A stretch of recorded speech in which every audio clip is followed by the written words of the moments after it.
Salutations everyone! How's everyone doing? Anyways, yes, we now have an actual intro so that my words don't get cut off when we start the stream. But yeah, alright, we're here. This time we're gonna finish part 1 of Radiant Dawn, finally. I know we can do it, there's only 3 chapters left. But yeah, with no further ado, let's get on with it. Alright. So I think I didn't do any battle preparations. I was gonna do them, but I think I forgot to do them. Or actually, did I do them? I don't remember. Maybe not, but even still, part 1 honestly doesn't have that many preparations to do, so I think it'll be fine. Anyways, I haven't done the base conversations yet. I think I'll do them after the battle preps. Or maybe I should do before, because I'm gonna get items. Alright, let's see. When it comes to supports, I think everything's alright. Oh no, I wanted Nolan and Zihar to have to support each other, but they don't have enough points yet. That's annoying. Then I guess in that case I'll do the Nolan Voluk support. Because they both have an Earth affinity and that's really good. Let's see, Laura. I guess we can do Laura and Jill. Now let's see. What bargains do we have here? The Wormslayer is nice. The Wind Edge is even nicer. The Hand Axe is even nicer. I'm gonna go for the Hand Axe. But I think I have the audio a bit too loud, perhaps. Let me just decrease it a bit. There we go. Alright. Yeah, I'll give Jill another Hand Axe maybe, or perhaps I should give it to Nolan. Yeah, Nolan's Hand Axe is about to break, so I suppose I should give it this one. But for now, I'll let Jill hold on to it. No need for javelins. The Wind Edge. Well, I guess I'm gonna be able to buy Wind Edges soon. I haven't been really burning through them, so I guess it's fine. Olivy Grass. Olivy Grass, actually. This can be pretty useful. I'm gonna give it to Volug, not for this chapter, but for a future one. Perhaps. Wormslayer. Let's see. Wormslayer. That's good against Draco Knights. Are we gonna fight that many? I think we are gonna fight a few. But only in one chapter, and I don't think it's that worth.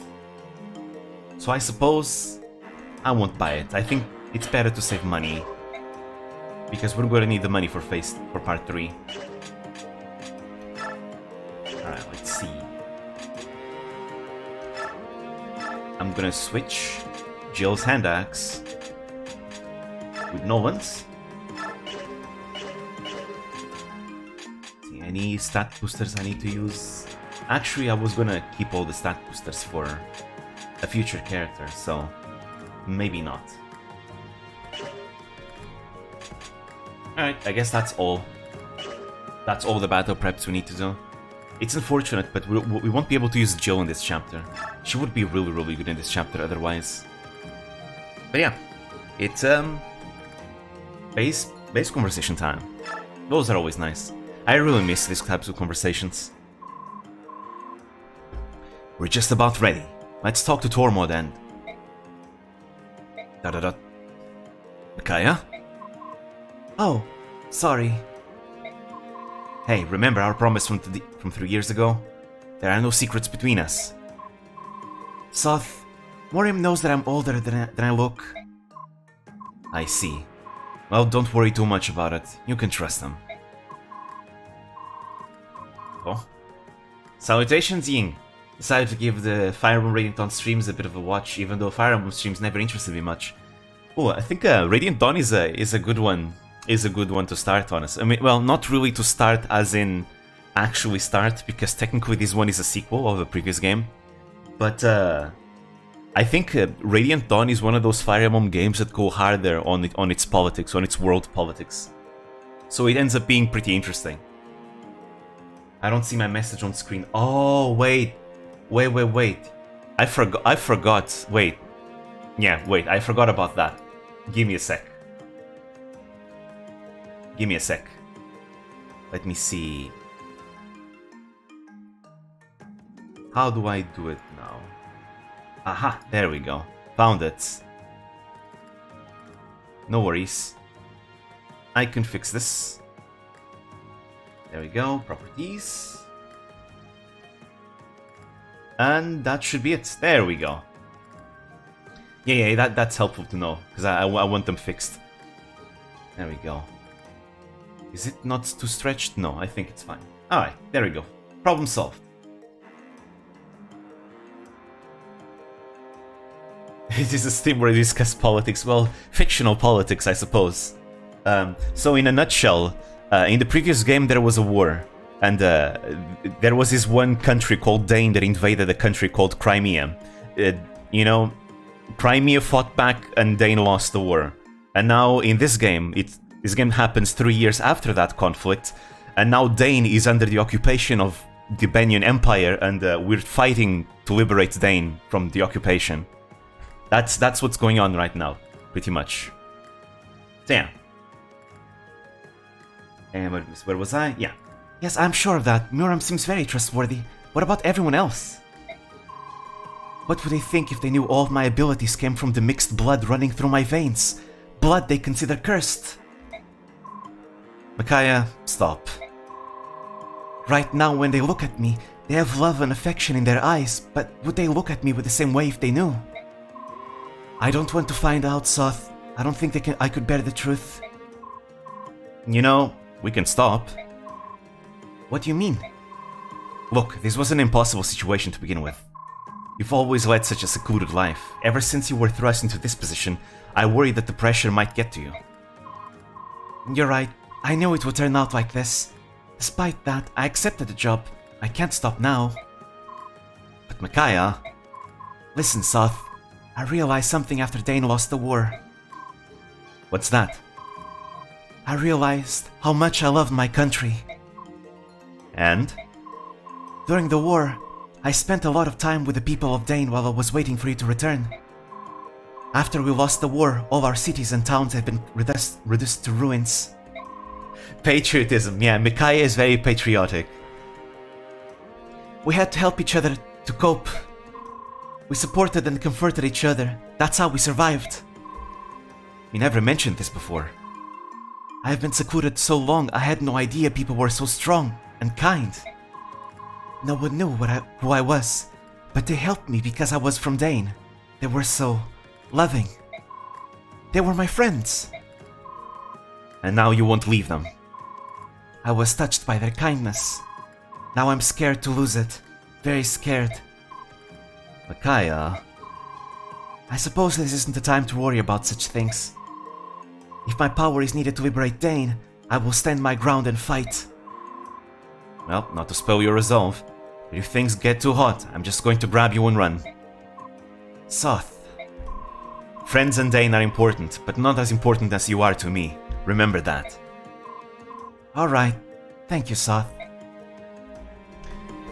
But yeah, I support the right of insert nation here to bear arms. It is the right of the people to carry swords for the purpose of all our militia. That's pretty accurate with what's going on in the game. So to give you some backstory on Micaiah. So Micaiah is one of the main characters in this game.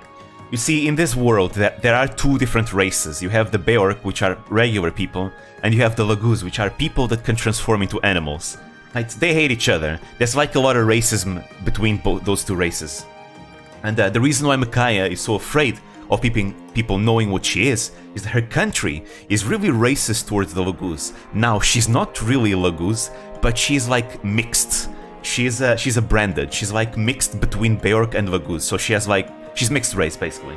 And branded are not seen in a positive way amongst both races.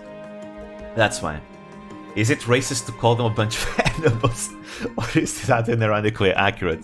I think both are accurate. It's both racist and they're actual animals, though, to be fair. They can't transform into animals, like literally.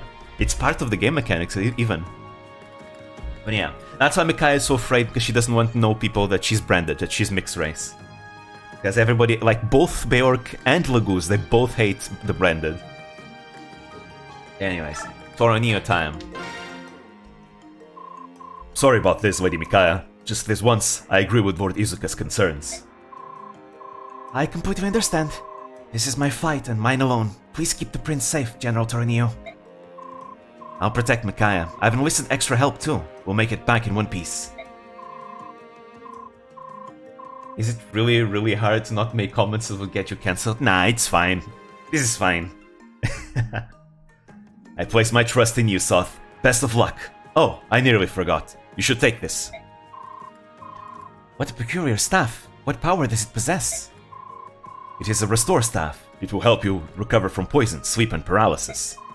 Enemies will use every method they possess to destroy you. It is best that you be prepared for every eventuality. Thank you, General Tornillo. We will return safely. I know. And I know you'll save the hostages too. So basically what's gonna happen in this chapter is that we found out that the Banyan Empire is going to execute a bunch of prisoners of war because the resistance has been too much of a thorn in their side. But it's pretty much going to be a trap. We all know it's going to be a trap, but we're still gonna go because we need to, you know, save our countrymen. And here's Vika. She's a Laguz. She's a Raven Laguz. I wonder where boss is. These tents all look the same. Hello, Vika. Can I help you? Beep! Vika? You always run from me. Did I do something to offend you? No, I'm sorry. I can't explain why this happens. I get so jumpy around you. There's just something about you. She's branded, that's why. The Laguz can sense when someone is branded. Oh. Oh, but please don't be sad. It's not you, it's me. I get confused sometimes. I really admire you, and then I get bizarre feeling, and... It's alright. Sorry to bother you. No, wait. I want to overcome this. I don't like that I feel I must avoid you for some inexplicable reason.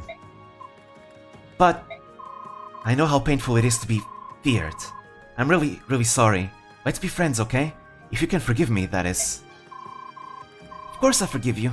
Thank you, Vika. I'd be honored to have your friendship. Here, take this as a token of that friendship. Please take it. I'd like you to have it. What a beautiful figurine. The goddess looks so serene. Carry it with you. It will bring you good luck. I met my boss in Morem thanks to that figurine. Thank you, Vika. I'll cherish it. Glad you like it. Hey, we got ourselves a stat booster.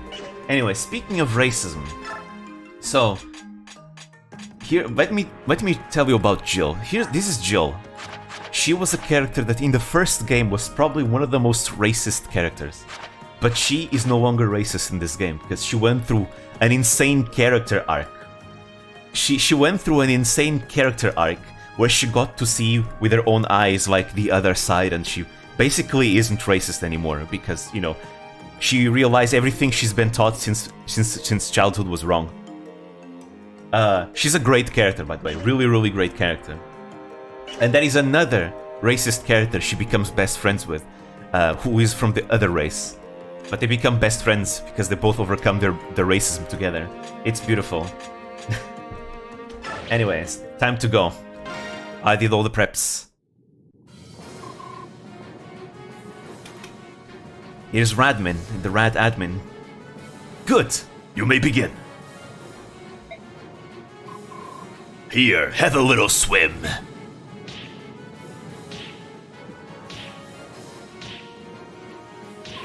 And they're all in the swamp. No! No! Help! Someone! Stop!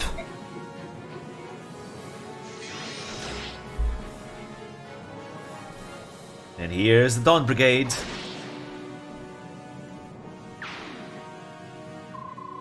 It's so weird not seeing this in Game Boy Advance SP graphics, yeah. This one is for the Wii. You're that bleeding heart filth! We are the Daein Liberation Army! Everyone, hold tight! You'll be safe soon! Look at her hair! Could it be the silver-haired maiden? Our country's savior came to rescue us? The savior of Daein! Whether they suspected a trap or not are here. Brazen fools! All hands, take battle positions! Actually, I like the GBSP graphics if nothing more. It had a massive charm to it. They did have a lot of charm. They were very, very good. Silver-haired wench, I'm going to drown you in all of Daein's hopes in these filthy waters. You've no escape. So, it's a trap after all. Don't get too smug, you cruel cowards. We have little something up our sleeves too. Tormod, here's your chance. Let's go!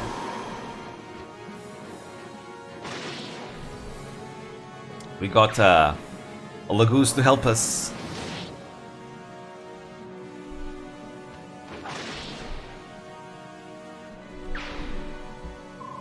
Lady Nyla, Vlug!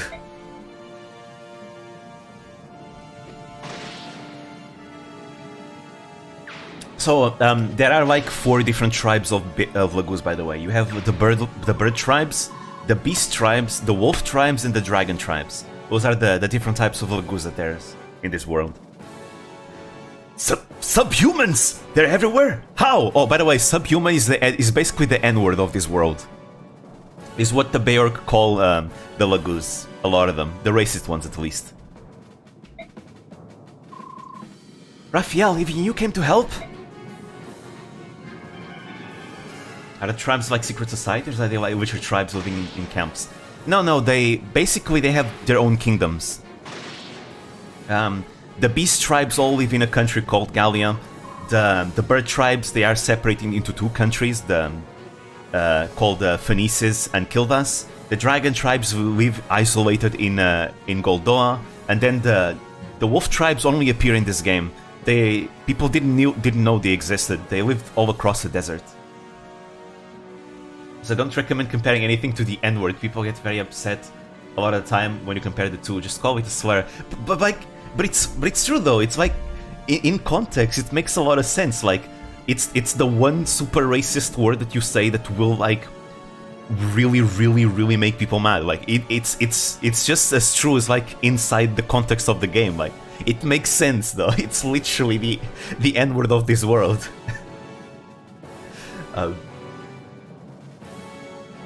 Yes, I know, but you know how people are in filthy mudblood.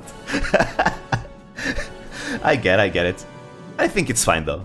I think everyone in the Fire Emblem community already knows it as the N-word of this world, so it's fine.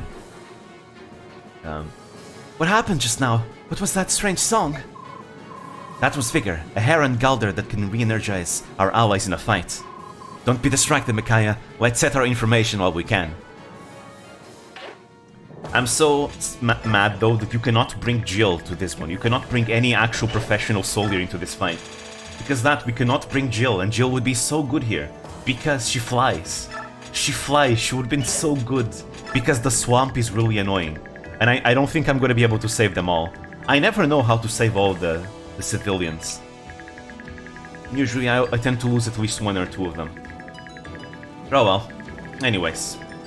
So, let's see. Zahark. And no one above. Yeah, okay, I think that's fine. The boss is over here. I think the goal is to kill every single one of them. Every last one of them. So that's what we'll do. Vika. I think I'm gonna give Vika the olivey grass that I gave to Volug. Yeah, I'm gonna do exactly that. This way Vika can transform faster. Unless, if I have any Beast Stone, Lagoose Stone, I'd like to use that. But I don't. I do not. What a shame. Let's see, I'm gonna put all the stat boosters back into the convoy, because we don't need them.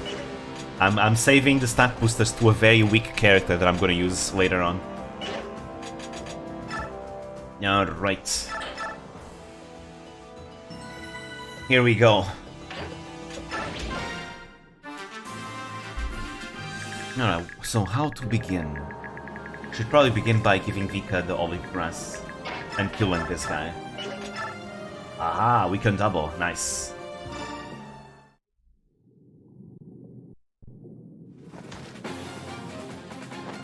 Go Tormod!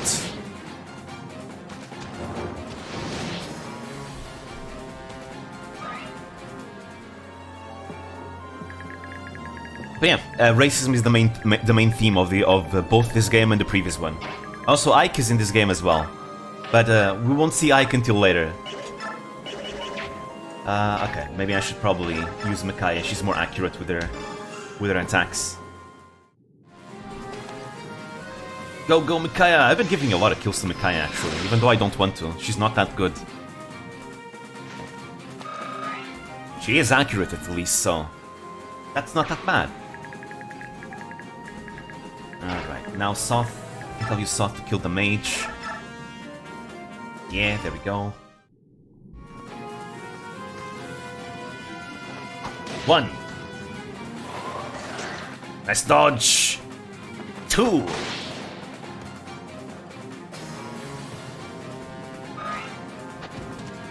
Alright. The beginning is honestly the hardest part. I mean, there's gonna be the flying Draco Knights that are gonna appear later on. And they are really, really annoying. But other than that, they're more of a danger to the actual NPCs than me. So who is that wife of this game? There's a lot of them. But for a lot of people, it's Micaiah. I mean, Micaiah is great. I like Micaiah. Let's see.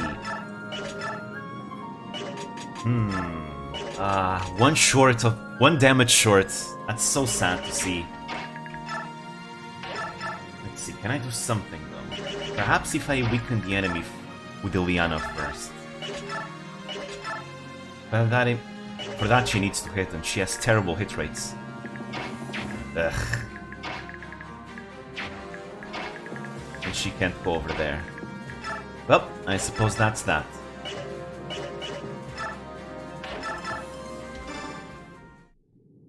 I don't want Zihar to be hit though, because I don't think he can handle 3 attacks. Alright. And now for the finishing blow. Don't miss. Oh, okay, he can't miss. That's fine. Nice.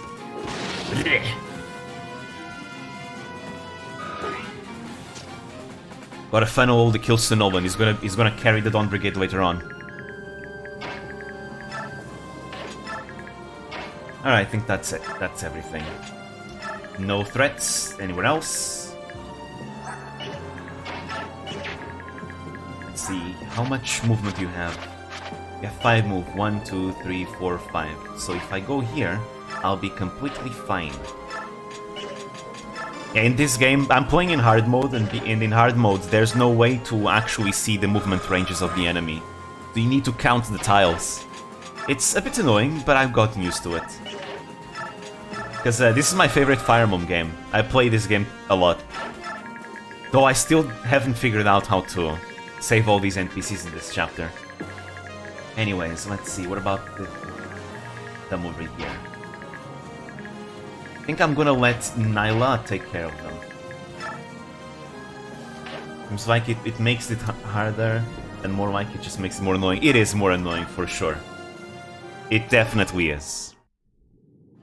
Anyways, this is Nyla. She's the Wolf Queen. And the thing about the Laguz Royals is that Laguz Royals are absolutely overpowered. Really, really overpowered. Like, this is still the early game, by the way. So as you can see, the stats of the characters are, you know, pretty small, pretty short, you know. Level 12. I mean, Zihark is pre-promote, so his stats are way higher. But like, everyone's stats are kinda small, kinda, still, other than like the pre-promotes. But then you have Nyla here, with her insane stats, which is pretty much to ensure you can actually beat the early game with the Dawn Brigade, because the Dawn Brigade is very weak. Important question, is it wrong to be racist against furs?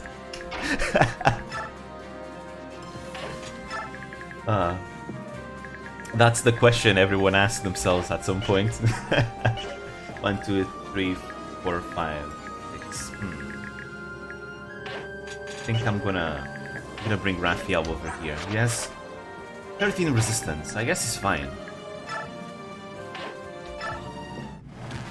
Though I don't think personally I don't think Laguz really count as furries, because they can't transform into animals, but they have like a human form. Oof, nice dodge.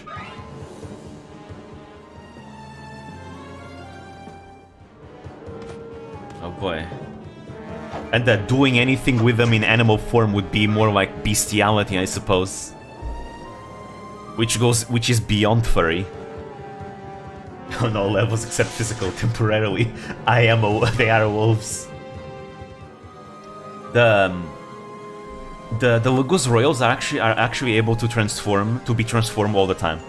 The non-Royals, they can only do it temporarily. Again, the Royals are absolutely broken. So Nyla here, she's pretty much invincible in this chapter.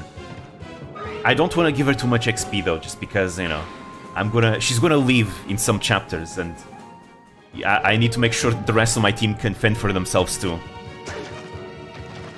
If you were to impregnate them in their human form and then they give birth in their animal form, would it make the child come out as a wolf? I have no idea. I don't think those are the questions that they have asked themselves. Though, I suppose if they had a child with a human, then it wouldn't be a wolf because the branded can't transform.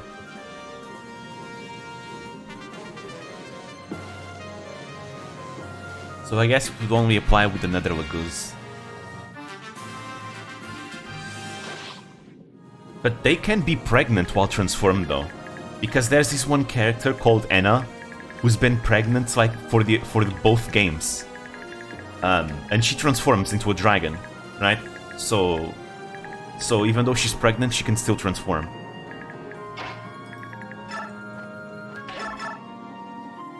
Oh, nice! I can kill the flyer. That's so good.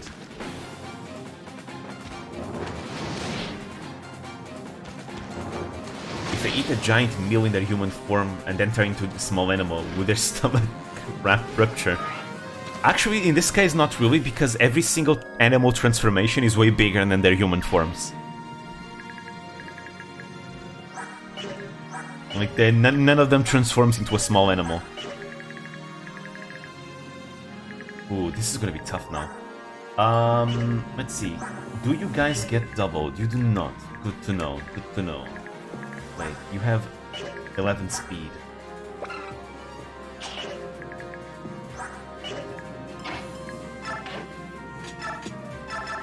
Okay, reverse it. If they have a giant meal in their giant animal form, will their stomach rupture if they turn into a human? Good question. I'd like to believe not really.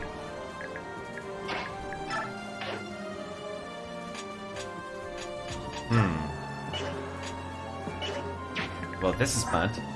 Let's see, how much damage you have? 21 damage. Okay, you can survive getting double. 1, 2, 3, 4, 5. Okay, he's fine. There are a lot of scientific questions that I need to be asked here. Or maybe I'm just being over-inquisitive of the mechanics of it. You know, it's kind of like a trope in Fire Emblem where they make like this race of people that can transform. Usually dragons. It's usually dragons. I think this game, Path of Radiance and Radiant Dawn were the first games where they added like a race that can transform into more than just dragons. But it's usually dragons. But it's been a thing since the very first Fire Emblem game. The first Fire Emblem game was a Fire Emblem Shadow Dragon and the Blade of Light. It was a Japanese... Well, it was a Japanese only, but now recently it came on the Switch temporarily for some reason. It was for the NES.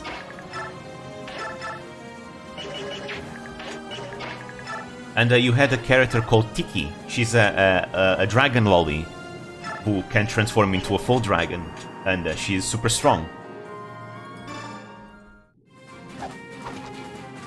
So the archetype in Fire Emblem specifically started with her.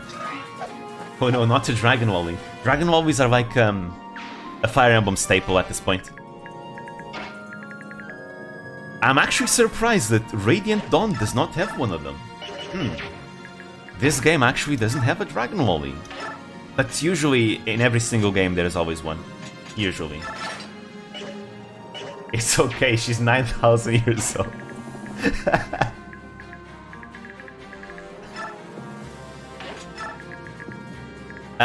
In Fire Emblem Awakening, there is another dragon lolly. called Noe. You can canonically marry her and have children with her. Because in Awakening you have this mechanic, which is the marriages, right? And you marry a character, and you will have a child with that character, and that character will be like a character you can recruit, because they come back.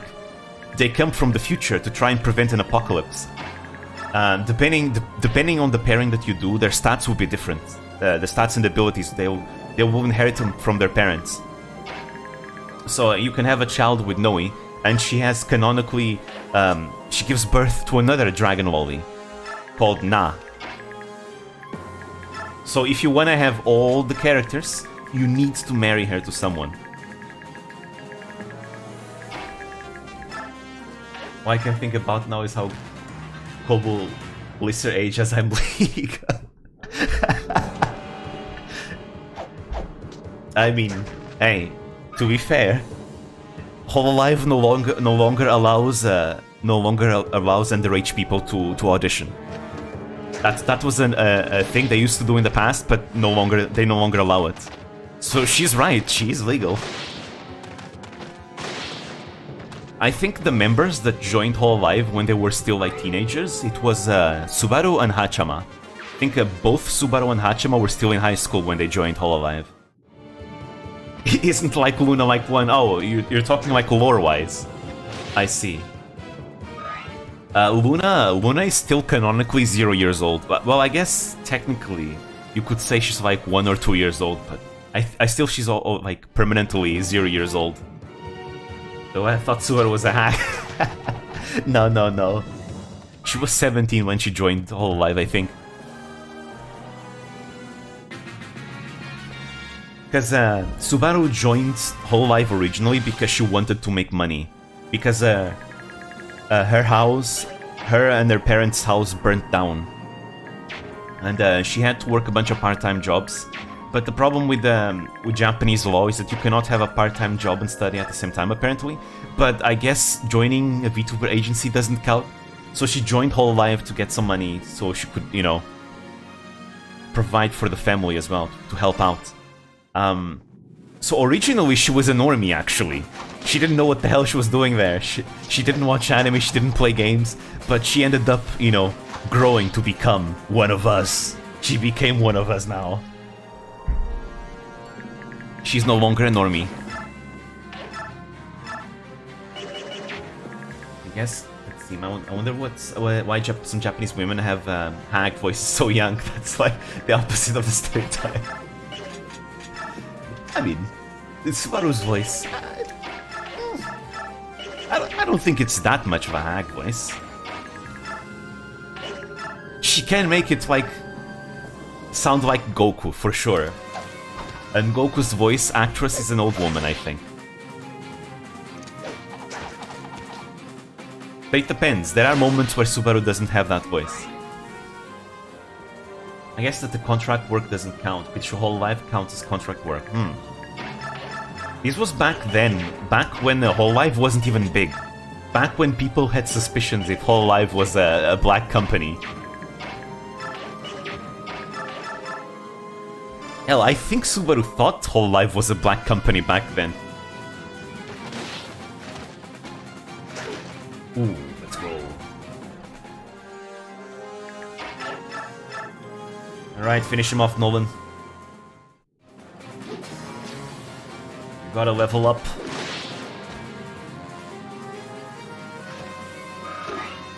Close, very close. Also, the reason why we're barely getting XP is because in hard mode, it cuts your XP gains by half. Okay, I can use regular fire for extra accuracy. So you know that one song from Dragon Ball Super, Kakakachi Daze, the best Dragon Ball song ever? Yeah, I never listened to the English version of it. I don't watch Dragon Ball, so I don't know the song.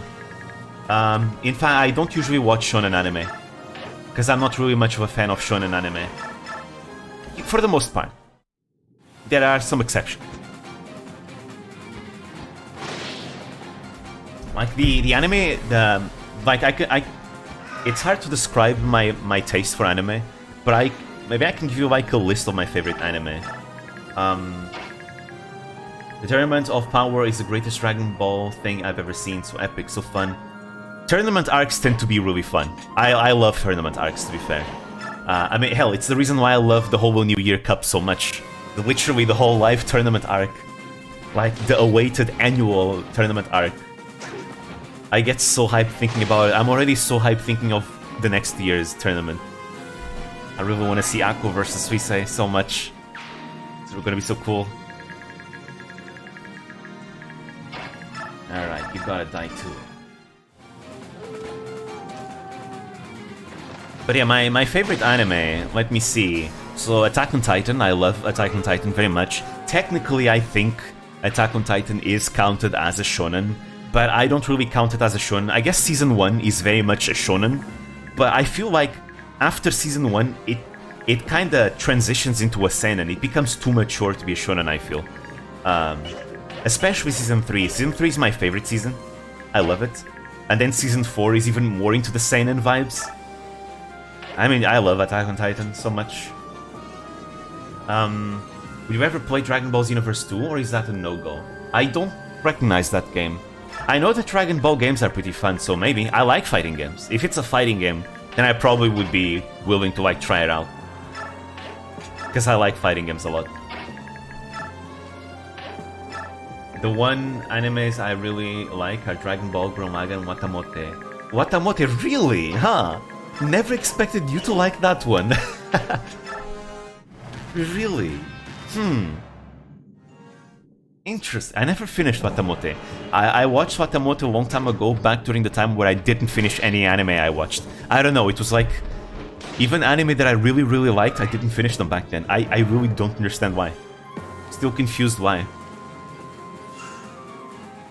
Oh, damn, I now realize there's one that will kill one of the civilians. But yeah, Attack on Titan is one of my favorites. Violet Evergarden is another one of my favorites. I love Violet Evergarden. If you haven't watched Violet Evergarden, I usually recommend that one to like anyone, even like people that don't like anime, because Violet Evergarden, I feel like it's the type of anime that like even a non-anime watcher would like to watch. It's very emotional. It makes me cry every single chapter, every single episode. It's beautiful. The animation is beautiful, the story is beautiful, the music is beautiful. Incredible game. So Watamote, when I wasn't super opposed to the anime. Tomoko is what every person considers them an onai to be. It's why it was so popular. Okay.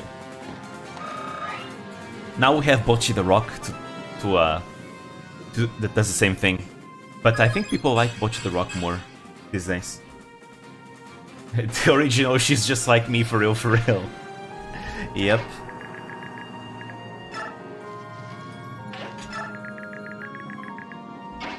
We can't reach there. Well, I guess I won't be able to save that one. Unless... Ah, there is still hope. I love the shove mechanic from these games. Shove. There we go. We can still do this. Right?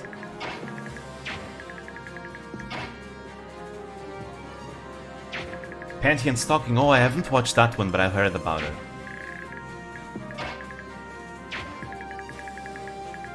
Okay, I can put him over there.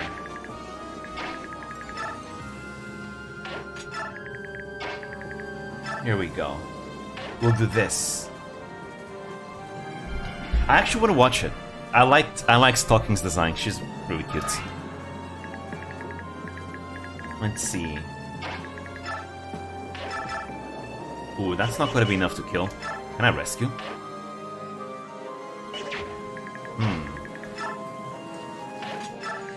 I think I'm gonna rescue.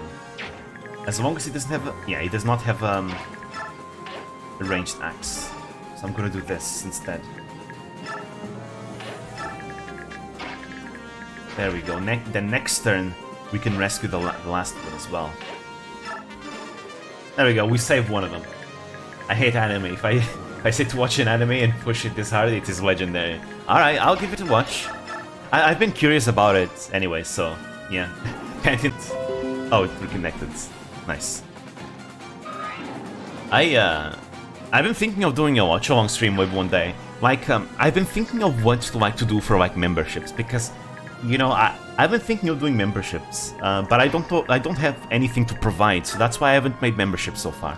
Because I feel like it's a bit pointless to make memberships when I don't have anything to give, and I don't want to make videos specific to memberships. Because, you know, I want my videos to be seen by as many people as possible, so memberships would lock that away.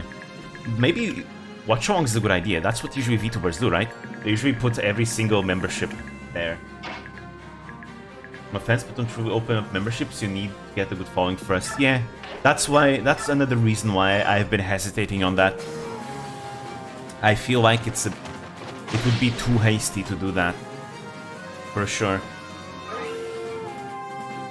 So that's why I've been holding back and I haven't been doing it. Both because I don't have anything to provide and also because, you know, at this point I'm still too small for that. Oh, what the hell? No, Vlog! Oof. Ooh, that hurts. Right, Beastal Goose are... Wolf and Cat and other Beastal Goose are weak to fire. Don't you dare dying, Vlog. Nice. But yeah, Violet Evergarden, if you haven't watched that one, watch that one. It's really a really good anime. Like, really, I'm being serious here. It's amazing. If you like crying, if you like crying and being emotional over a former soldier trying to go back to regular society, it's a wonderful one. Because really, the Violet Evergarden's main theme is exploring literally a soldier that fought in a war and has PTSD and is way too used to behaving and fighting in war, trying to go back and live in regular society. Trying to go back to the norm, but failing, because things are different. It's very, very, very good. Avoid emotional content like crazy. Ah, yeah, this one made me cry every single episode. If I want to cry, I'll just think about my life. I had my best friend non-stop pushing Fire Force though. Damn. Violet Evergarden is really beautiful. I really like usually military anime, and this one is like a military anime without actually being military anime. Because it focuses on a former soldier, right? Which is Violet, the main character.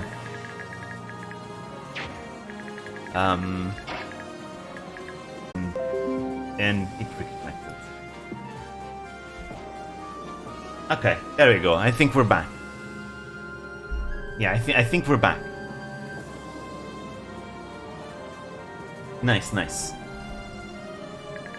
But yeah, another anime that I really like is called Yojo Senki, also known as the Saga of Tiny the Evil. It's a fun one. The main character is like the big highlight of the show. And basically the way she thinks and all that. Really good isekai, I would recommend it. Basically, the main character Tanya was originally a Japanese salaryman that picked a fight with God and now got reincarnated as a girl in an alternate universe of a version of our world, but with very similar events. Basically, she was reincarnated in World War I Germany. Is he going to smash God though? No, we never see God. In fact, the main character refuses to consider God God. Just calls them Being X. But yeah, Tanya is a very interesting character. She will do anything in her power to make sure she will live an easy life. And if that means doing despicable stuff, she will do it. She is very much a lawful character, because she always plays by the rules no matter what. Always by the rules. And she wants people to also obey her and respect hierarchies and all that. Oof, this is rough.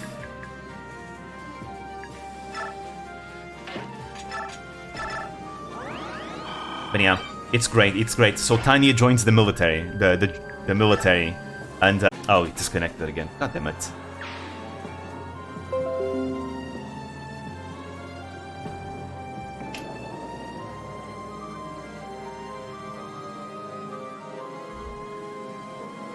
Let's see, is it back? I think it's back, yes.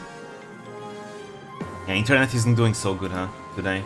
I think it's because there's more people today at home. I completely forgot about that. Maybe I should have rescheduled it. Seems to be you need to give your ISP a ring. Yeah, I think it's because there's a lot of people at home right now using the internet at the same time. So, because I have more family like coming over. That's why. I completely forgot today would be a day where they would come over, so I probably should have rescheduled the stream to another day. But that's most likely the reason why the internet is struggling so much today. What a shame. And yeah, Yochosenki is a good one. I recommend that one. When it comes to another isekai that I'd recommend is Ascendance of a Bookworm. That's another one I like a lot. How many people do we have here? Let's see, today, let's see. With me, counting with me, let's see. 2, 3, 4, 5, 6. We're 6, I think. Yeah, we're 6 people in total here. So, that's a lot. All with their own phones using internet. So that's probably the reason why. God, your house is like a small colony. Just for today. Today until Sunday, because we're celebrating the Easter. That's why. Okay, where am I gonna send more? I think I'm gonna send more. The front lines? No, no need. I think I'll keep him here just in case more enemies come from the south. It's Easter. I was wondering why the college here was closed. Today it's a different day. Oh. Uh-oh. Come on, Soth, you gotta dodge those hits. God damn it. Don't you dare. Yes, he's going back to heal. They're going back to heal. Nice, nice, nice. Nice, it's good that the anime AI likes to preserve themselves. Good. Easter is gonna be Sunday, but today is like another day that is celebrated. I forgot the name. Alright. Kill.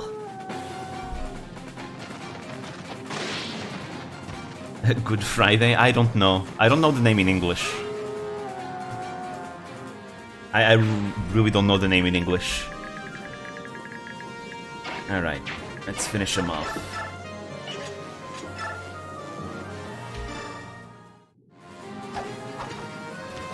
Alright, you die.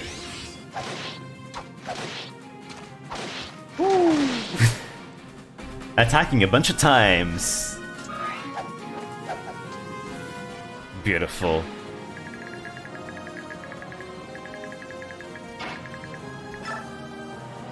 Alright, we gotta heal them.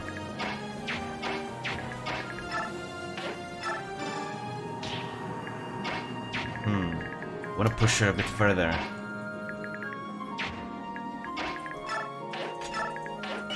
But I suppose I can't go any further than that.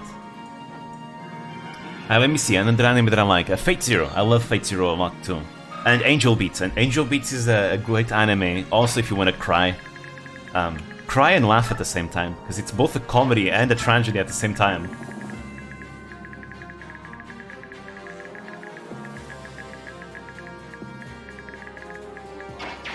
I guess I can't go beyond this, huh? Alright. Fate Zero, the one with the water shaman chick? Whatever? No, that's Konosuba. That's a different one. Fate Zero is the one with where King Arthur is a woman. The one with Saber.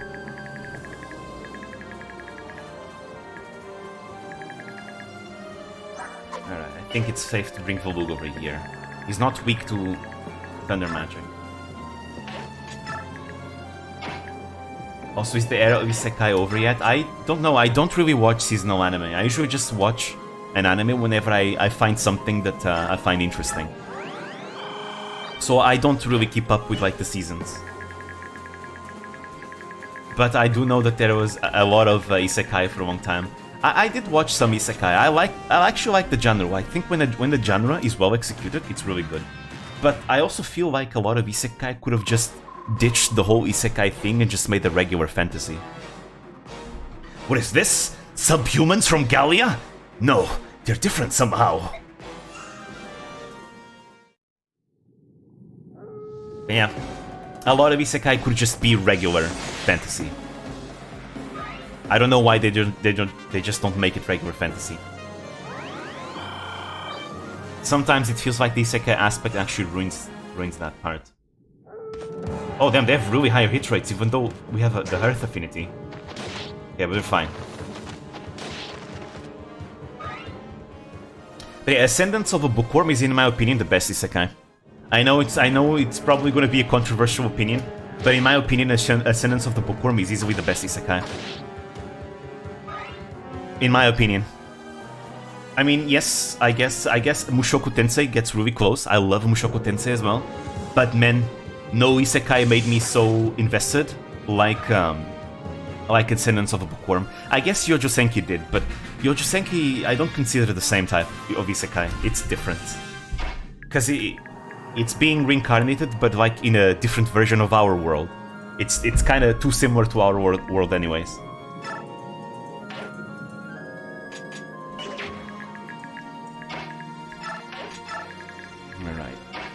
Gotta kill this mage, it's too dangerous. Basically, the plot of Ascendance of Bookworm is this girl that loved books. And she died because a bookshelf fell on top of her. And she was reincarnated in like the medieval ages in another world.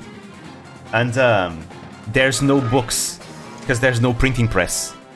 Like, books exist, but they're like only rich people have books, because they're too expensive, you have to copy them by hand. And she was born into a poor family. A commoner poor family. It's a very good anime, I love Ascendance of Bookworm. Oh, Little Witch Academia, that's another one of my favorites actually, I love that one as well. Yeah, Little Witch Academia is really, really good. It's also part of my elite top 10. My elite top 10 anime. Amanda's wife was as hell, Diana too. My favorite was actually Susie, the mushroom girl. That was my favorite one. I see the maiden has subhumans eating out of her hand. Well, your skins will look nice on my trophy wall.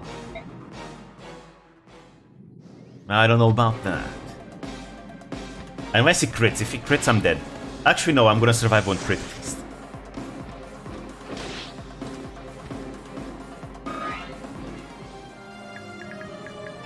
Alright, time to die! Don't miss, Valug. You cannot miss this. You have to hit. Die. So see, yet to be expected. Really. I was interested in the weird, awkward chicks there. It could also be that I was into a bit of a femdom phase. I see. Susie was my favorite. Ako, the main character, was my second favorite. That wench! Her powers! Much too dangerous. She must be allowed to... And he's dead.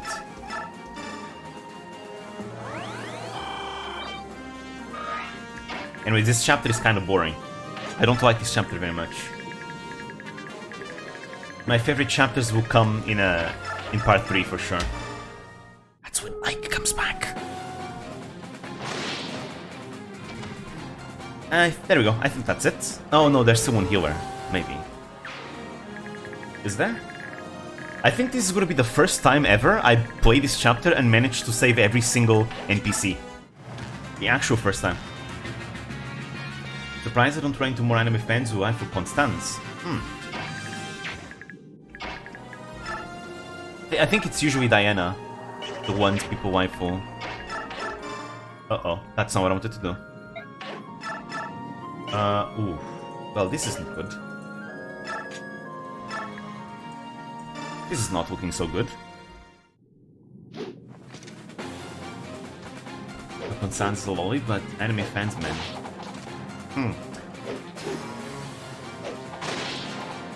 There we go. I guess Guess there's more to it than just appearance, huh?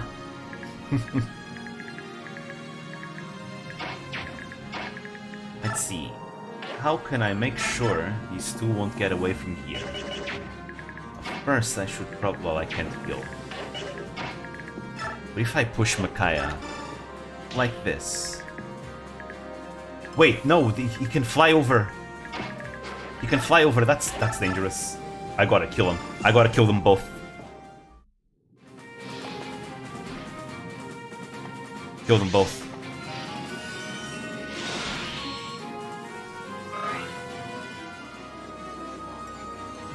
Speaking of age, you know what angers me? When writers give an age to characters that's really, really dumb. Like saying Yoko is 14. Oh, like how Jotaro from JoJo is 15.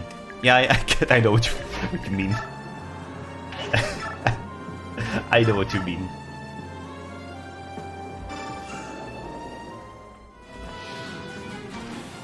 By the way, Lyn, the canonical age of Lyn back in Fire Emblem Blazing Sword, the one that you waifu'd over, she is canonically 15 or 16 too, by the way. It's really weird. It's like, wait, but she looks way older than that. What the hell? I think the Western version they made her 18, but like nothing changed. It's just the imaginary number just changed. Don't worry, everyone agrees that it's acceptable to like Lyn anyways. So you're not gonna be cancelled for liking Lyn. You're fine. You're completely fine. I was 15 or 16 when I played the game, maybe a year or two younger.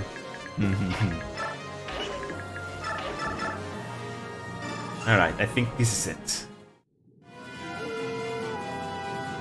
We got a couple close calls in this chapter, because I find this chapter kind of boring, so I usually tend to, the boring ones I tend to rush. I promise that rushing makes me play a bit recklessly. But there we go. We save all the... This is the first time I save every single hostage, actually. Wow, I never did it.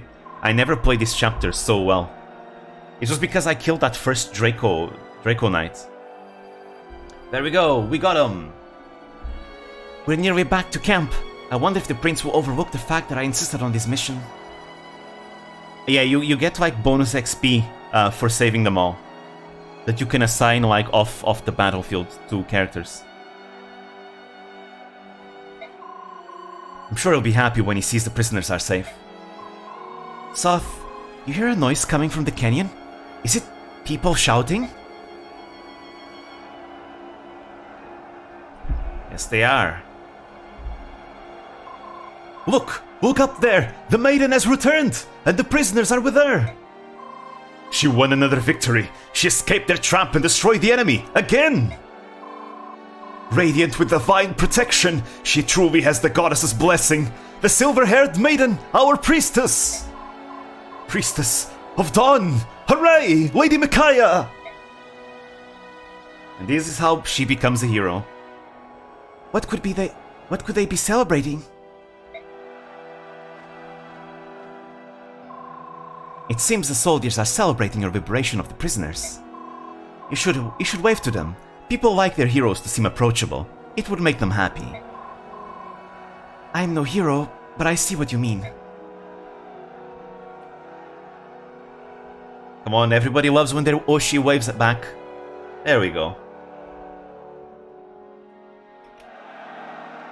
My Oshi waved at me! What a glorious sight she is! Lady Micaiah! Lady Micaiah! The priestess of Dawn!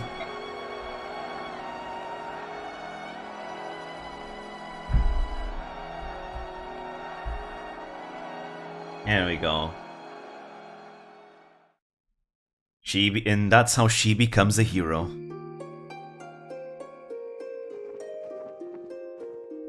We're closer to Daein liberation. Here you are. I've been looking for you. Soth.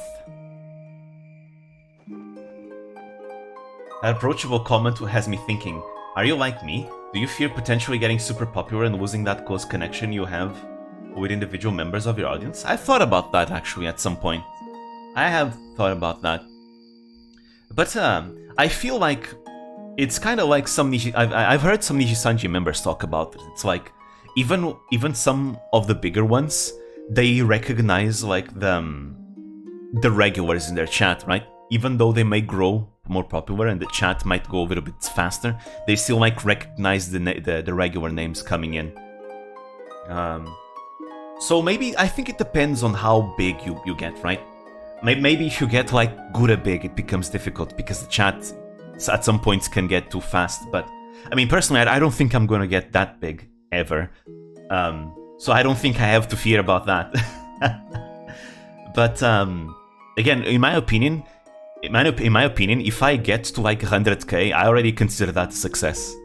Really, 100k to me is already successful enough.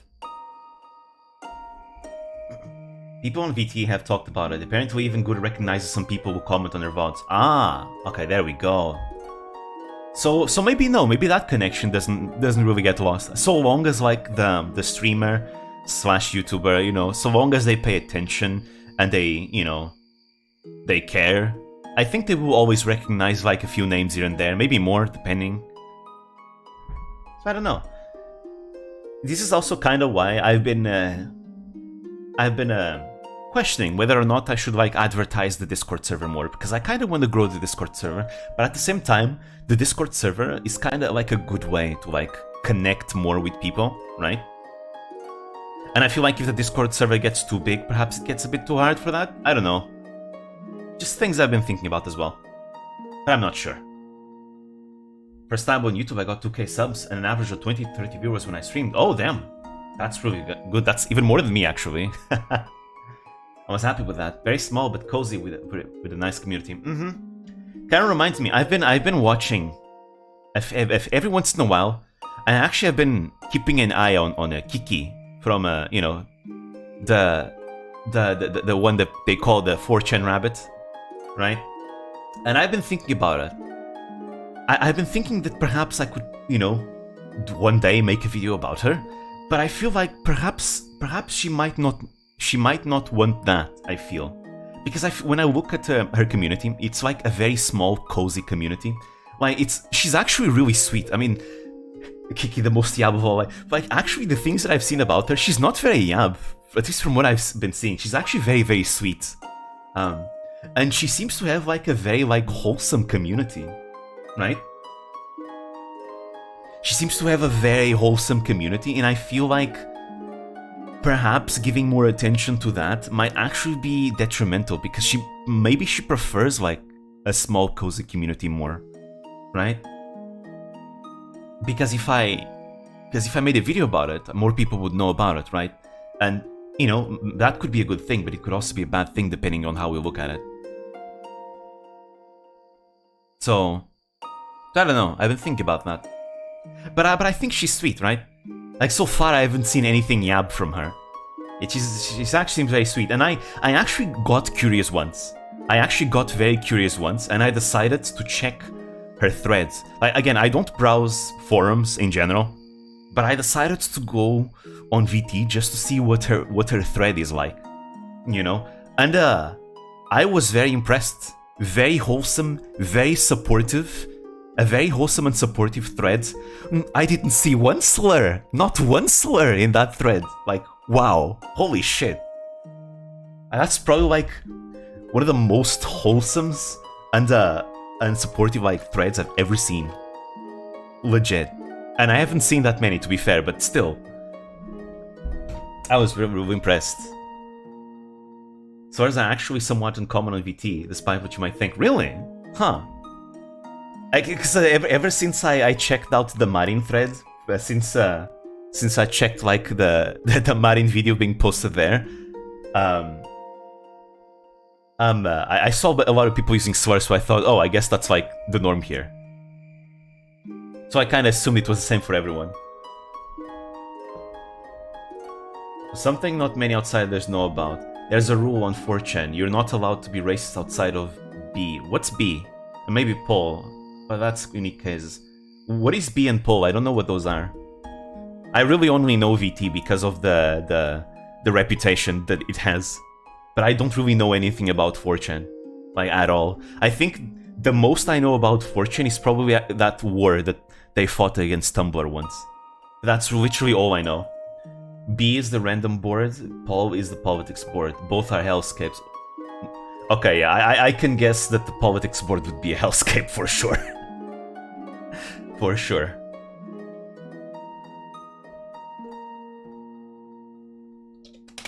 But I've heard people talk about 4chan a bit. And she says that, like, it's not like the majority is not actually that bad. Funnily enough, Polka's thread is called Polka. Despite that, it's one of the most kind threads. I think Polka fans, actually every time I see a Polka fan, they tend to be very wholesome too. So that makes sense. Anyways, Soth, after all those soldiers cheering, I feel like I'm doing real good here. Micaiah? Soth, please come quick! There's something wrong with Muram. Uh-oh. We have some atrocities being committed?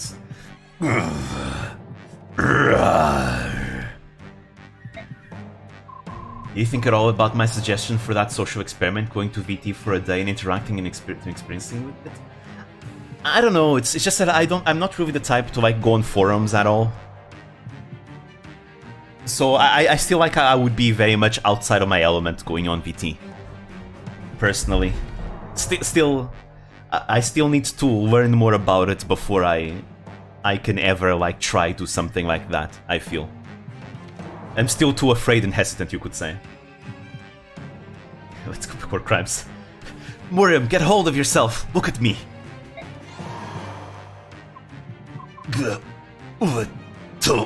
One. This happens over and over.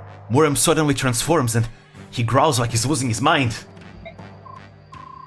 If I grab him and yell his name again and again, he returns to himself, but then it just starts over. And when he's growling, his eyes, they look...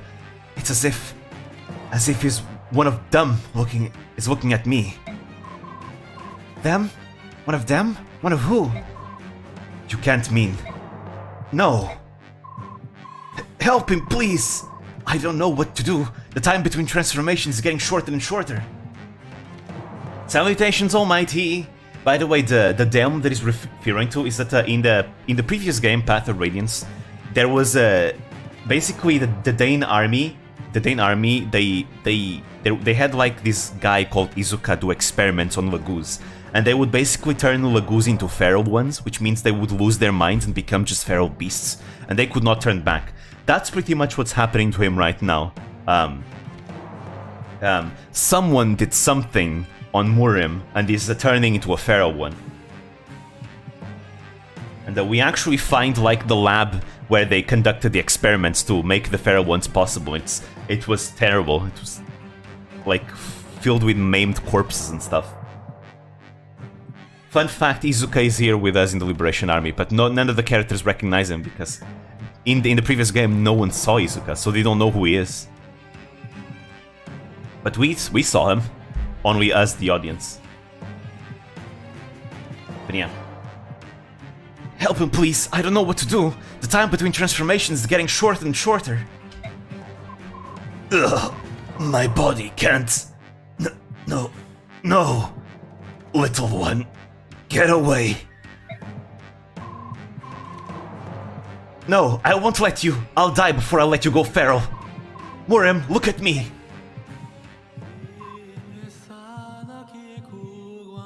That song.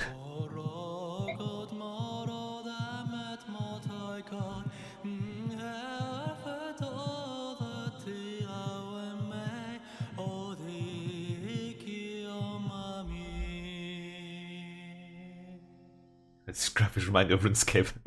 Bussy singing. There we go. I think he sang the Galder of Rebirth, and there we go. Raphael. It's not too dissimilar from RuneScape, actually, now that you say that.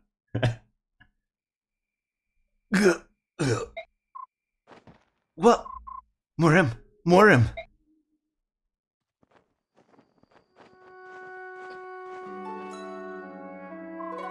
The Galder of Rebirth restores twisted bodies and souls up to their proper states. He will be alright now. Thank you! Without Murem, life would be terrible. What was that song? It was different than when he sang before. It was the Galder of Rebirth. I heard it once before in the war. But, Micaiah, what's wrong? I feel odd. Maybe it was the song. I'm shaking for some reason. I'm truly glad that Murem will be alright. But, do they know about the culprit? Oh, there we go. I'm literally shaking right now, for real, for real. So Mikai is a Bisu? Wait, what's a Bisu? Feral ones? Anyway, this is an Izuka scene. Time to destroy my throat with Izuka voice acting. We'll see.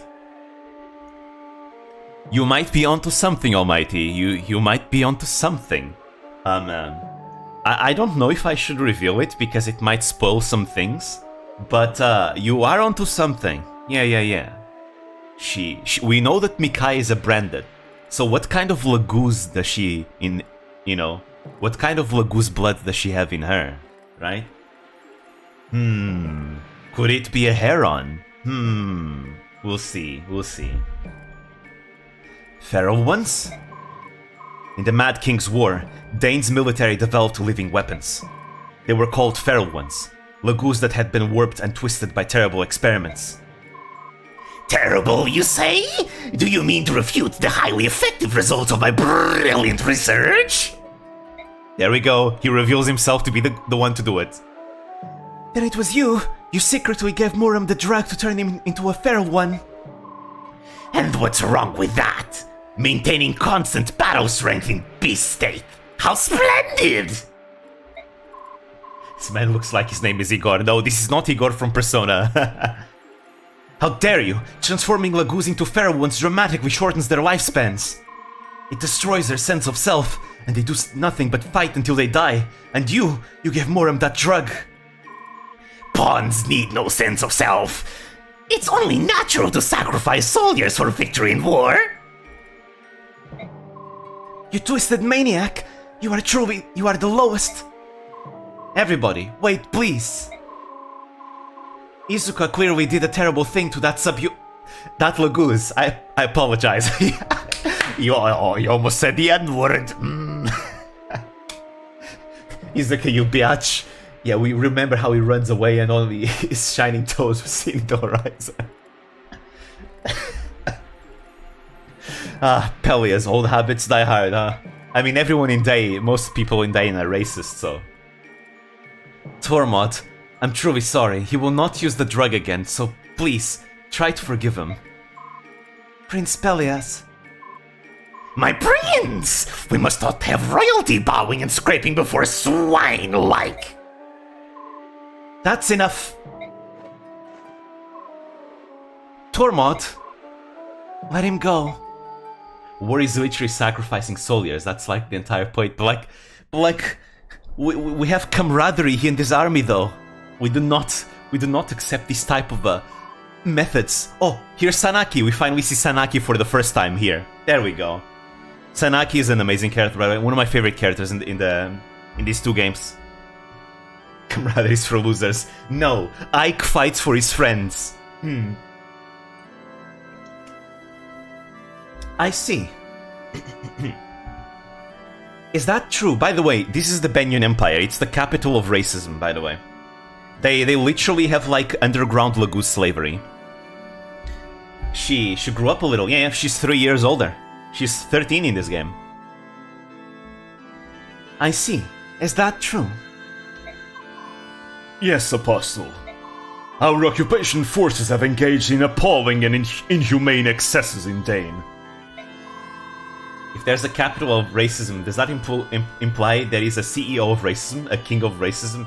Yes, we are looking at him right now. It's that one. It's that guy right there. That guy with a weird mustache beard thingy. He does Laguz slavery too. I mean, actually, every single senator in the in the government does Laguz slavery. Like, literally every single one of the senators does.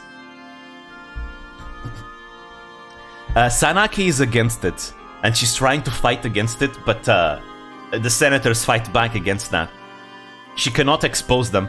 In the previous game, we actually exposed one. We exposed this senator called Oliver, and his slavery practices. But that was only one senator. There's like everyone else. Yeah, Oliver loves Laguz in his way. For sure. These excesses were perpetrated entirely outside the knowledge of the occupational governor, Duke Numida. I come to you, penitent. Failing duties, my duties as governor, I, Numida, share a measure of guilt for this disaster. I am prepared to take the appropriate punishment, Apostle Sanaki. However, I feel that freeing the people of Daein from the clutches of our oppression is our most urgent task. Urgent, you say? Then we must make haste. We will forthwith convene an inspection team and request a meeting with the army led by the late King Ashnar's orphan. We will assure them of Banyon's intentions. Then, we will immediately address the occupation force's tyranny. Excellent! In that case, please deign to allow me, your humble servant Lakain, to lead the inspection team. The soldiers who have stained the Empire's name will be toppled where they stand. I promise they shall not live to return here. Didn't you say Fire Emblem is meant to have nuanced politics? Do you imply that there are good points to support racism? No, we'll just wait until later in the game. You'll see it. You'll see what's going on later in the game. It's not the racism that... I mean, to be fair, you have Jill in the previous game who was racist because she grew up in Daein, and Daein is super racist. They even do Laguz hunts and everything. And she was taught that, right? She didn't know anything else. But then she joins the Crimean army because she gets like really weirded out that there's like Laguz and Björk working together, and she decides to see for herself why are Laguz and Björk working together, like they should hate each other. And she ends up basically realizing, damn, everything I learned as a child was wrong. It's like all the racism she was taught was all wrong, and she got to see that Laguz and Björk are actually more similar than she thought. And she decides, instead of returning back to her home country, she decides to fight for Crimea against Daein because she believes that her country is not in the right? And then she learns that her father, the reason why her father taught her all that racism, because her father was not racist. Her father was originally from Banyon, but he ended up moving to Daein because while he was in Banyon, he was in the service of the senators and he hated the senators. But now he needed to basically fit in with Daein. And in order to fit in with Daein, you have to hate Laguz. So that's why he taught his daughter like racism, because like if he didn't, like she would not be able to fit in with everyone else, and she would basically be like marginalized by everyone else because you have to hate Laguz in Daein. Yeah, and she has like the famous quote, "Bleed the half-breed." Yeah.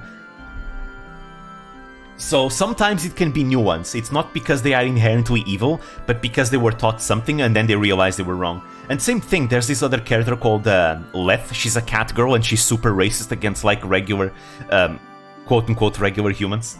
And she and Jill have a conversation together, and it's like one of the best support conversations in the game, and they both learn to be less racist together. It's great. It's absolutely great. But yeah, we make fun of the racism too. Yeah, but we'll see more about, again, that theme of racism is going to become more and more relevant throughout the game. Of that idea, support the racist cat girl, because that's inherently a hysterical concept. She's not as racist anymore in this game though, but she was mega racist in the previous game. If only she didn't have been defeated, but I must make my retreat in the end of the stream. True. But yeah, I'm gonna use her sister, the cat girl sister, as in this game. She's one of the weakest characters in the entire series.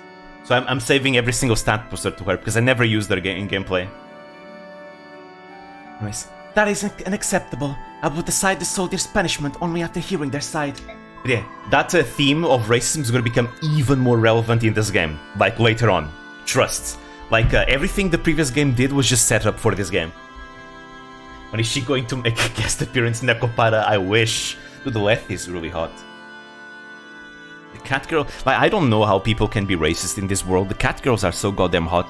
Like I like if I was in this world, if I grew up in this world, I would probably be the same as Zihark. I would probably like stop being racist because the cat girls are way too sexy. Nobody can be weaker than the members of the Dawn Brigade. Well, I guess she is at that level, to be fair. Liar is literally as weak as the Dawn Brigade, to be fair. I'm sure there have been attractive as hell chicks throughout history that still got persecuted. Probably. Most likely, yes. And I have been chosen to appoint Sephiran, Duke Persis, to lead the investigation team. Is that acceptable, Sephiran? I hear and obey, my Empress. What? But Apostle Sanaki! By the way, Sephiran is probably the only senator that does not do, like, slavery. But Apostle Sanaki! This is a dire situation. Accordingly, I judge the Prime Minister, Duke Persis, to be more suited to the role than you, Vice Minister Lekain. That is all.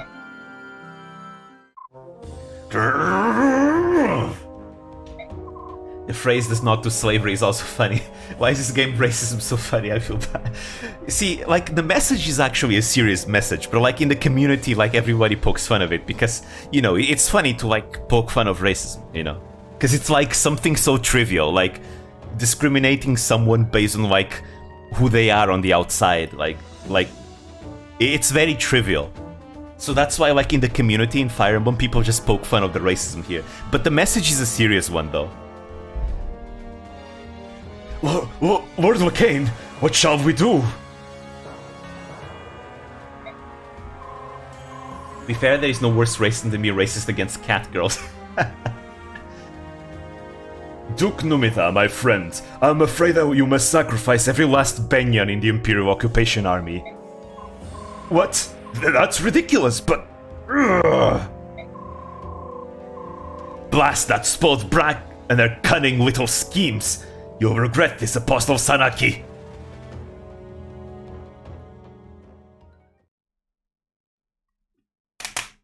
Whew. There we go. Yeah, the plot in this game is gonna get way more intense. Trust. Like, trust.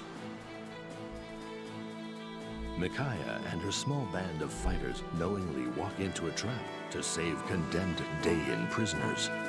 Even without the benefit of Izuka's vast information network, news of Micaiah's heroism in Shifu Swamp Yes, spreads the like narrator is here. across Daein.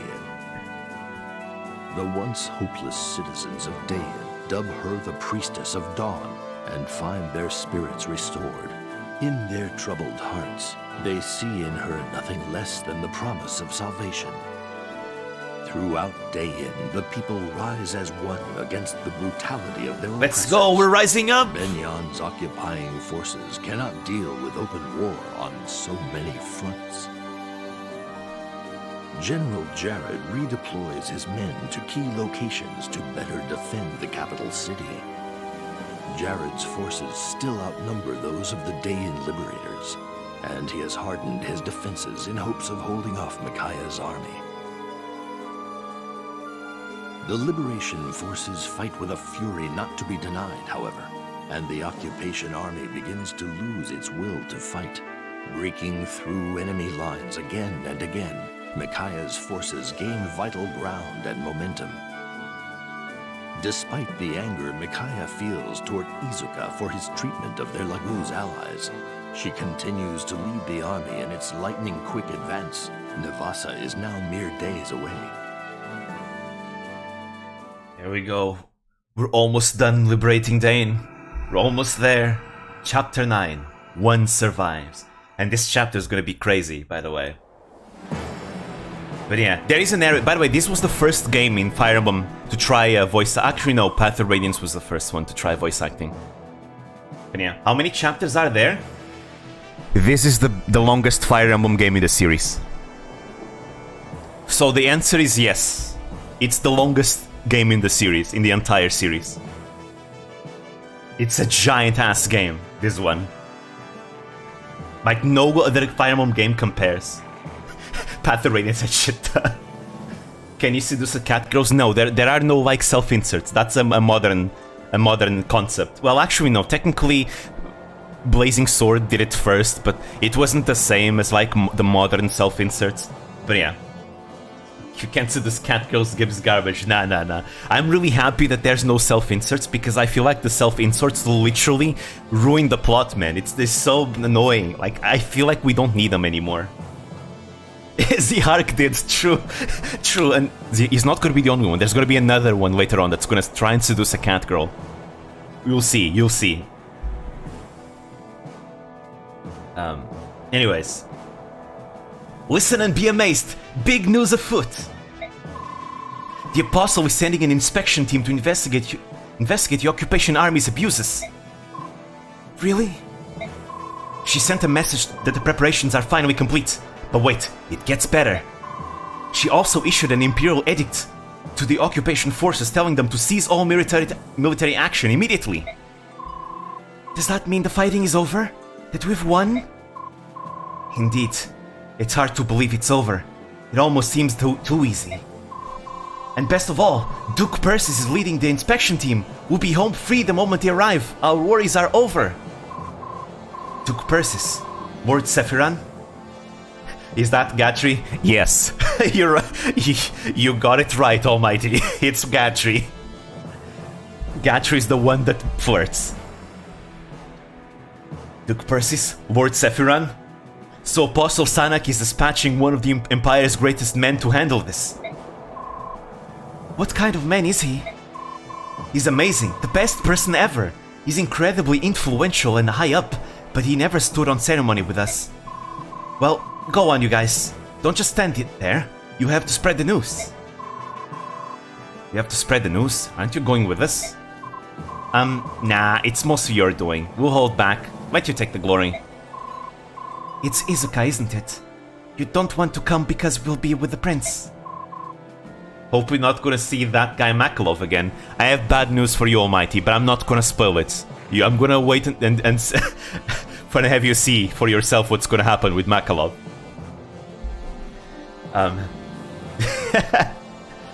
You're gonna hate Makalov even more in this game. Trust. Well, yeah, basically. Alright, wait here. We'll come right back once we've announced the good news.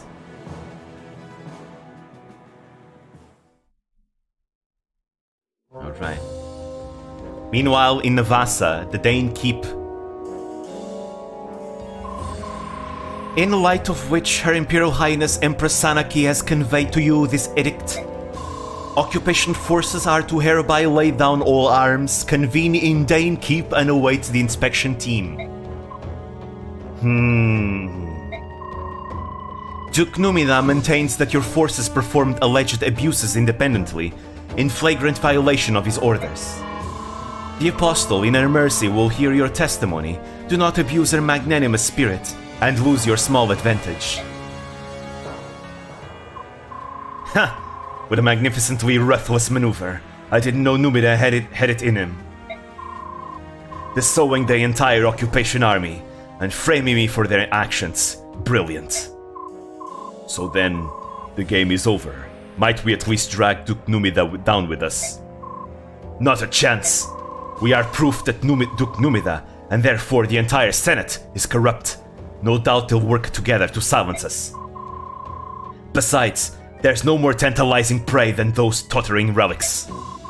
If I'm to fall, so too should the one who appended our plans and drove us to this dead end. That girl. Oh, I like that. Our final mission. You create a diversion with the troops tonight after dark, and now we'll seek our target, the girl silver-maned head. Jared's face looks like he's just done with life. Yep, pretty much. back at the Liberation camp.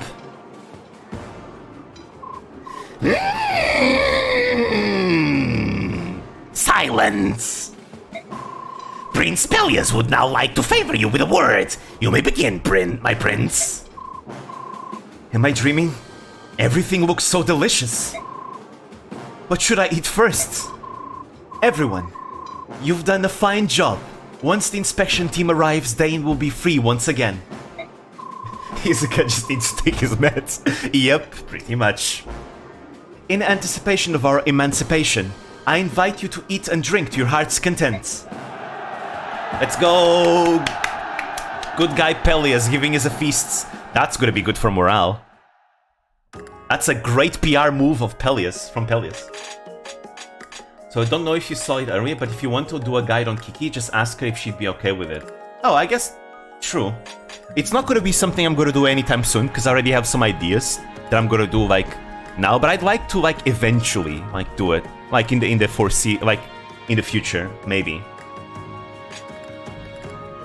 I still can't do one, but I'm interested to see. We'll see. Again. I know, you ain't getting out of that Louis guide. Yeah, but even after the Louis guide, I have a bunch of ideas of things that I want to do, so... it's not gonna be anytime soon, but, like, it's just an interest that I have right now, basically. Anyways, battle preps. So in this chapter, you cannot do battle preps because the only character you have available is Micaiah. No one else. No one else. And we'll see. Soth, how unusual to see you alone. Prince Peleus, you here to see Micaiah? Yes, at least I intended to, but she is quite popular, isn't she? She's always so busy talking to everyone that I can never get near her. They're your soldiers. Tell them to get out of the way. No, I can't do that. My job is to be the symbol of Daein's liberation. But the Priestess of Dawn is no mere symbol. For her, the soldiers will gladly give their lives. Prince Peleus? Oh, don't worry, Soth. I'm not jealous, if that's what you're thinking. It isn't like that. Although I have to admit, I do envy her from time to time. Are there any femboys in this game? Very important question. In this game? Well, technically yes, you have the Herons, Raphael and Rayson. The ones that Almighty calls Bussy. They are the bird lagoos, yeah. And technically, if you really stretch it, Soren, like Ike's Tactician, you know? Like, Ike's Tactician, technically, if you stretch it, and then Rayson and Raphael as well, I guess. The Bussies. I almost forgot. Here, these war fans are for you. But the war is over, and besides, this is a small fortune. Yes, well, share it with the troops if you like. I may not be much of a leader, but I truly appreciate the sacrifices everybody has made. They deserve something in return. Divide it up as you see fit. I trust your judgment. Prince Peleus, you should be the one to give the troops their reward. Hey, 10,000 gold, let's go. Well, now we have a conversation with Best Girl Jill. Our former racist Best Girl. Lady Micaiah? Hello, Jill. What are you doing here? I saw you walking over here as I was heading back to my tent. Is something wrong? You shouldn't be leaving camp by yourself. I'm just exhausted from talking to so many people, but there's no need for concern. I just need some time to myself.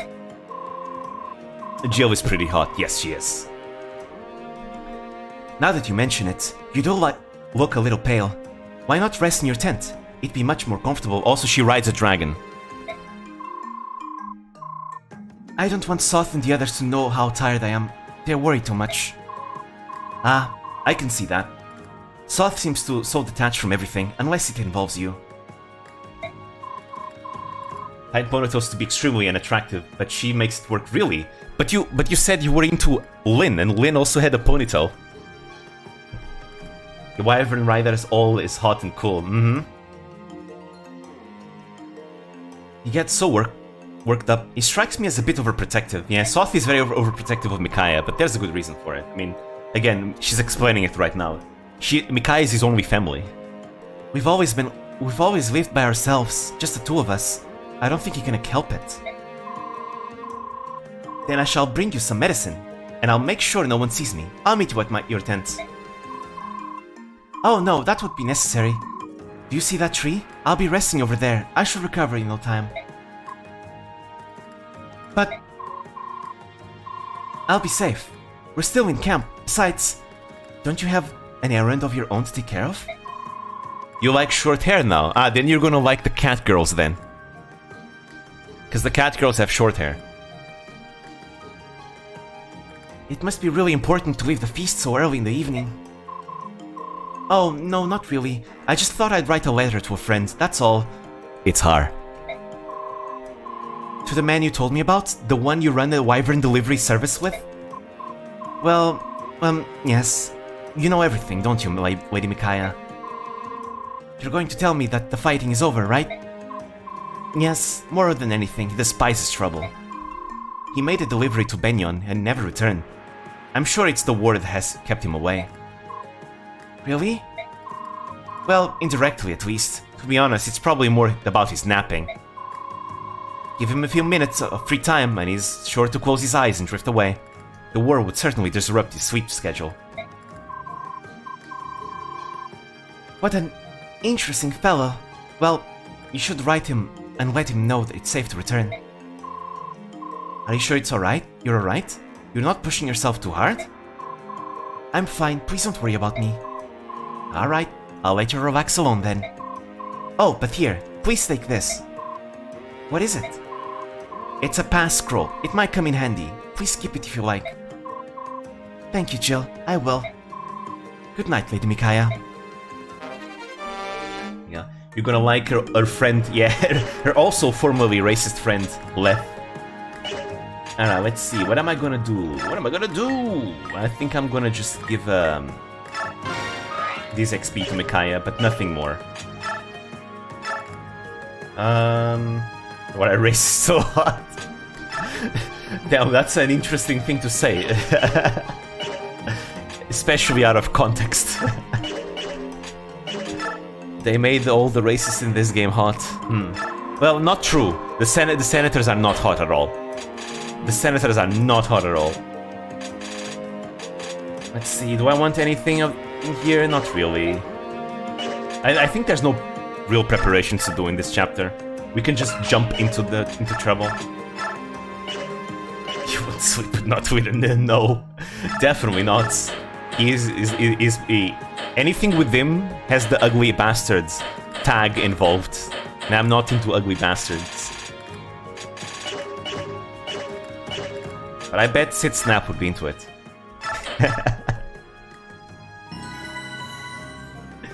Anyways. We're gonna jump right into the next chapter with just Micaiah. Just Micaiah.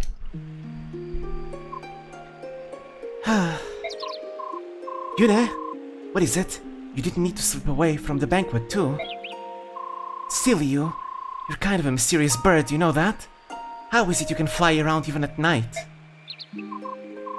Oh, Yune, for some reason, I feel so tired lately, but it won't be long. They met in Path of Radiance. Unstoppable racist meets the immovable racist. True. They have one of the best conversations. I'll go back home to Navasa and then save Daein. And then both stop being racist. So, you escaped the idiot's ball to be alone? How trusting of you, silver-haired maiden. Why does every game have Radiant or Radiance the title? That's just these two games. Path of Radiance is the prequel. Well, Path of Radiance is the first game. Radiant Dawn is a sequel. These two games take place in the same world. That's why.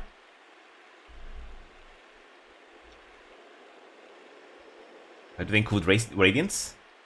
I think it's just because of... I forgot why, actually. Wait, Fire Emblem takes place across multiple different worlds? Yes, that's correct. the majority of games are not connected with each other at all. They usually take place in their own worlds. In this, Radiant Path of Radiance and Radiant Dawn take place in this world and in a continent called Tellius, and that's why people call it the Tellius games.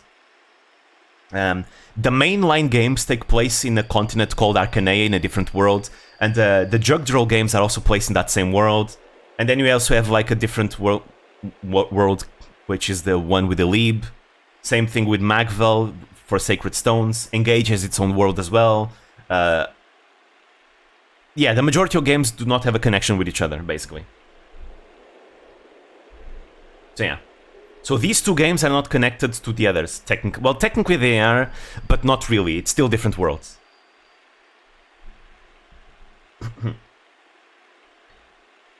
Anyways. No, I'm sorry, Priestess of Dawn. If you really can work miracles, you'd best work one up for yourself now.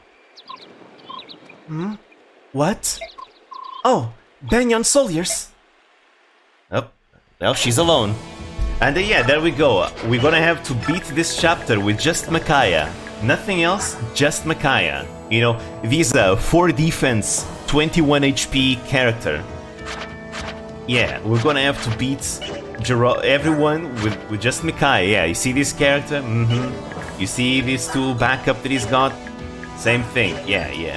Just Micaiah, nothing else. How we're gonna get through this? I don't know.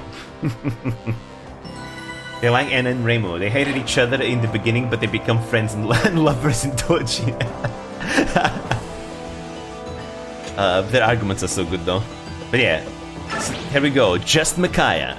Just Micaiah. General Gerard, why are you here? He's gonna become white. I'm doomed thanks to you, but if I have to go down, I'm taking someone with me.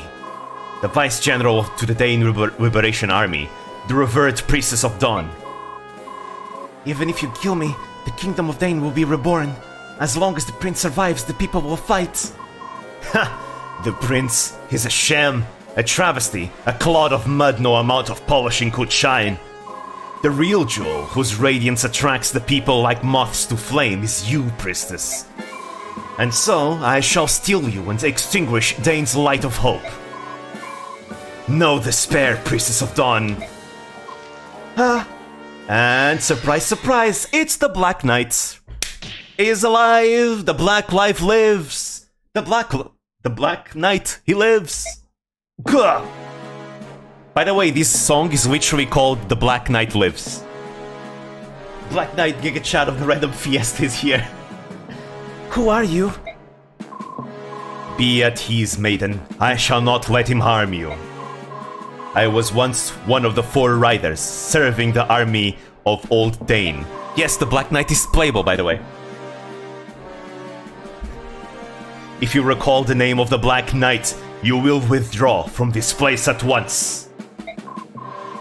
Right, that's precious. You're the legendary Black Knight? Maybe you haven't heard, he died in the war.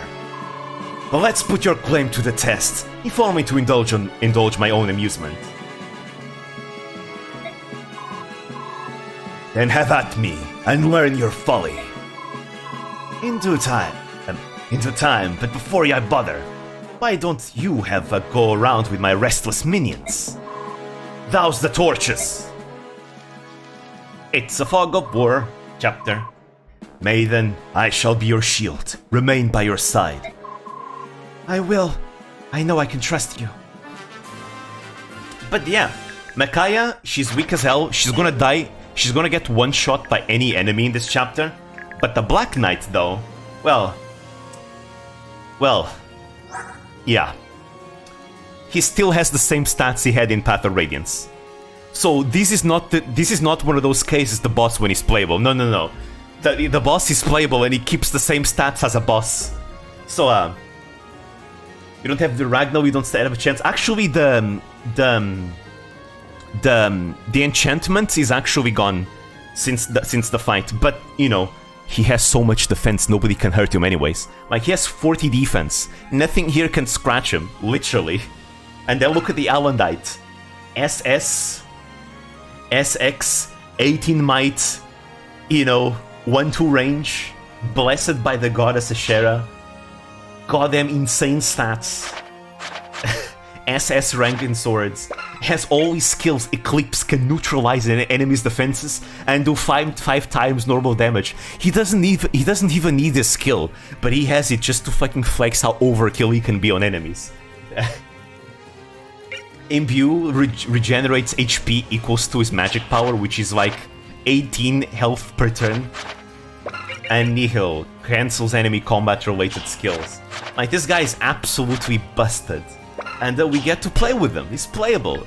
And we need to use him because Micaiah will die. Let me see. He's got a T-pose in that chapter. So what exactly is the war over? So we're trying to liberate Daein. Because Daein invaded Crimea in the last game. Daein lost the war. And because... the Banyan Empire aided Crimea, take its territory back, but Crimea did not want to rule Daein, so they gave the territory back to Banyan Empire. Yes, it's their last named Crimea, yes. And there is a bridge that connects Crimea and Daein. Yes. But yeah. So now the Banyan Empire is controlling Daein, and over these 3 years, they've been tyrants over the control of Daein. So now Daein is rising up against the Banyan Empire. Sounds familiar. True, indeed. Alright, so I need to make sure Micaiah is not gonna get, like, one-shot by everything. So, you cannot rescue Micaiah with the Black Knight, by the way. So yeah, don't even bother try Micaiah fight anything. And yeah, you have the Black Knight's theme song. Oh, he crits! He doesn't even need to crit, but why not? Nothing can beat him in this chapter.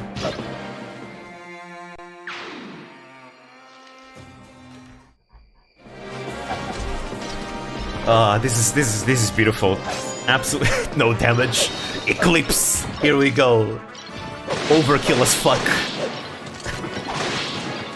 This is time for the enemy to say good night.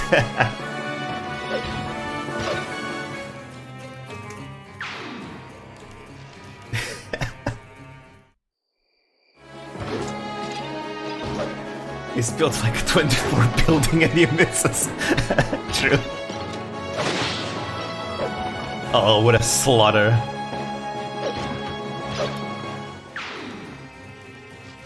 Oh, well.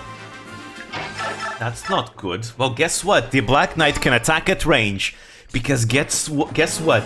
His sword can shoot beams. You're fucking dead.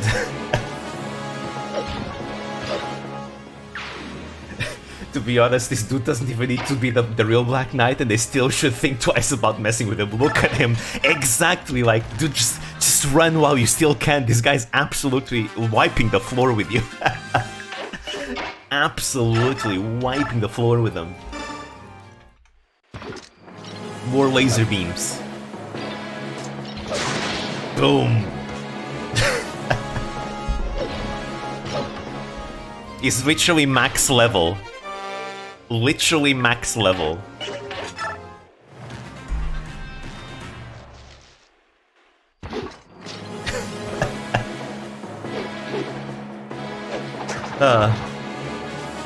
Yeah, they have only 3% hit against him. He's way too fast. They cannot hit him. I'm firing my laser. And again, I can't do anything because Micaiah gets literally one shot by every enemy. So if I move her away from this spot, she will die.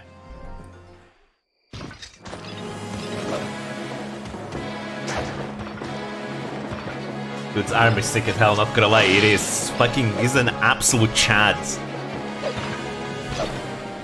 So the Black Knight, he was one of the main villains in the previous game, in Path of Radiance. He was the killer of Ike's father, because Ike's father was actually the one who taught the Black Knight's sword how to use a sword, and the Black Knight always wanted to surpass Ike's father. So, but the thing is that Ike's father, he cut his own tendons because Ike's father killed Ike's mother because he went berserk because of this medallion. So he lost against the Black Knight. The Black Knight killed him in front of Ike. Hey, amazing level up. She got speed. So yeah, so Ike, you know, we see the Black Knight appear throughout like the game, like 3 or 4 times, like, and eventually Ike fights him, and but apparently the Black Knight was just holding back the whole time. But then the castle that they were fighting in falls, and the Black Knight is inside the castle when the castle falls. So everyone thinks the Black Knight was dead. But guess what? Guess he's not dead. He's right here.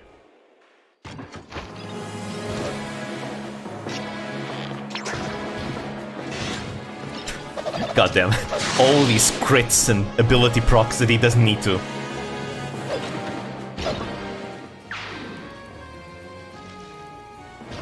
Feels good. You know, after playing with the Dawn Brigade for so long, having something like this is really, really great.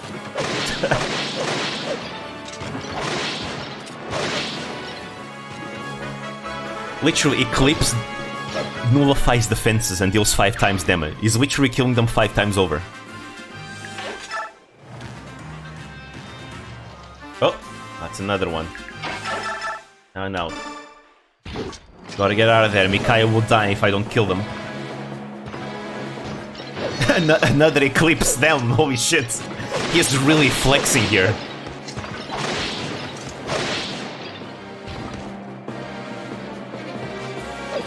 Yo, I need to turn You Got That music video with Ricardo Mills to show off how Black Knight is flexing non-stop. Alright, let me see. Are they not coming anymore? I need to, okay. Oh, no, there's still one more. Oh. No, that's no good.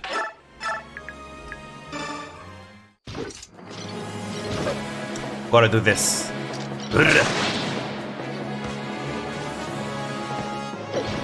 There are like bushes in the way, so they cannot actually get to Micaiah. Because these thickets will block their movement. So we're fine. That one has a javelin, I don't want to bring Micaiah there. Maybe Micaiah doesn't get doubled, but I don't want to risk it. Just let the Black Knight keep killing them. This is the safest strategy that I've found, because this is actually a very hard chapter. Because again, Micaiah gets killed by everything. But this is the strategy that I developed to be able to make sure Micaiah is safe. You just let her sit there. And let the Black Knight deal with everything.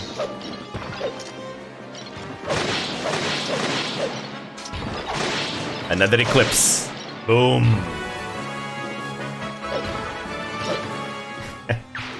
Think Black Knight might one-shot Ashnard? If he does Eclipse, probably.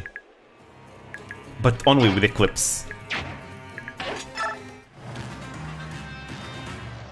Ooh.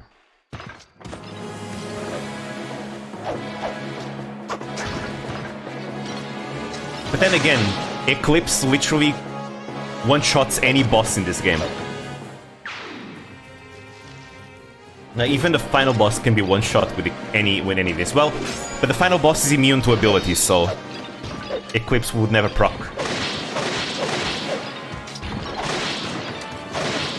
Boom.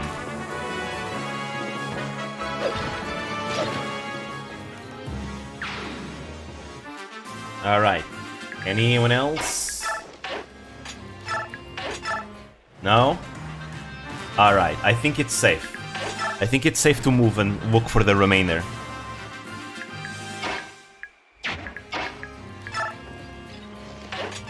Alright, I'm just gonna let the Black Knight go in by himself for a bit.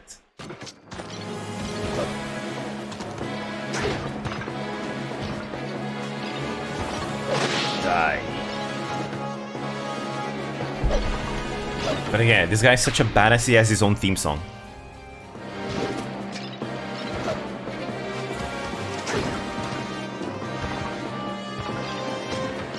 But yeah, all these XP would have been really good on Micaiah though. If only she was actually a competent combat unit.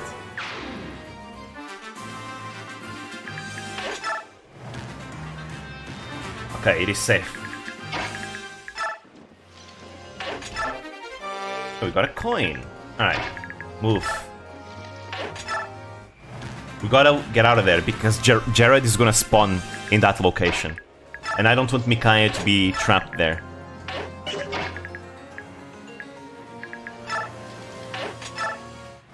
There you go. Don't want anyone to come from behind.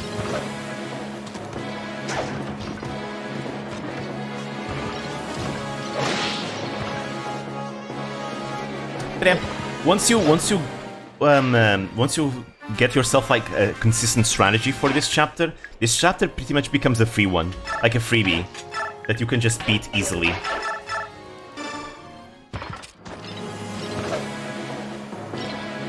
Boom.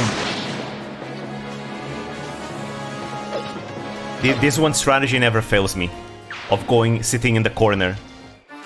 Oh, there we go. I think Gerald spawned.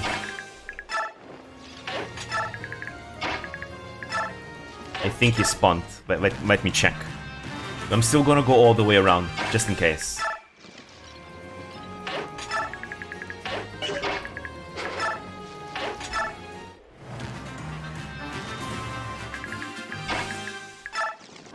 Alright, almost there. And Jared doesn't move in this chapter. Oh, right, I have a talk conversation. I guess I should do that. And I think I'll do it now. Sir Knight, how did you know I was in danger? That is not important right now. Are you injured? No, I'm alright. Maiden, stay by me. I will not let them harm you. I know you won't. Thank you. Right. Ever the gentleman he is. Anyways, but yeah, Jared, he doesn't move, and he's gonna get absolutely slaughtered by the Black Knight. But I'm not gonna do that, because again, he doesn't move. That means it's free XP for Micaiah. Literally, it's free XP for Micaiah. I can just use this. Just slowly grind him away with light, just to squeeze out as much XP as possible. General Jared! Your occupation army has caused untold suffering to the people of Daein. The time has come. You must atone for your deeds. As if I should care one whit about the wretched worms I trample. Well, no matter. He doesn't move. We can cheese him and get as much XP as possible. Gerard's going to die, yes. Slowly grinding him away.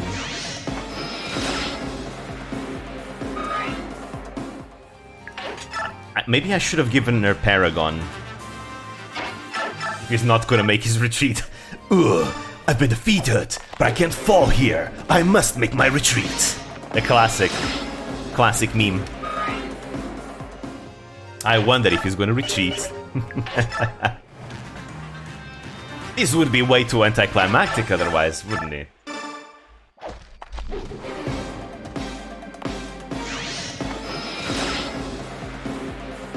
Yeah, I really should have brought Paragon. I completely forgot about Paragon.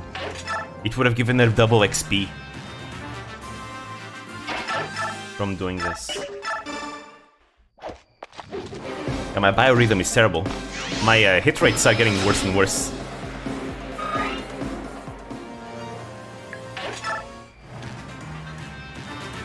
And there we go. 2 more strikes and he's dead.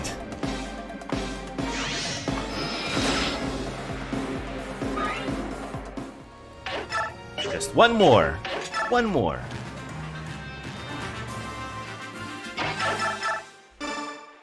There we go. Finishing blow. Destruction. That was a level up, I suppose. Come on, give me more speed.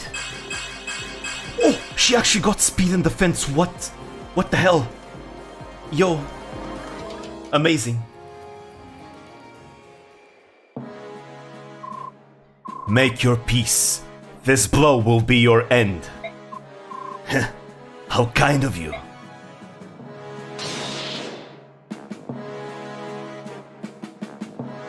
Oh, Alder, he protected him.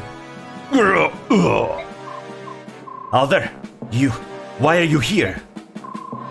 I'd rather fight beside my general than create a distraction with the other soldiers. You idiot, who asked you to join me? General Gerard, you are a terror to work under. Even so, I've always sensed the kindred spirit in you. I will follow you and fight for you to the very gates of the abyss. He was a good soldier. What now? Why don't you kill me? My sword is not made for killing those who will not raise their weapons. You've got to be kidding me. Stop it, both of you. A man has died protecting you. Don't waste his sacrifice. This is not the end. No, it's not. You would simply let him go? He is not ours to judge. He belongs to the Apostle now. I suppose he must bury his fallen friend and pray before facing her. So, let me talk about this scene a bit. Because a lot of people criticize Micaiah for being dumb and letting Gerard go free. And to that, I will say, yes, it was dumb. But you know what? Real people are dumb too. So, you know, this was one of Micaiah's dumb moments. She wanted to be merciful, right? And she put her own mercy above, like, her mind in this situation. And yeah, that's why. Micaiah is very kind. She let him make his retreat. Yes, exactly. So yeah, is it dumb? Yes, it's dumb. Is it in character? Yes, it is. Micaiah is very merciful, to be fair. And again, she believes that Gerard is going to be judged by the Apostle. She doesn't know what's going to happen by letting him go away. But unlike Mary Sue's, her actions are going to have consequences. Mary Sue would have no consequence, but the Micaiah does have consequences. Which is the next chapter. You have my thanks for saving me. There is no need for thanks. Micaiah, are you safe? You, Micaiah, run! Soth, it's okay. This knight just saved my life. What? Micaiah, do you know who this is? Everybody knows who he is, Soth. He's the Black Knight, one of the 4 riders under King Ashnart, and the strongest swordsman. Exactly. The scum that General Ike defeated in Nados Castle in Crimea 3 years ago. How can he be here now, alive? You are correct, Soth. Ike did defeat me in that battle, in a fashion. But as you can see, I managed to escape. What do you want? For Daein to raise its banner as a kingdom once again, I came here to protect those who are necessary for that dream. Soth, General Gerard was here a moment ago. If the Black Knight hadn't stepped in, Gerard would have killed me. What? But I don't see his corpse here. That means he's still alive, isn't he? Yes, there was another soldier who sacrificed his life protecting Gerard. I presume Gerard's burying him now. Oh no. What is it? I see a dark cloud. It's dimming the light of hope. By letting Gerard go, I may have allowed something terrible to happen. And there we go. See? Consequences. That's the difference between Micaiah and Corin. Corin does dumb stuff, but his dumb actions have no consequences. Micaiah does dumb things, and they actually have consequences. Therefore, she's not a Mary Sue. Because a Mary Sue is a product of bad writing, not the character itself. You aren't sure? You seem very defensive over her not being a Mary Sue. Ever the phrase methinks the lady doth protest too much? So, let me give you some context. In the Fire Emblem community, there's a lot of characters that are considered Mary Sues, right? Even though they aren't, because people don't know what a Mary Sue actually is. Like, Mary Sue is one of those terms that gets thrown out a lot, but every single person has a different definition, right? And because of that, nobody agrees on the definition. And because of that, the actual meaning of Mary Sue gets muddied. Now, in Fire Emblem, this happens a lot with a lot of main characters, especially the female main characters. But Micaiah is one example of a character that's considered a Mary Sue, but literally, she's not. Literally, she's not. It's literally people's misconceptions of what a Mary Sue is. Like, they say, oh, a Mary Sue is a character that's loved by everyone, that's beautiful, and that you know, stuff like that. Basically, it's a bunch of traits that usually Mary Sues have, but those traits are not what make a Mary Sue a Mary Sue. Like, those are just, you could say, byproducts, you could say. But you can have a character with those traits without being a Mary Sue, because they're just traits, you know. It all comes down to, like, the writing itself. A Mary Sue is a product of the writing. If the writing is good, no matter how many traits you put in on the character, it's never gonna be a Mary Sue. Because a Mary Sue is by default a product of bad writing. Therefore, in order for it to be a Mary Sue, it needs to be bad writing that makes no sense. And in the case of Micaiah, everything makes a lot of sense. Now, here's another thing. In the Fire Emblem community, there's this very bad habit that people have of every time they see a character do a dumb decision, they immediately call that as being bad writing. And I disagree with that, because people make dumb decisions. You know, it's very normal to make dumb decisions. Like, people say, oh, this character is dumb. If it was me, I would have done this, this, and that. Like, and that's such a bad argument. Like, you are yourself. That character is a different person, right? Different people will deal with different situations differently because they're different people, and sometimes some people would do dumb stuff because people do dumb stuff, and, you know, I do dumb stuff. All of us do dumb stuff. We're human. It's making dumb decisions is being human. Now, the difference between a Mary Sue and a not Mary Sue is that Mary Sues, usually when they do dumb decisions, they have absolutely no consequence to their actions. For example, in Fire Emblem Fates, there is a character called Corrin, and Corrin, he spends the entire game doing dumb decisions. But literally, there's no single consequence to his actions. The story literally protects him from every single bad consequence that would happen from his decisions. Literally. Like, it's terrible. Like, what the hell? That's what makes Corrin a Mary Sue. It's the lack of consequence. It's the writing, the story itself literally bending down to, like, make sure Corrin, everything's okay with Corrin, and literally the writing, the story is warped around Corrin like a black hole. And even characters, like, act outside of character just for the sake of Corrin, right? That's not what happens with Micaiah. Micaiah makes dumb decisions throughout this game, and every single time she suffers the consequences. People call her out on those decisions as well, and every single way, the way people see her, it makes sense. The people love her. The people of Daein love her because she's literally the symbol of Daein's liberation. They've been under oppression for 3 years in a row, and here we have this underdog girl that's been leading this band of people to, like, for the sake of the common citizen, right?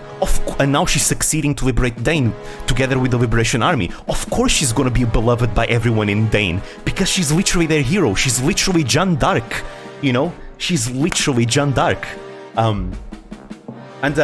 You know, in the case of Black Knight, people say, oh, why does the Black Knight protect her so much? Same reason. Micaiah is a symbol of Daein liberation. The Black Knight wants to see Daein free. Therefore, the Black Knight understands that as the symbol of the liberation, he needs to protect her. Because if she dies, Daein morale is gonna plummet immediately. And there's another reason why. There is yet another reason why the Black Knight protects her, but I'm not gonna say because it's a spoiler. And it's a big reason, like, it's very, very big. So everyone that says that it makes no sense for the Black Knight to be protective of Micaiah, have they even played this game? Have they fucking read the story? Paid attention? Because it's a big reason why she protects her. And same thing for Soth. Soth sees Micaiah as his only family. He lived on the streets. He and Micaiah have been living together since he was a kid. Literally. He sees him, she's literally kind of a big sister figure to him, right? Why wouldn't he protect Micaiah? And since Soth fought in the war together with Ike, he's suspicious of the Black Knight. Right? That's it. Like, again, it's every single criticism I see against Micaiah seems like such a vague thing to explain by if you just pay attention to the story. And again, it's usually just traits that people throw out, even though those traits are not what makes a Mary Sue a Mary Sue. They're not. They're just traits. They're just traits that characters can have. But yeah, good writing is pretty easy to identify. Is it fun? Okay, it's not quite that, because there are bad stories that are bad, but they're so bad that they end up being fun. That's not really good writing, right? Like Fire Emblem Engage, I consider Engage very fun, right? But in no way the writing is good though. Like in no way. It's absolutely terrible. Like the writing of that game, but it's a lot of fun. It's very silly, right? But like there are things that make sense and things that don't make sense.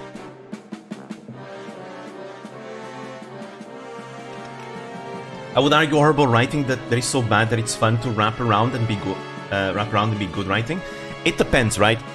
It really depends, I feel, on like the intentions of the writer. Like, what did the writer want to do with this? Did the writer want to do this on purpose just to give us a laugh? Or did the writer actually try and make like a more serious story or something like that? Or is what the writer trying to achieve, you know, something that he succeeded at, right? I think those things are very important. And sometimes, in the case of Engage sometimes tries to make like these serious moments to make you care, but they fall flat because the writing is just that weak, right?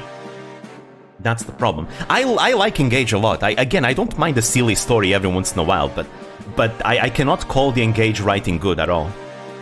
But the problem is that then there's some people that go a bit overboard with their criticisms, right? And they can see that, oh, Engage is bad, there's no good Fire Emblem stories, Radiant Dawn, now that's bad too, because there's one that plot device or main character is a Mary Sue. It's like, nah, bruh, just read the story. She's not a Mary Sue. And again, every time, Micaiah is not the only character that gets considered a Mary Sue. Celica from Echoes is considered a Mary Sue. Lynn is considered a Mary Sue. Erica and Ephraim are considered Mary Sues too. It's always like that. Like, even though like a lot of those characters, yeah, are they bland? Sure, but bland doesn't mean they're Mary Sues. Again, Corrin is a Mary Sue. Like, Corrin is a definite Mary Sue. Because again, the way the story bends down around him, how he's literally the center of the universe in the entirety of Fates, right? Literally. He warps the story around him, he breaks the world building, he breaks the characters of other characters, right? Literally, sometimes characters act out of character just for his sake, and things like that. And there's no consequences for the bad actions the bad decisions that he does. Like, it's the writing itself, as you can see. That's what makes Corrin a Mary Sue. Micaiah does not have any of that. Micaiah is not the center of the world. I would actually argue that Ike is still more important in this game than Micaiah is. For sure. And Ike is not a Mary Sue either. Like, at all. He's a stoic character, but stoicism, being stoic doesn't mean you're a Mary Sue. Like, having more of a subdued, like, you know, low energy personality doesn't make you a Mary Sue. I feel like sometimes people also call, like, stoic characters Mary Sues for no reason. Like, being a good person that wants to do good doesn't make you a Mary Sue either. Those are just traits. That's it. Just traits. It all depends on the writing itself. That's why I'm very passionate about it, because me defending Micaiah was literally the first video I ever uploaded in this channel. Like, I get really heated whenever we get into this conversation about Mary Sues, because it's been such a big discussion in the community, in the Fire Emblem community, that in many ways I feel like a lot of people are starting to realize, okay, yeah, these characters are not Mary Sues, it's true, but there are still some people out there I don't know what are they doing, what story are they, like, what game are they playing. I don't think they're playing Radiant Dawn either, because they look at this, they look at all the arguments, but they still, nah, she's still Mary Sue, even though, like, bruh. Again, it's people don't know what a Mary Sue is, and because they have their own definitions of what it is, and they apply that definition on the character, even though that definition is not the correct one. That's it. But yeah. I feel like this gets into a form of death of the author in a sense. Does it intent matter, or is the result interpretation of the viewer? I think it depends. I think it's a case-by-case situation. It's usually something that like you can get a feel for when you experience it, right? I usually take both into account. Again, it depends, right? Some stories try to arouse you to think of something. Other stories don't. But again, I look at every story like in a case-by-case situation usually. But yeah. Anyways, I'm gonna continue. I'm probably gonna continue like every once in a while whenever something like this happens. I will keep commenting on it. Because again, I want to use this playthrough as an opportunity, as every time I see like a scene or something that people usually accuse Micaiah of, I'm gonna come here, put my foot forward and explain why it makes a lot of sense in the story, and why is why she's not a Mary Sue, because goddamn, I get really heated whenever I talk about writing and stuff. But again, when I say Micaiah, I could also say other characters as well, but Micaiah is like the big example, because I think she's way more interesting and way better written than a lot of people give her credit. Because again, I like when my characters are flawed, and Micaiah is very much flawed, but ironically, people accuse Micaiah of having no flaws, which is like, what the hell? Literally, Micaiah is so patriotic for Daein that she literally said she preferred King Ashnard's over like Daein losing the war. Literally, even though Ashnard invaded Crimea and wanted to build a society where people would only the strong would survive, and you know, killing Laguz would be like acceptable because Ashnard hates Laguz, you know, even though he, you know, boned a dragon Laguz, but still, you know, yeah, there's nothing wrong with being patriotic. It's just the facts that her patriotism is so much that borders nationalism, right? That borders nationalism to the point where she's literally okay with a ruler that literally invaded another country and is willing to like kill Laguz and do experiments and like only the strong survive. If that meant Daein would never fall under Banyan oppression, like literally, she's okay. In a way, you could like, it's again like, bruh, Micaiah is a more spicy character than people give her credit. You know? And again, she makes dumb decisions every once in a while, as characters do, and it's in character. Because people, oh, why? But she's so wise. Why does she make so many mistakes when she's so wise? Well, she's relying on the power, and that power, you know, as we can see, it's not going to be very reliable as our story continues. Outside of that power, she actually is not that wise. Just saying. Those visions just kinda come into her head. And yes, it's normal for like characters usually have visions, but like, there's a reason why she has visions. There's a very much in-lore reason why she has those visions. But again, just in general, like, there's a reason for everything about Micaiah, and again, she has a bunch of flaws. As we're gonna see later on, we're gonna see more of Micaiah's flaws as the story continues, because things are gonna get spicy. They're gonna get very spicy, indeed. But yeah, well, let's continue. Anyways, my mind feels foggy. Things I could always see clearly are now dim and vague. I may have committed us to an irreversible fate. I shall aid you. No matter what Gerard may plot, I will prevent it. Micaiah and I don't want your help. Soth, stop that. In King Ashnard's war, you served below General Ike, and you and the Black Knight were enemies. But now you are comrades with the same goal, Daein's restoration. Listen to me. The Black Knight was Daein's strongest general. We need him. Now I'm willing to serve. Nationalism is an argument in and of itself. See, okay, I'm saying this because I'm a European, and here in Europe we have a different outlook on nationalism compared to like probably the US, because of our history, like in the 20th century. You know, because of the rise of fascism and all that, we tend to be very wary of like nationalism.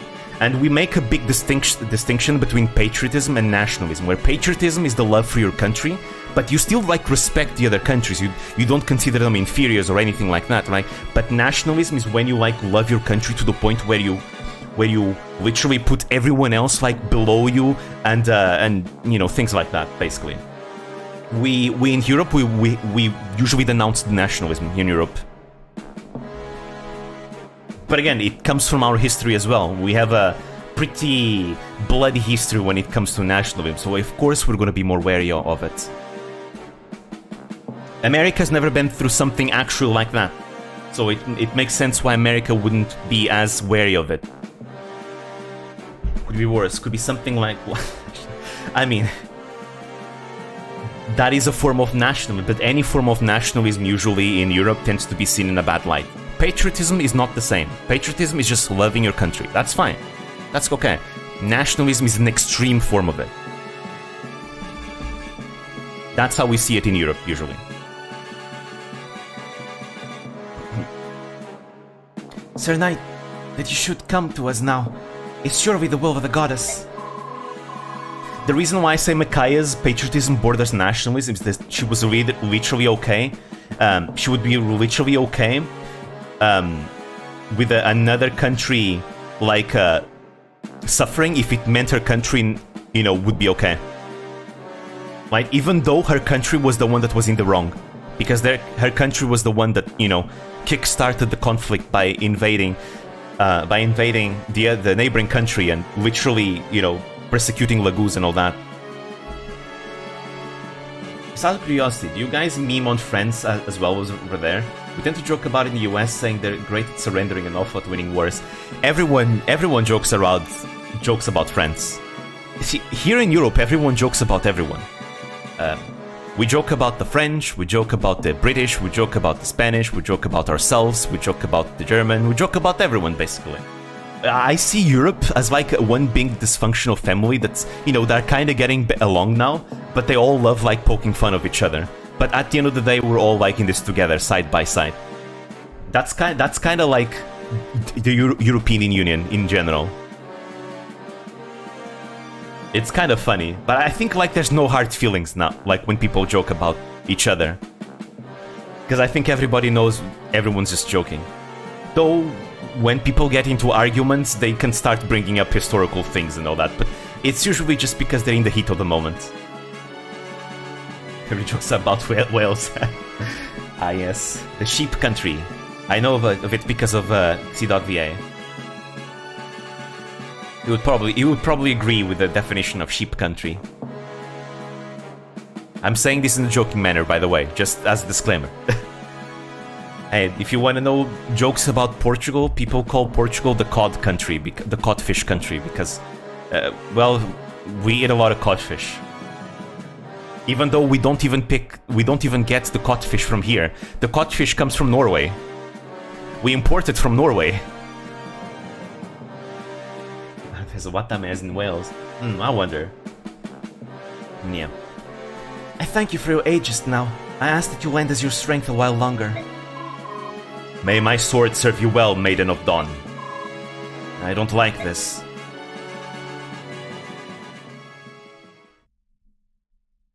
But yeah, there we go. We'll talk more about Micaiah as the game goes forward. Because again... And also, the whole thing of being beautiful makes you marry Sue is also, like, ridiculous. A figure from Daein's past appears unexpectedly in the night. A figure thought to have perished in the Mad King's war. The blood-stained right hand of the king himself. The mysterious Black Knight. There he is. The Black Knight protects Micaiah against Jared's cowardly surprise attack. However, Micaiah senses that Jared has one last move to make. Yeah, she's gonna pay the consequences. Deprived of his chance to capture Micaiah, Jared abandons all notions of retreat or negotiation. Instead, he makes plans for revenge. Guess what? Letting him go was a bad idea. An emissary from his homeland of Benyon and reclaims control of Daein Keep. From within the keep, he launches a savage barrage of catapult fire, all but destroying the castle town. There we go. The momentary peace that arrived with the Benyon emissary shatters along with Nevasa's walls, and the people of the city see their kin and their capital crushed under a rain of stone. This treachery proves too much for them, and their grief explodes into rage.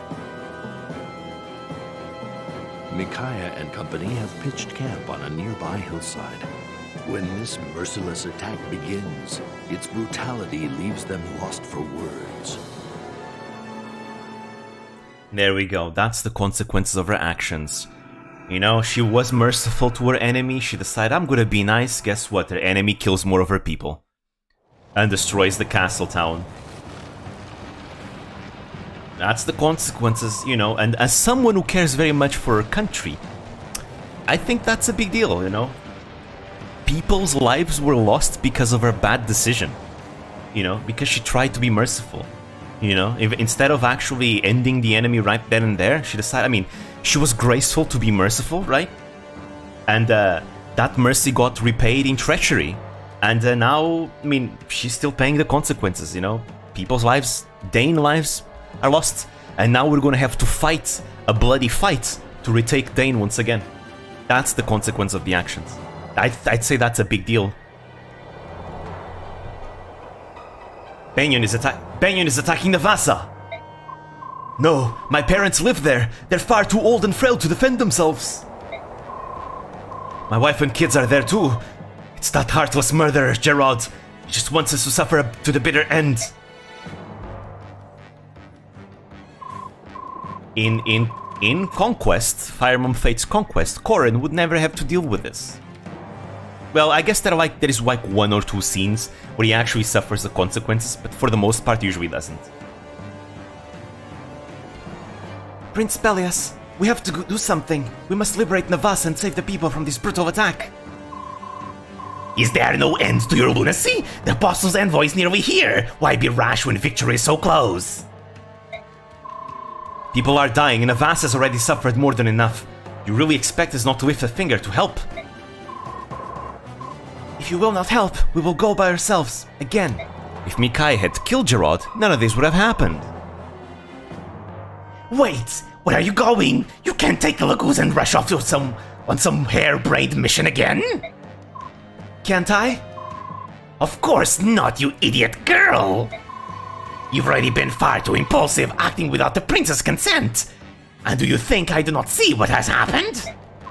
Your name has been raised to lavish heights among the Daein people. Your name, and yours alone. What happened? So Gerard, he returned to the castle and decided, fuck you, Micaiah, I'm gonna kill the people of Daein. And he decided to use catapult fire against the castle town of Daein and kill people inside the castle. So now, like, everyone is looking at this and like, fuck, the envoy from the Empire is coming soon, but we gotta do something and save the people, right? So now we're gonna storm the castle to save the people of Daein. That's the consequences of Micaiah's actions. She was merciful, she was being nice, she was being merciful, and Gerard replays her mercy with treachery, and now, you know, people die as a result. Yep, people are dying now. And, yeah, it was all because Micaiah decided to be merciful. Was that a good decision? I mean, she was just trying to be merciful. I mean, I can't really blame her for being merciful, right? But, I mean, it's not like she knew Gerard that much anyways. Still, regardless, she did the decision, not a smart one, and now she pays for the consequence, which is people die, and we have to go through another fight. A fight that wouldn't have happened if she just had killed Gerard. There we go. Also, I think I'm gonna chill on the Izuka voice because my throat is hurting and I drank all the water already. Even our own soldiers heap their praise on you like sugar on berries, sparing not a thought for their prince. The Izuka voice hurts my throat. Batman always caught the villains, but they run away and more people dying. Consequences, exactly! Oh. Ha! The prince is a sham, a travesty, a clod of mud no amount of polishing could shine.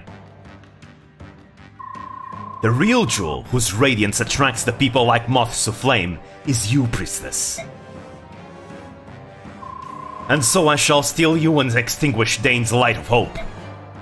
Which is why the Black Knight is trying to protect her. And then, even once their rightful king is crowned, the people will still await the approval of their precious priestess of Dawn.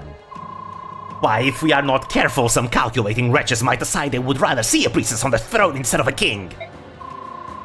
And once again, this country will be torn apart all because of your glory-hounding disregard for our prince's command. Please, Izuka. Come to think of it, perhaps our priestess here has been planning this all along. Pretending to help the prince, when in truth she seeks to wear the crown herself. Stop your tongue, worm, or my knife will stop it for you. The only one who seems too hungry for power here is you. He's sexist too? Maybe, actually. That's enough. Izuka, Micaiah does not deserve any such attack on her character. She is pure and noble, and I am inadequate. Have her actions poisoned your mind too, my prince? Since we met, Micaiah has led every battle. Again, another reason why the Daein people like her so much. She's literally led every battle. You know, just saying, leaders that tend to lead from the front tend to be very much admired. Guess what Jeanne d'Arc did? Lead from the front. Just saying, again, Jeanne d'Arc and Micaiah have a lot in common. And again, Jeanne d'Arc wasn't necessarily the smartest one either. Jeanne d'Arc's strategies in the 100 Years' War basically boiled down to, see that fort? Yeah, we're gonna take that fort. Charge everyone. There we go. I just, in a nutshell, said every single strategy that Jeanne d'Arc came up with in the 100 Years' War. You know? I mean, I guess Micaiah gets, you know, he's a bit smarter than that, to be fair, but, you know, they have a lot in common still. Both love for the people. That's the best strategy, though. Like, they're both loved by the people, they both charge from the front. Like, literally, why wouldn't the Daein people love Micaiah so much? Oh, is it because Micaiah isn't actually as good a leader as they think? I mean, again, Jeanne d'Arc, she's not actually as good as a commander as they think, but hey, results are what matters, even if she's not that competent. And she brought results, and Micaiah also brings results, even if she's not that competent, actually. You know, she gets by, but she's not really, she's no genius. But again, the people don't know that. They see her as a hero. They don't know her personally. And Micaiah is able to keep up the facade. I mean, she's not an idiot. She's not a genius, but she's not an idiot either.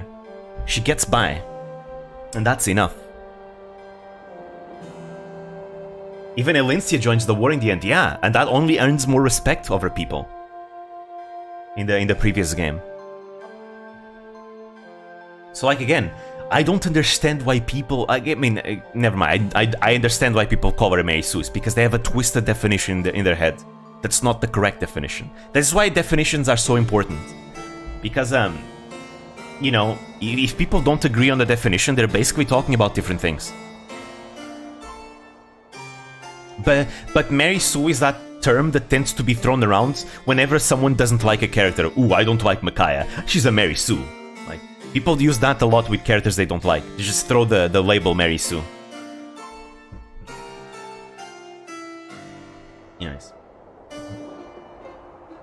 Since we met, Micaiah has led every battle, even joining the soldiers on the battlefield. Not so with me. I cannot defend my people. How could our people not rally around her? They see her fighting, throwing her lot with their own. They respect her. Remember when I was extremely forceful on arguing about using the word truth in that one conversation because definitions? But the whole thing about truth, it was the whole relative and an absolute truth. But that's different. Like each thing means something completely different. That's why you cannot replace like the words before, because the words before are very important, because they communicate a certain idea. But I agree, agreeing on the definition. But like, there is a definition of relative truth and there is a definition of absolute truth. They're not the same thing, though. If people confuse both of them, that's not the definition, though. That's like, well, not. I mean, it's not that difficult to confuse the two of them, to be fair, because like, whenever you hear the two terms, you already like raise some eyebrows. Like, what the hell? I only know one truth. And usually when we think of truth, is truth, right? Those two terms basically try to put in perspective a certain nuance on like people's perspectives. But at the end of the day, it's something that doesn't really matter because it doesn't actually like have relevance in people's lives. It's kind of like knowing whether or not like all our actions are actually fated or not, like determinism. It's one of those concepts. Doesn't really matter. It just puts things into perspective, but doesn't actually matter because it doesn't change anything about your life, really. You're gonna still act the same way that you would, right? Regardless.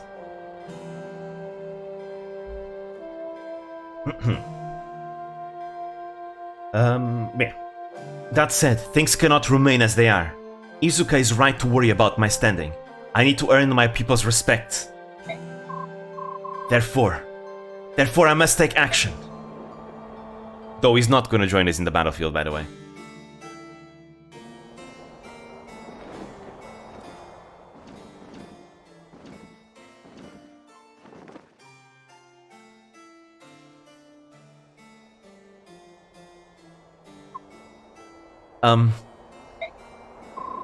Soldiers of the Liberation Army, heed my Katsumok-seo! No, hear my words. I am Peleus, the true Prince of Daein. Yes, we know who you are, my lord. We ought to know by now.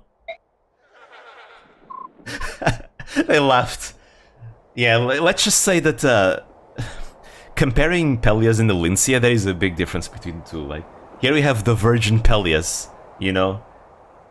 Tries to have his soldiers pay attention to him. They poke fun of him. In the previous game, we had the Chad Lincia that decides to actually fight in the front lines and make a speech. Everyone pays attention and cheers for her. You know? The virgin Peleus, the Chad Lincia. Goddamn. And so... Yeah. Is he? Alright. Yamada! Prince. Sir Knight? I mean, I don't know how the hell they would hear that, but sure.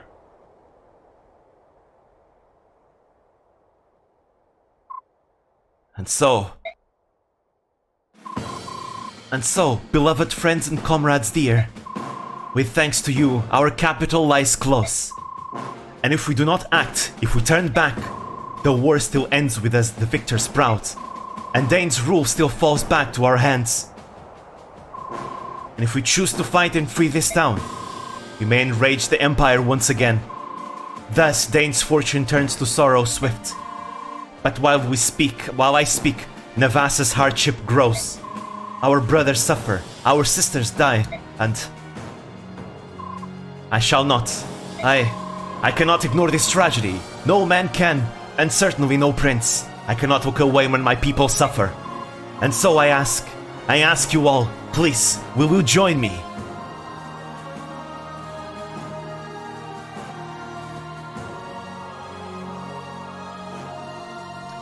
They're taking some time to think. Ah, there we go, they step forward. Long live the prince! Long live Prince Peleus! Long live Daein! It's time to save our country!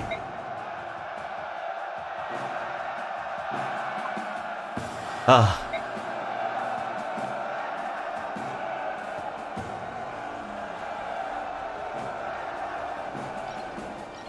Here we go. Time to liberate the capital.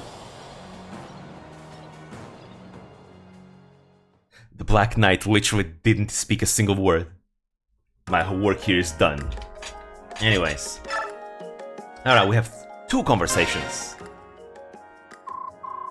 Lady Micaiah, I am sorry to bother you while you prepare for battle. May I have a word with you?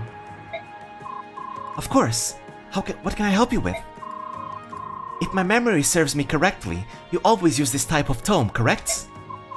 Yes, that's right. Oh, I'm glad I remembered correctly. Then please take this. For me? Are you sure? I mean, you're the only one that can use that, Micaiah. It's literally a personal tome for you. It's a token of appreciation for letting me and Marado join your army. We're lucky to have you, and thank you. I'll use this tome well. Listening to Prince Peleus' speech earlier, I'm certain that Daein will exist anew. It will be a greater and more unified country than ever before. I agree. So many things have happened along the way, but I'm glad to be here now. I feel happy and very proud. I feel the same way, and I'm sure all the soldiers of the Liberation Army do as well. Daein will soon be free. Lady Micaiah, please lead us to victory. Yes, together we shall see victory. Let's go, another Thaini! Woo! Now for Volug. Volug? Where? How did you get this? From the ruins in the desert? Oh, you got it when we were there before. No? Then how?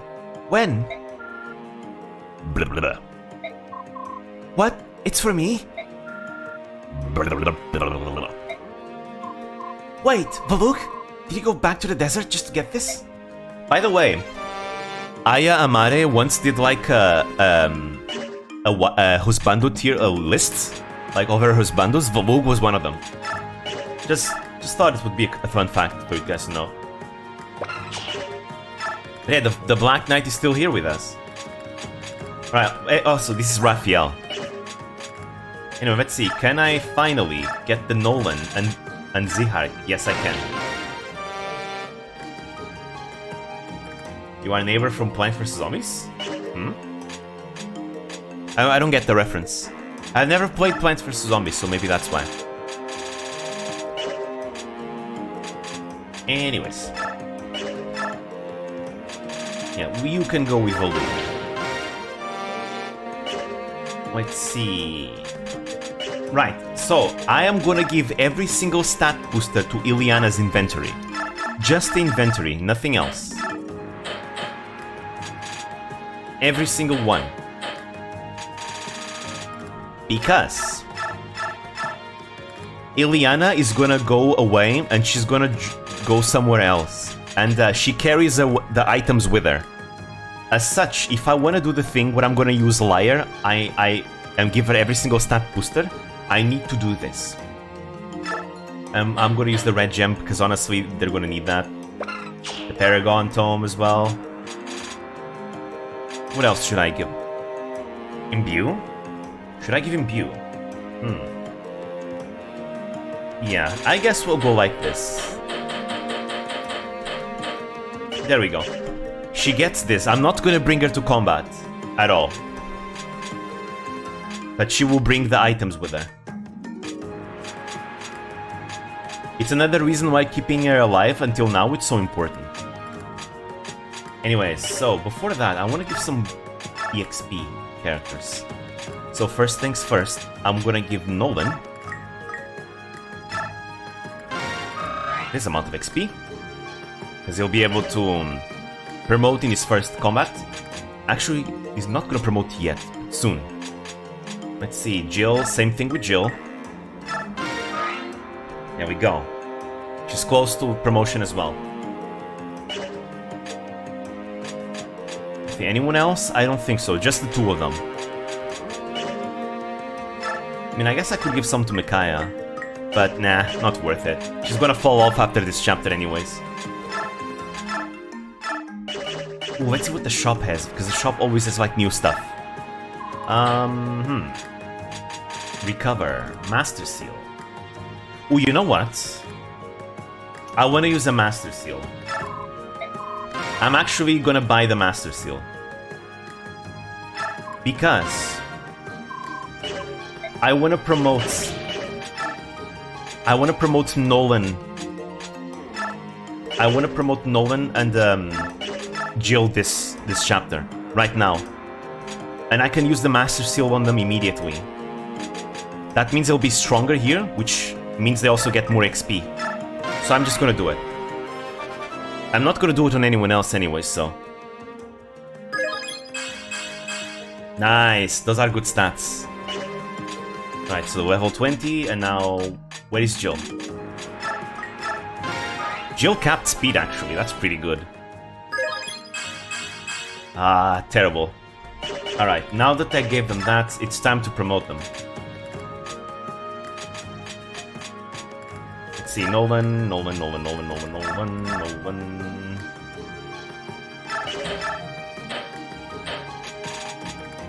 There we go, and now I give him the Master Seal. And he promotes.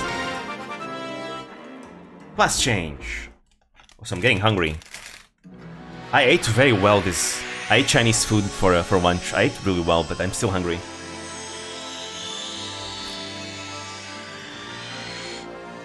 There we go. He's a warrior now.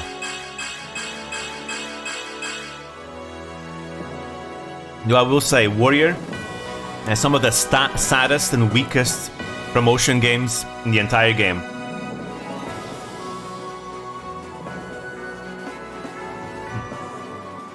We forgot, I was going to start Messenger to eat a while before each stream.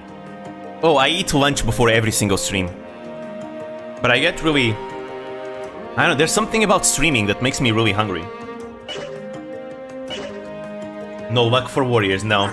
But now he can use crossbows, and that's going to be very important in the next time we use the Dawn Brigade. Man, you need to get snacks to get through each stream. True. The reason why I usually don't eat is because, you know, I'm talking, so I don't want to, like, eat and interrupt the talking. Like in a visual novel stream, like Nini Sunny, I literally can't do it. But, maybe in some gameplay moments, I suppose it's fine. So I'm giving myself the luxury to do it right now. Let's see, I wanna... Let's see, where do I have it? It's very small, you can take minor bites of like... Yeah, I got cookies right now with me. Oh! Salutations, Dino! Hello, hello! How's it going? Yo, there we go, Master Seal. Good to see you. There we go. Now, Jill is gonna promote.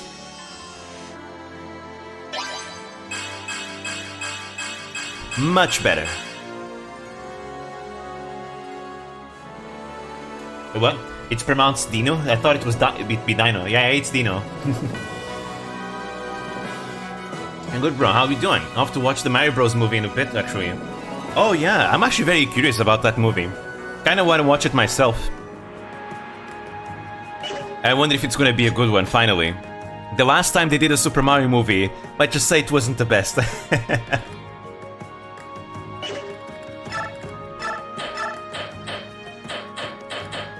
I'm very, like, curious about it, because the animation looks really good in this one. I really like how the movie looks from the trailers that I've seen. Looks really nice. Critics hate it, fans love it. That's how you know it's a good movie. Ah, okay. That's good to know. Okay, that is very good to know, actually. I mean, because think about it, the fans are the most important ones, right? If they like something, then you know it's good. No matter what critics might say.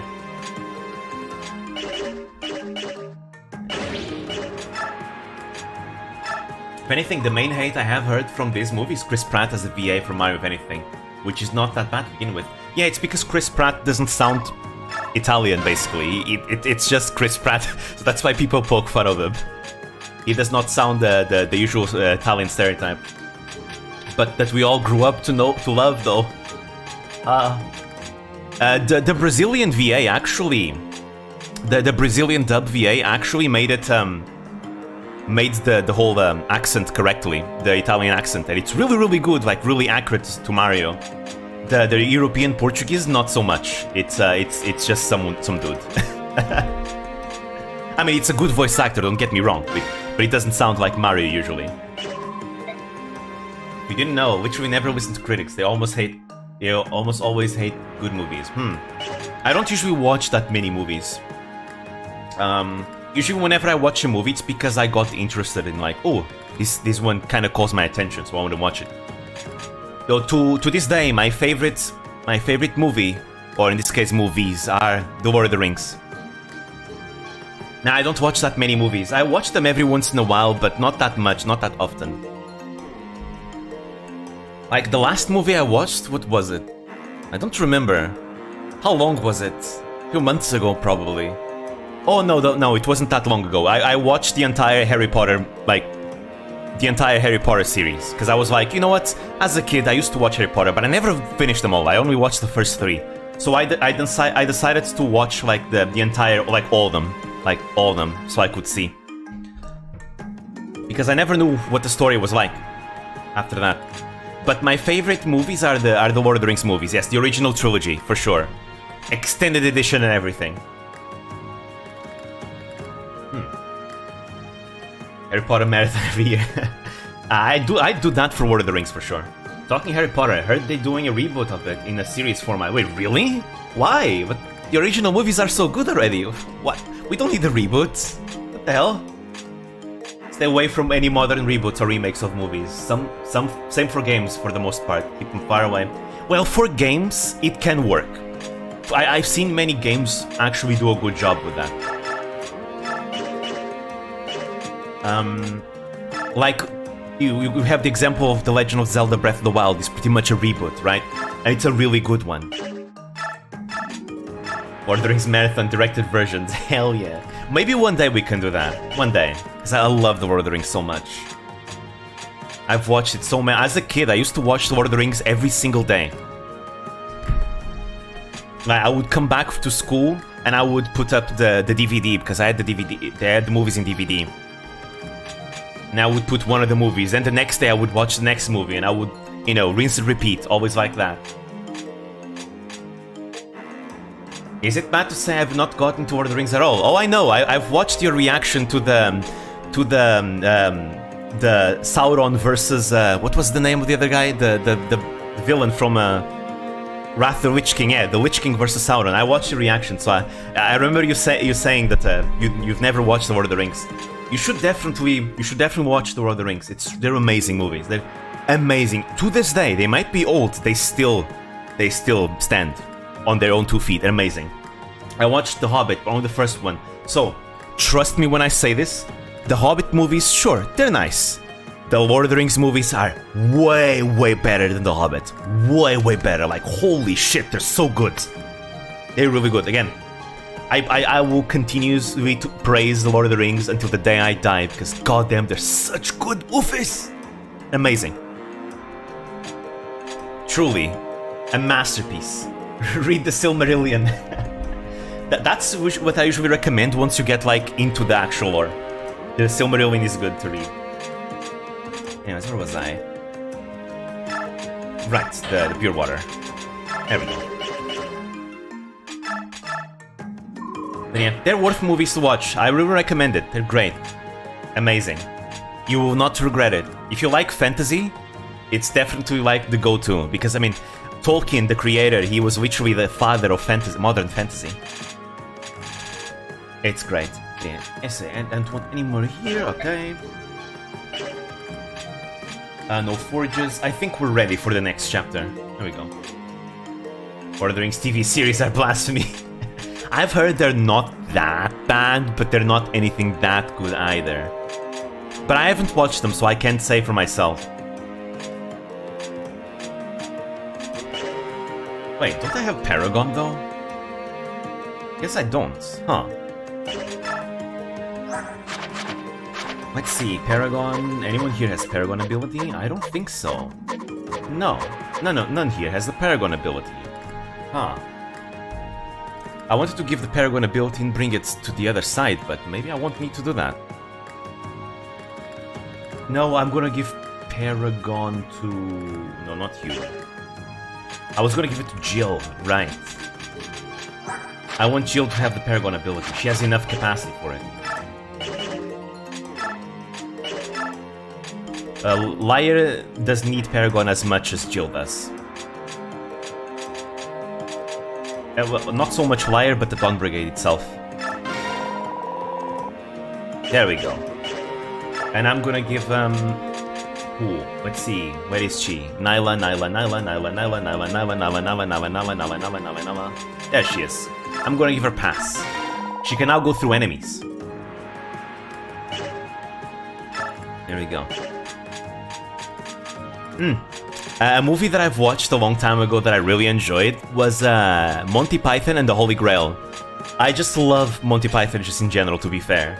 Great comedy. And I've also watched The Life of Brian. Very good too. The TV series annoys me. Galadriel in lore was meant to be in the Far East in the Second Age. Let's see. Good here. Yeah, okay. Now I think we're actually ready for battle. Sorry for taking so long with the preparations. It's just that the next chapter is going to be a rough one. So I want to make sure we are prepared completely. Oh, in that case, I think Ileana now has space for something else that I can bring to the to the Grail Mercenaries. Though I guess this would be nice for the Dawn Brigade too. I wonder... I want to bring them this? Maybe not. I'll give her an Elf Thunder just so she can defend herself. I'm not gonna bring her to combat though, because I don't want to risk her dying. I don't want to reset either. Alright, we're ready.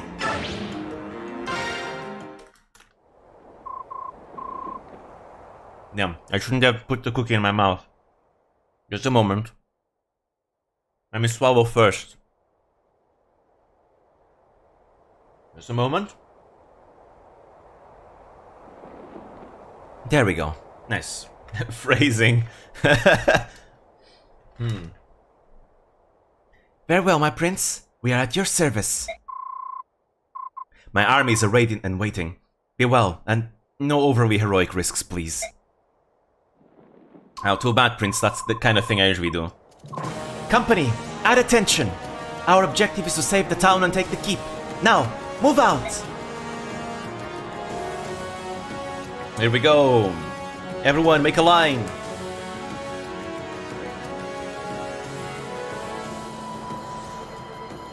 Daein keep.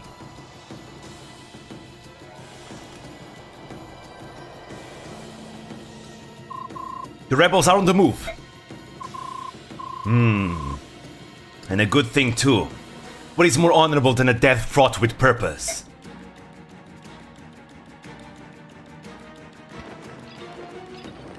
Here we are. I wonder where Jared is. All the way up top. Listen up, all of you. This is our last chance to die as we've lived, as proud soldiers of the Empire. If we survive this fight, imprisonment and hushed-up execution await us. If we run from this fight, dishonor and pursuit will dog our miserable days.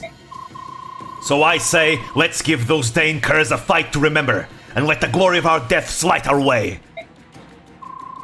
We've lived as proud soldiers of the Empire. Let us die as proud soldiers of the Empire. Now go! That shout, that's Gerard. For Dane's sake, this time I swear I will put an end to him.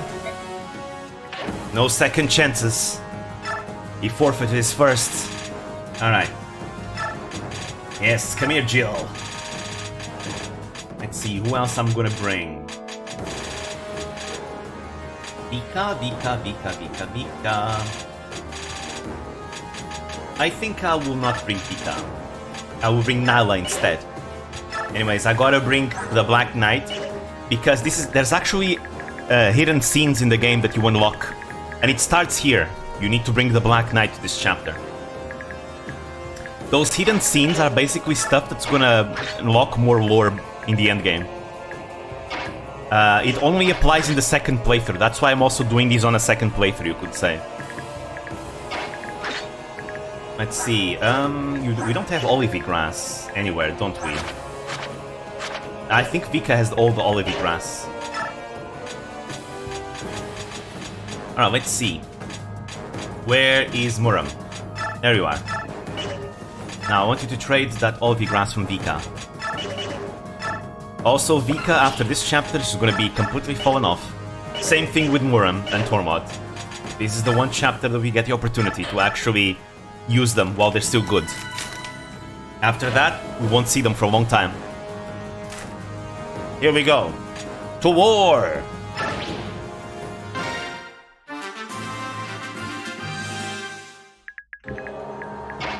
Alright. This is a very annoying chapter, though. There's lots of chests. We can have Soth take care of that one. Those ones. Anyways, there we go. A stronger Jill. Still wanna funnel all the XP to Jill and Nolan. Oh wow! What the hell? But it goes to show that those level ups didn't do that much. Yes, they did not. Alright, I'm gonna let Jill take the first blood. Or actually, no, this guy's way stronger. I'm just gonna kill this guy. No one is gonna be invaluable in part 3 though. Don't worry about him being weak now. Ugh. Because he's gonna be really invaluable. There we go. Now that she has Paragon, she gets way more XP. What about you? Can you kill this one? Ah, not really. What about you, Zihar? Can you weaken him? You can.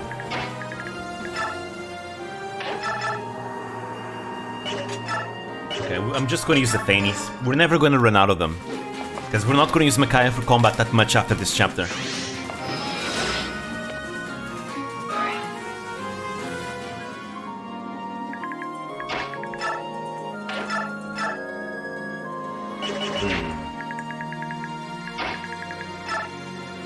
Black Knight, move forwards. Now I gave Nyla the pass ability, right? Which allows her to move through enemy units. Because of that, I can send Nyla all the way here. She can jump through this guy and go here and kill the thieves, because there's gonna be thieves that are gonna appear. Let's see. Ooh, I guess I know what I can do as well. I can sync for everyone.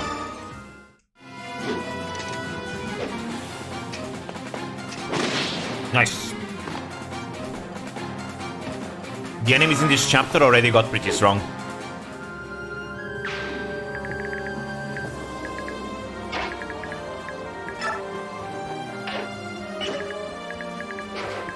I'll put you right here. No, I mean, that's fine, I guess.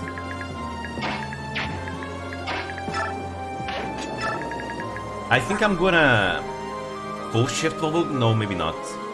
Oh, we cannot take Wild Heart yet. Ah, I see. We're gonna be able to disable that after this chapter. There we go. Got ourselves a setup. And we sing for all of them.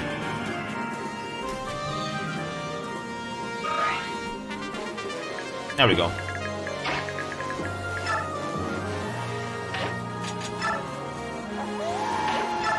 Go, Nyla. Go, Nyla, go.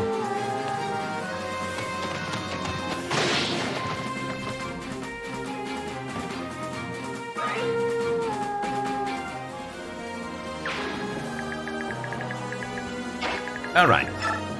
What's next? Oh yeah, Soth is about to fall off as well. He can no longer double the enemies. The enemies in this chapter are actually pretty strong. I mean, they're literally fighting for their lives, I suppose. Makes a lot of sense they would fight with such ferocity.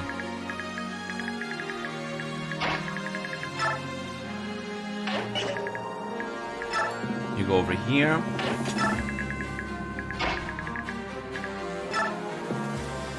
But I'm not gonna go too hard though. I'm afraid of being attacked by too many enemies at once.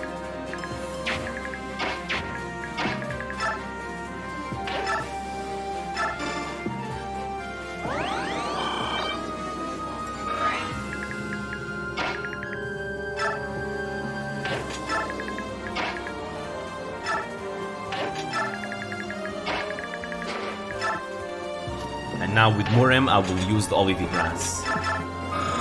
Get back the half of the shift of the gauge. Alright. Do your worst, Gerard.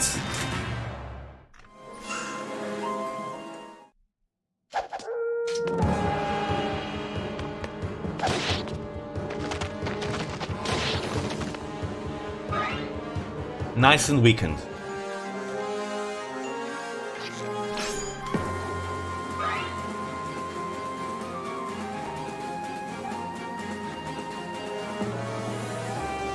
Nice, he's coming down. Dunk.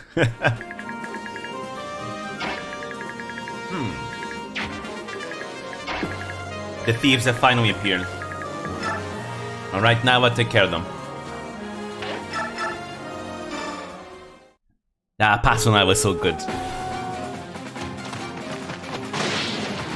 Take down the mage.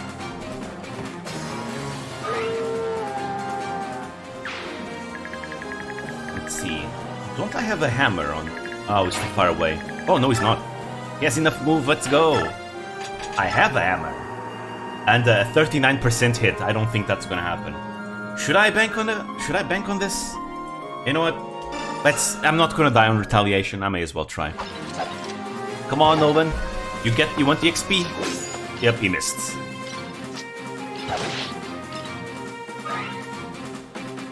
And he gets two-shot by those guys. Alright, you can take him, Micaiah.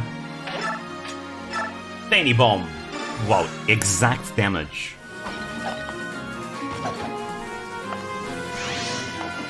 The Daein is effective against armored and cavalry enemies. That's why it deals so much damage against them. Alright. There we go. And Jill can get this one. I want Jill to get stronger and stronger.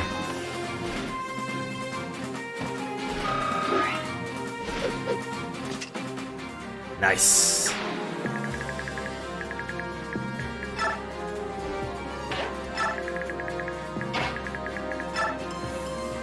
Alright, go up the stairs now.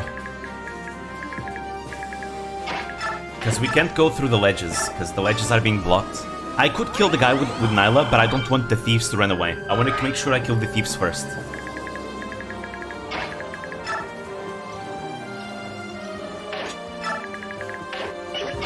Alright.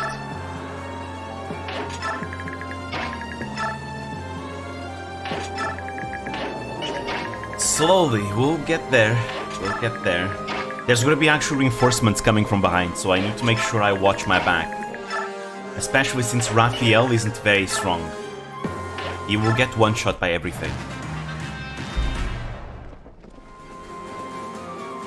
Oh no, you're not going anywhere. Nyla should be able to kill some of them as well in retaliation. Literally one-shotting an armor knight, wow.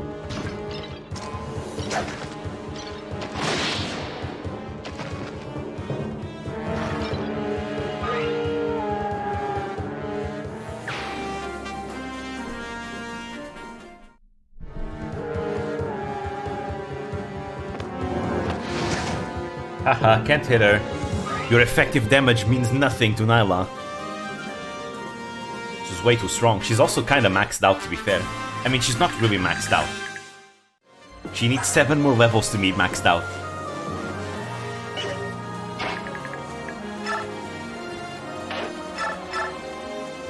Alright, kill the thief. Oh, that's an overkill.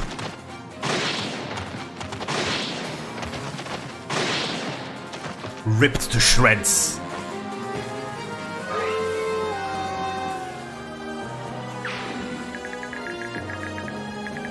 Alright, can I give this kill to Jill? Will she be able to kill the enemy? Oh, she can double. No kill like overkill. Well, let's see, hammer. 17... Oh, she can use the hammer without being weighed down. That's great.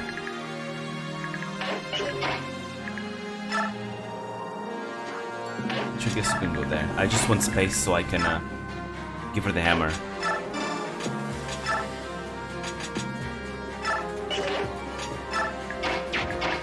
There we go. Ooh, but before that... Okay, it's an elf fire, not an elf thunder. Thunder is strong against dragons, that's why. Got 2 chances. Come on, Jill. Hit. Good girl.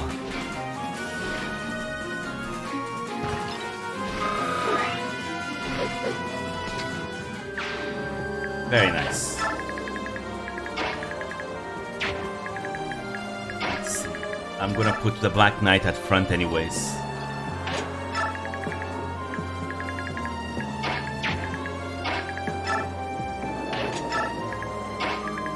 And as for the enemies that are coming from behind, I'll leave a welcoming party.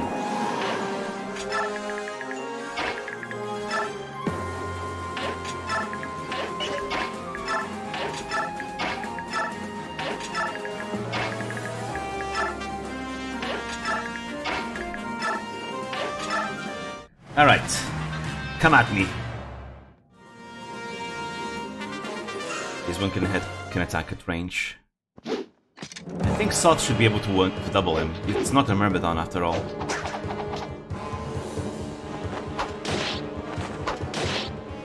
Oh, I was gonna forge an Iron Knife, I forgot about that. Oh well. He's not gonna see much combat anyways.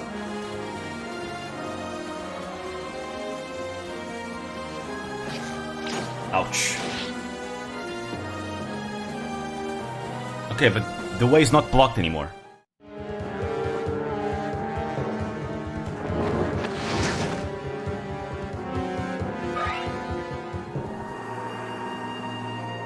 Hopefully Nyla won't kill too many, otherwise we're gonna miss out on the XP. I mean, I guess it's fine.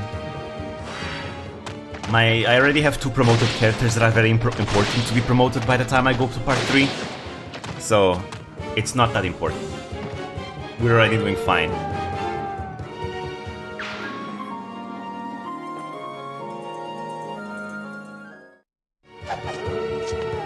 Ooh, a killing edge. 0 damage though. Hey, I got the crits, take that.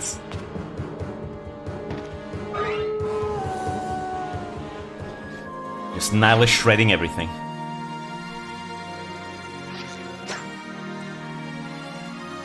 Yeah, if the game gives you OP units, you may as well use them.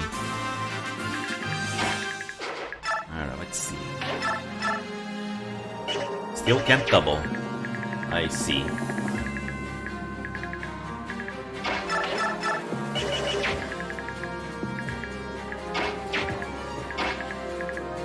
Let's see, you should be able to one-shot one of them. I'm gonna one-shot the one with Hellfire, because that one deals more damage towards Laguz in case he survives. Big Tiger!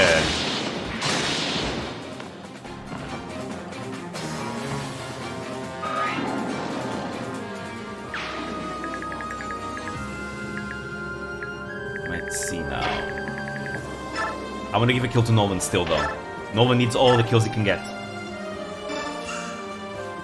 His hit rates are terrible.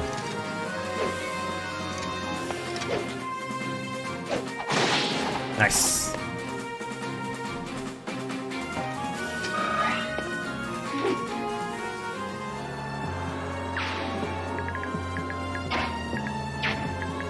And now Zihar gets the last one. I have Raphael there, he can sing, so...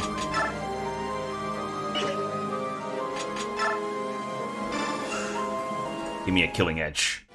Give me a killing blow.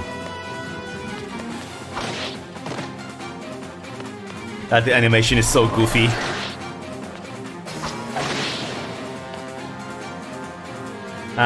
Radiant on animations. They're very scuffed. There's a certain charm to them. A very big charm to it. Can't help but like them.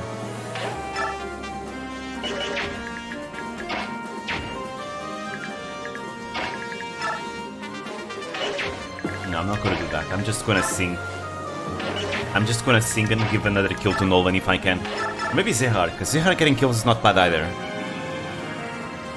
I think in this world everyone thinks swords are meant to be used as a bludgeoning weapon. Yeah. Oh. I triggered that conversation. There we go. Oof, that's a crit. I probably shouldn't risk crits like this. A 5% crit I'm gonna regret this, am I not? Okay, I didn't regret the 5% crit.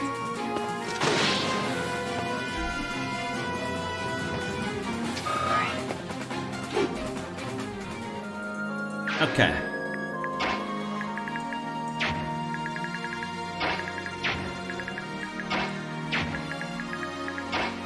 Ah, can't reach. Gonna have to do this then. Out of the way.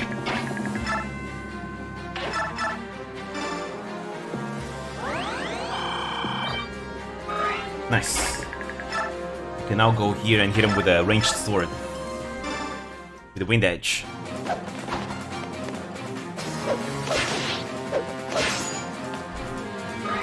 Oh, what a shame. I would have been able to kill otherwise. Now I can't. Yeah, we can't.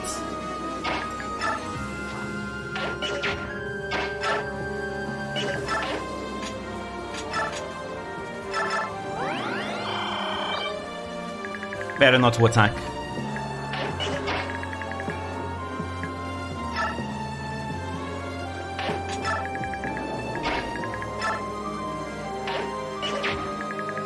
You do not have a longbow, do you? You do not. Nice. Oh, we can kill the archer though. Actually, I think that's much more worth. The archer is an issue. So killing him now means he can't hit him with me.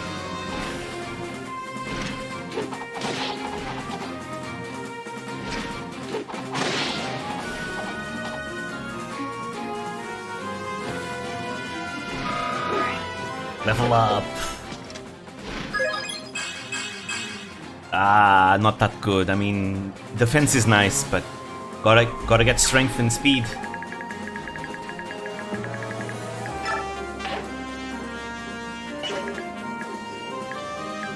Kind of afraid of going here though. Hellfire. 1, 2, 3, 4, 5, 6. Yeah, he can hit me there. I don't want Jill to be attacked by magic. She doesn't do good with magic.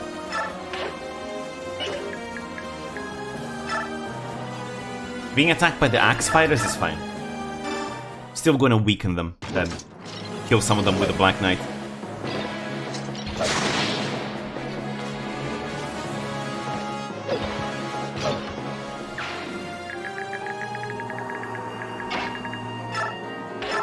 I'd like to believe that the characters with their own theme songs, they usually carry a boombox with them that plays her theme song. Let's see, who else? Okay, I think that's everyone. Okay, we're halfway then. Though the final section is the most crowded one.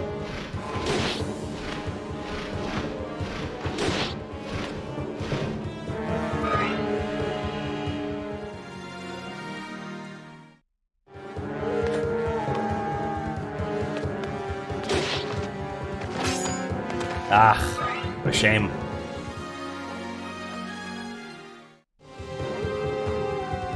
Okay, now that Nyla killed the thieves, I suppose I can use Nyla to kill the mages up top. Some of them have a tome called the Meteor Tome, and that's a siege tome. It's basically a tome that allows you to fire a big meteor from far away.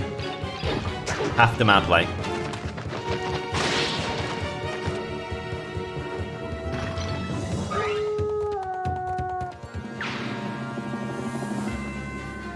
Ho-ho, coming down. 0 hit, 0 damage, 0 crit. You'll love to see it.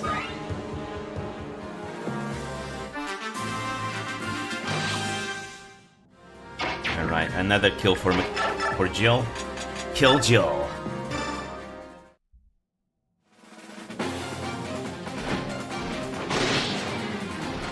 Done.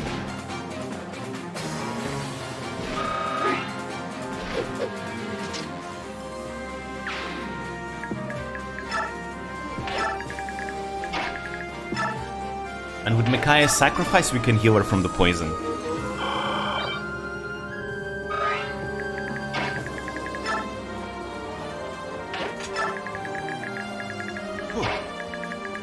Let's see, can Nolan kill this guy? Oh, wait, ah! I pressed the button twice by accident. Please don't get doubled, Nolan. I mean, he shouldn't be getting doubled by a regular soldier. Okay, nice. I wanted to give the kill to Nolan, god damn it. Now he's not gonna get the kill. I suppose the Hark isn't too bad either.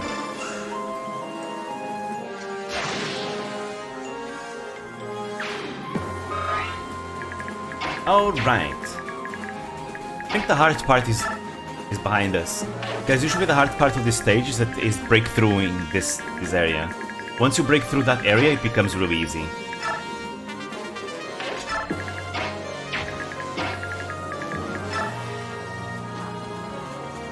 Wait, there's a mage over there. Gotta kill the mage first.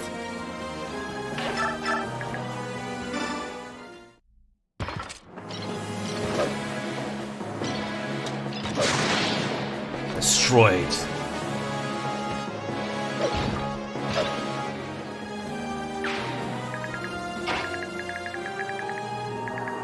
Yeah, there he is, the meteor guy.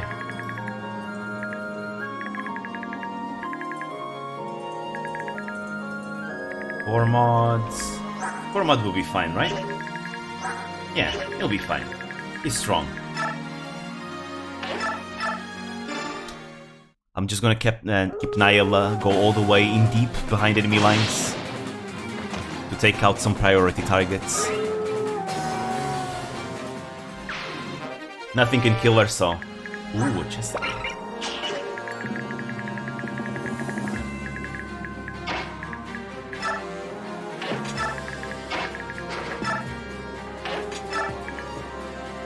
Oh, I could have sang and healed there.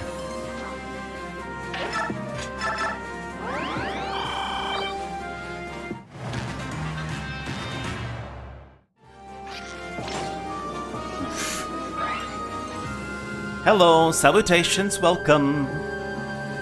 Ah, there we go, that's the meteor tome that I was talking about. All the way above. That's why I want to send Nyla there, so I can defeat that one. That mage is too dangerous to keep alive. Alright. Perish! That's not the one that I was going for, but I don't have the range to go after the meteor mage. I'll have to stay away from his range. I started Drakengard, where we need to kill all the soldiers outside. No, you don't. You definitely don't.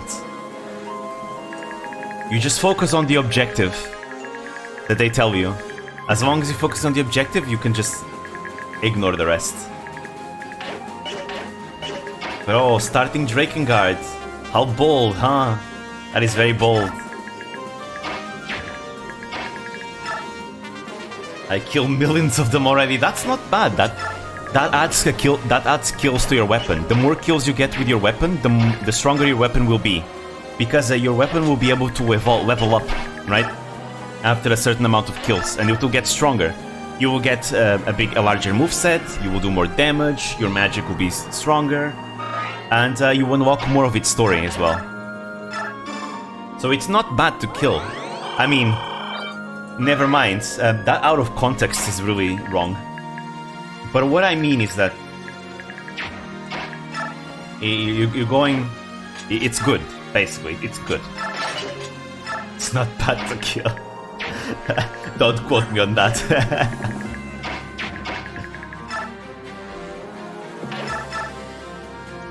I mean, the main character is a mass murderer. So it kinda is very in character if you kill everyone in the game. Endgame weapon already now.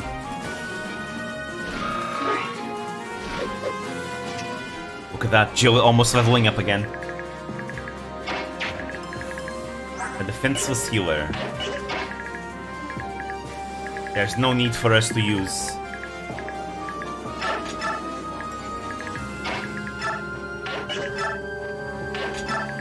The Black Knight. Oh wait, this guy's a Wind Edge. No, wait. Tormod, no! I mean, he will survive, right? Yeah, he will survive at least.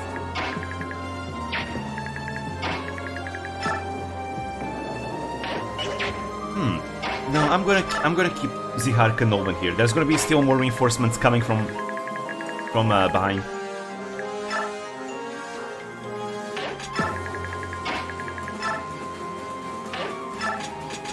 There we go.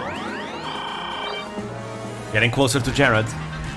Gotta get all the chest stuff, though. Oh, I think the reason why I used to bring Ileana here is because there's stat boosters in this chapter. That's fine. I mean, everyone's gonna merge at some point. It's alright if we miss out on a booster or two.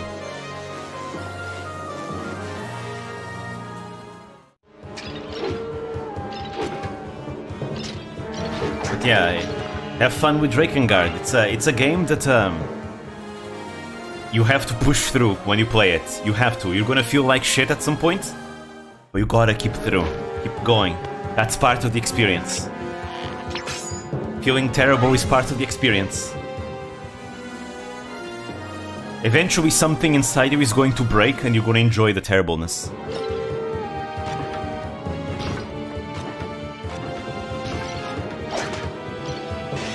Hey, I love this crit animation, it's so swift.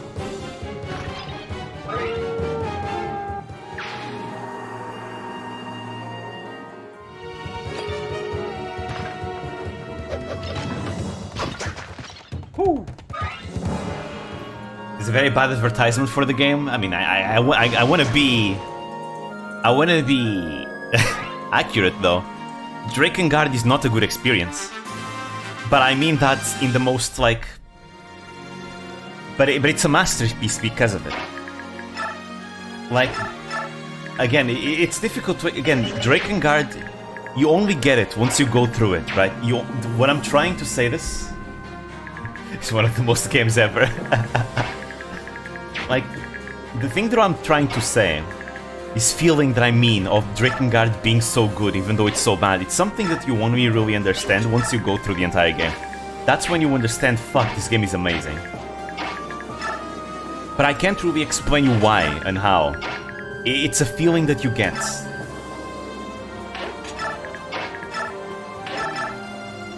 You become absolutely in love with it. I can say for sure that Drakengard is non-ironically one of my favorite games ever. And it is also ironically one of my favorite games ever. It's both. But it truly is a masterpiece of a game. One day I'll play it on stream, one day. Not in the foreseeable future though, because I already have too many games in the list.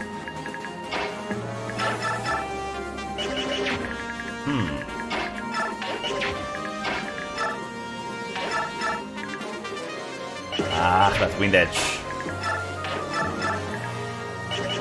Alright, I guess you can kill him. Go Black Knight. Or maybe actually. Yeah, I'll kill him with Murim, because then I can bring the Black Knight above the stairs.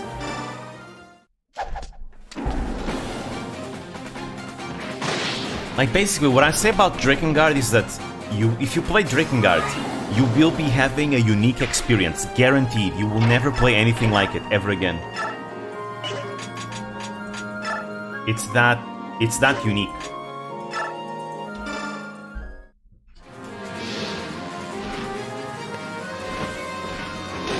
This. Bonk.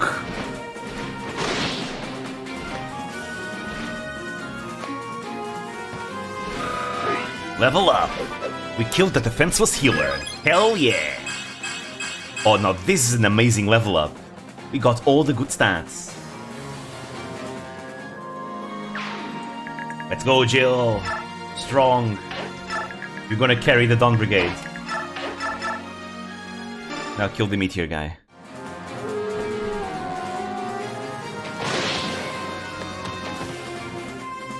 Killing medics is a war crime. True. That is very much true.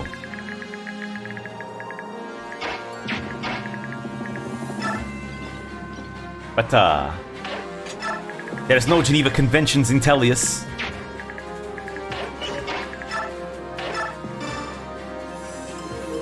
Gotta get that EXP after all, you know? And I'm gonna save this medic for Joe as well.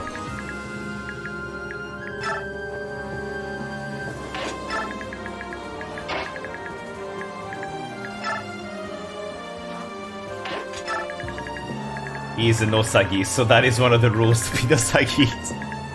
Yep, committing war crimes. It's like just a regular Tuesday for us. Hey, who else needs to move?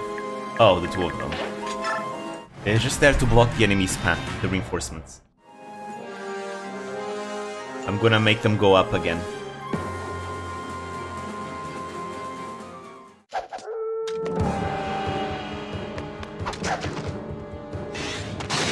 Geneva Convention, more like Geneva Inconvenience. I mean, the Geneva suggestions.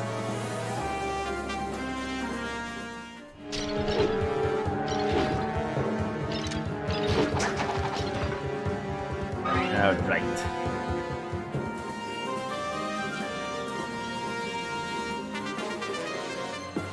A convention is a checklist. Ha! That's something a Pekora would say. Our glorious leader, Usada Pekora. She will one day conquer the world. It will be more than just a dream. Yeah, everyone has a ranged weapon, what the hell? Achievement list.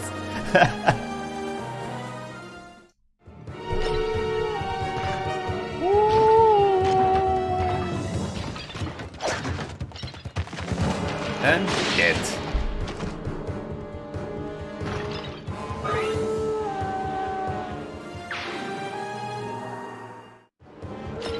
Well, Nyla is certainly thinning their numbers a bit.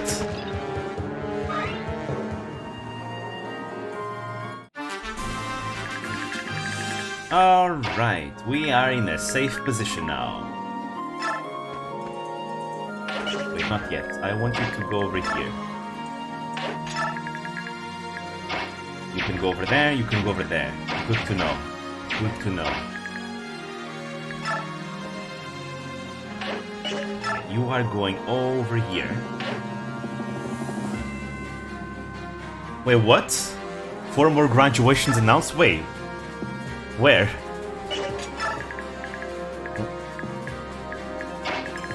Which Vtubers?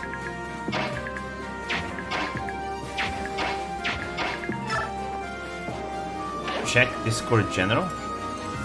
Okay, now you're scaring me.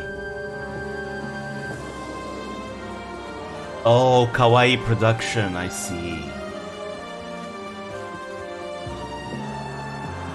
I see. Disagreement over the directions of the production. I see, I see. This has happened before. Was it with the same members? I feel like this happened before.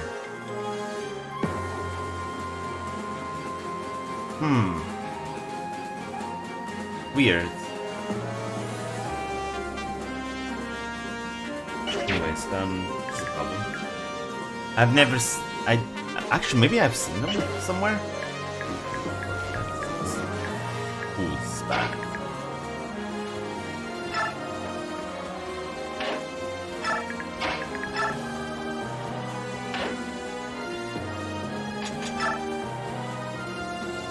Alright, we gotta rescue him.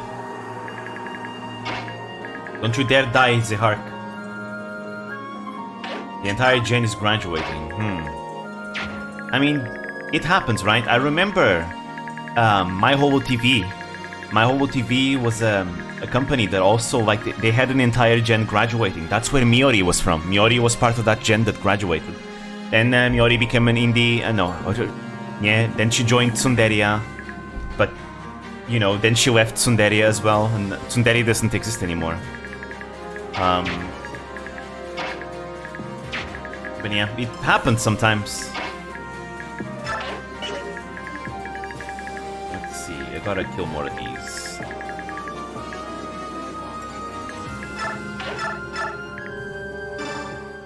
Let's see, what other company that happened other than Wactor? Because Wactor is a clusterfuck. Were graduations always as frequent / numerous, or is this a unique time? In my opinion, I think we seeing this amount of graduations is just a reflection on the fact that there's more Vtubers now than ever. A lot of Vtubers became Vtubers in the last years, so now we're seeing them, a lot of graduations, either because they want to move on to something else, or maybe it's because they joined companies, and now that they're in the company, they're starting to realize that perhaps they don't want to do the things the way they are doing. Nice crits. Right, so I feel like this is going to be more of a common thing going forward.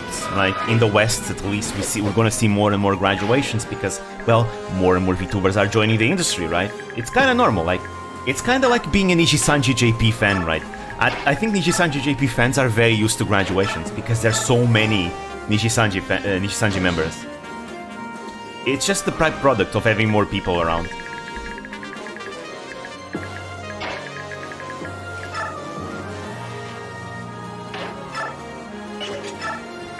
Oh, I forgot the olivey grass. Well then.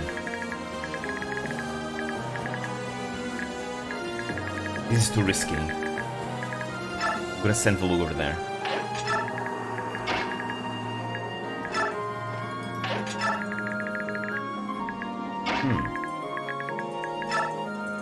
But yeah, let's see if they become indies.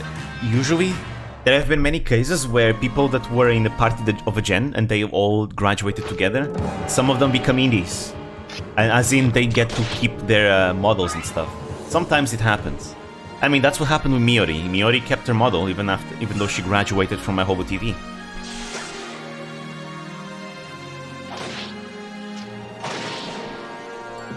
She kept her model and their channel and everything. Ooh. Onzi Hark? Ugh. Nice. No double. Good.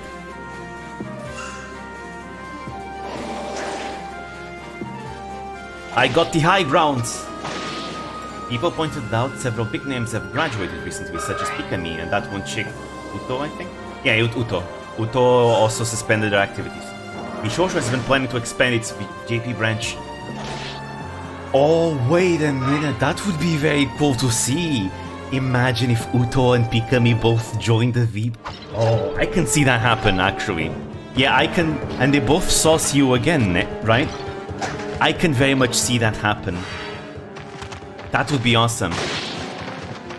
I would also say it would be awesome if Deltaya were to join, but in Deltaya's case, she's already got something good going for her.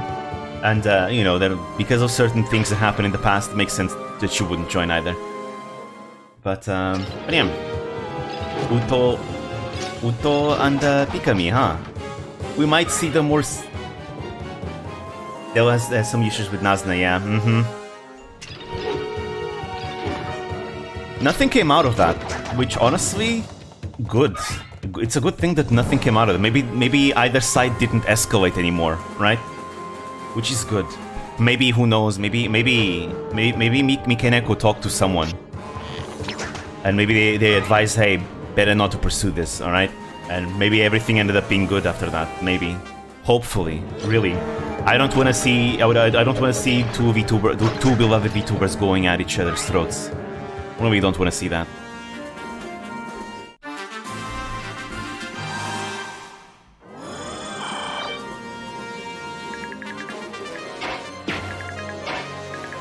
There we go.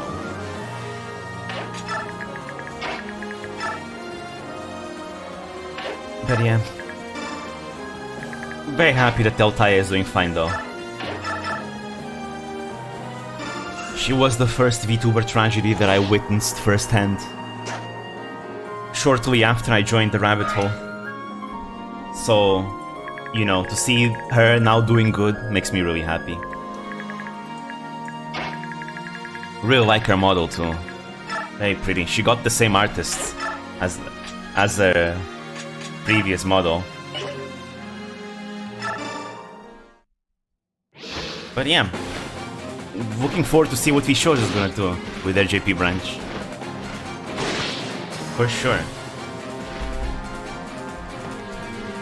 Now, I legit wanna see Vshoujo grow more though. I think it will be good for the industry if Vshoujo grows.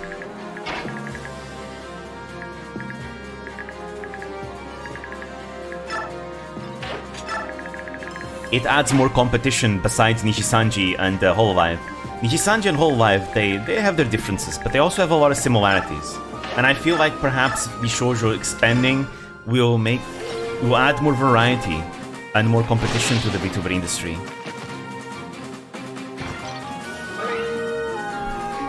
I know people like to meme on the whole talent first policy and all that, but I legit think what Vshoujo is doing with their policy might be a good thing.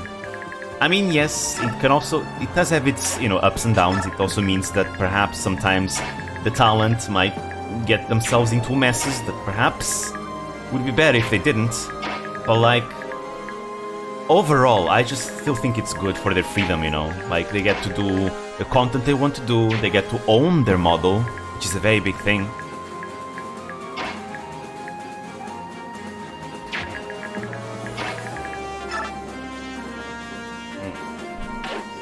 Heal all of them, and target heal all his health when he goes outside of the aggro zone. Cool.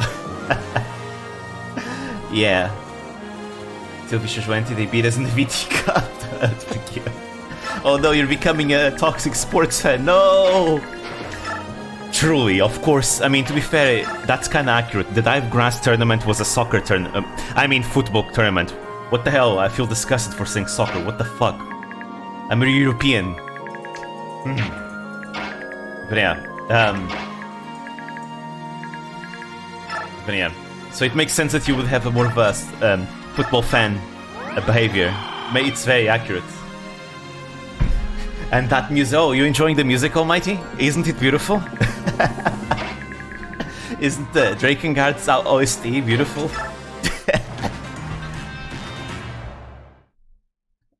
I love the Drakengard OST. I was just sports fans in the past and thought it was stupid. Now I understand. Now I hate.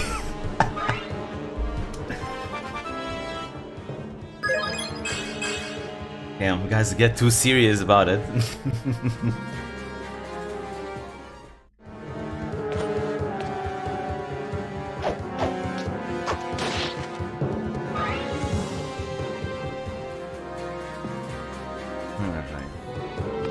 But yeah, again, Drakengard is all about you wanting to see what's gonna happen next in that batshit crazy story. And the tedium of the gameplay is something that you're gonna have to overcome with pure bloodthirst, so understand? Pure bloodthirst. You're gonna have to put yourself in a killing trance. It'll happen eventually, don't worry.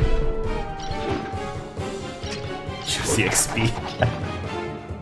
Damn, you really are going to kill them all? Holy fuck. Don't forget, Almighty, there's like a time limit for every single stage, so don't take too long. Otherwise, you fail the mission.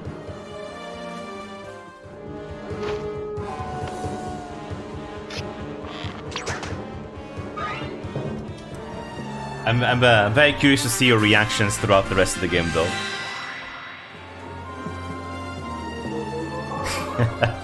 Yeah, you can see the time you have left if you pause in the map section, in the map menu.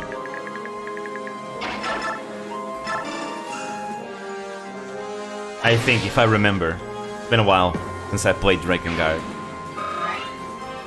Drakengard is one of those series that I want to get people into, actually. Both Drakengard and the Trail series.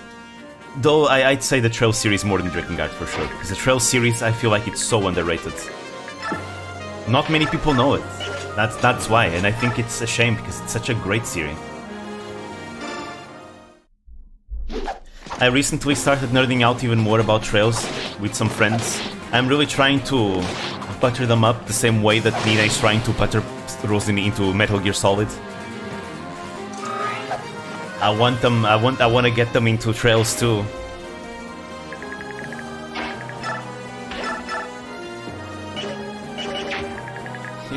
Groom them into becoming Trails fans. Hell yeah. Oh, you can use Fireball if you press... Wait, you didn't know? Oh, you only found out now. Yeah, that's the magic. Each weapon has its own magic spell. It's useful to know. Makes it a little less tedious.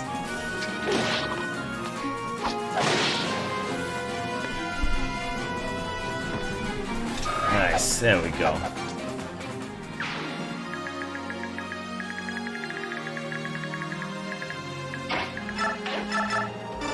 Yeah, one day I will stream Trails, the entire series. One day. But not yet. I wanna get myself a model first. Because I feel like having a model might make people more interested in watching the streams, which in turn means more potential fans, more potential Trails fans might arise from those streams. Again, I wanna advertise Trails like crazy.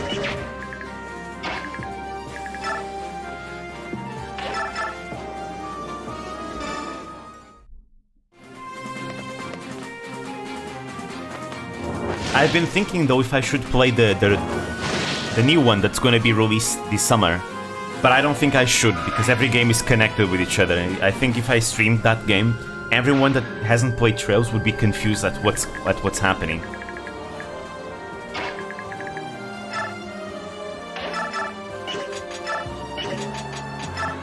Let's see. Ah, what a shame.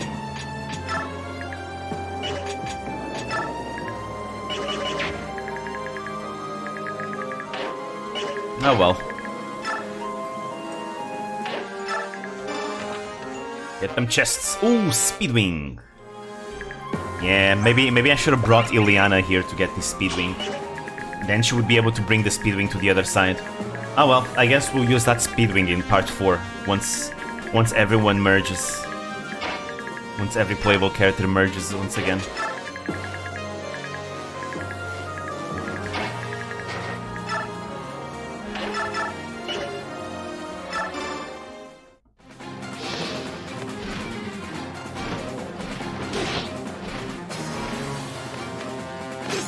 Let's go, Jill! Oh, she missed.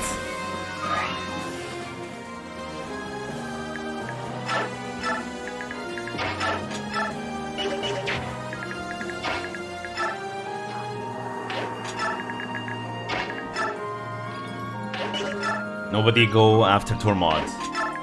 Nobody. Let's see. Where's safe to go? I think I'll keep them here. There's no point in bringing them further. We're almost done with the chapter. Just gonna get all the chests. I'm gonna try and funnel all the XP to Jill. Again, Nolan, no worries about him. He's gonna be fine. Trust. Nolan is gonna be a crucial team member for the next time we play with the Dawn Brigade. He's gonna be crucial.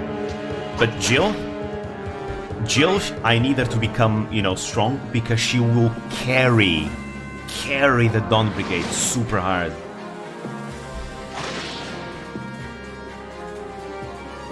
So I'm gonna give as many kills to her as I can. And I think every single enemy here, I'm just gonna kill them. Since she has the Paragon skill, it's gonna be more worth than any bonus XP I'd get anyways. We'll give her the boss skill as well. Usually, sometimes I give the boss skill to Micaiah, but again, Micaiah doesn't matter. She's gonna be mostly a support unit going forwards. Like, she could fight so far, but after this chapter, she's not gonna do much fighting anymore. It's mostly support.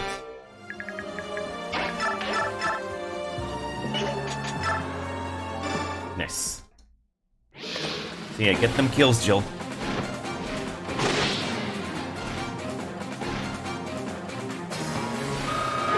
Another level up. Ah, 1 strength. Oh well, at least it's a good stat. But yeah, underwhelming. Very much so. Alright, let's get the chests. Parity.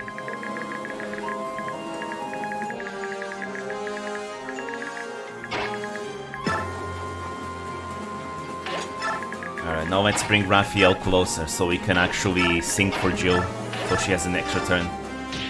I don't think poison can kill you in this game, right? I don't remember. I don't think it does. Poison is usually trash. It's only starting in Engage where poison started being good.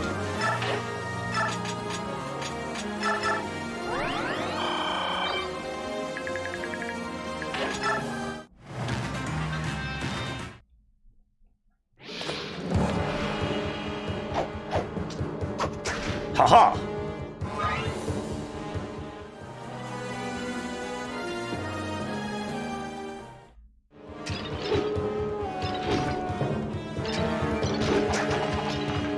Zero damage.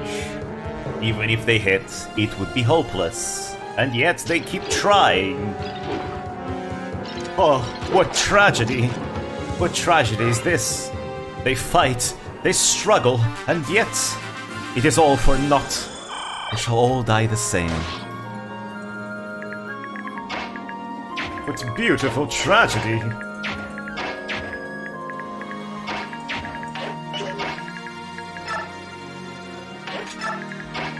I'm gonna leave Nolan there.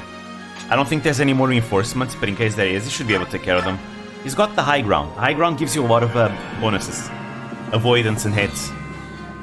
So he's not gonna be touched. Shove.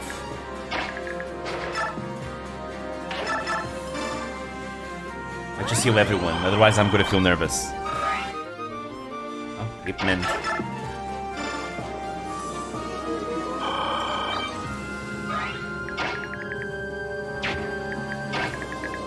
Alright.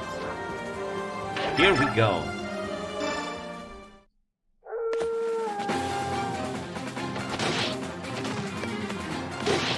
Oof.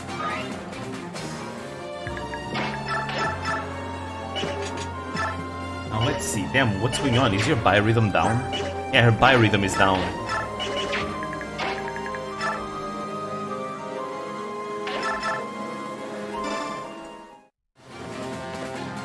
Alright, let's weaken him a bit. We missed. Everyone's biorhythm is down. God damn it.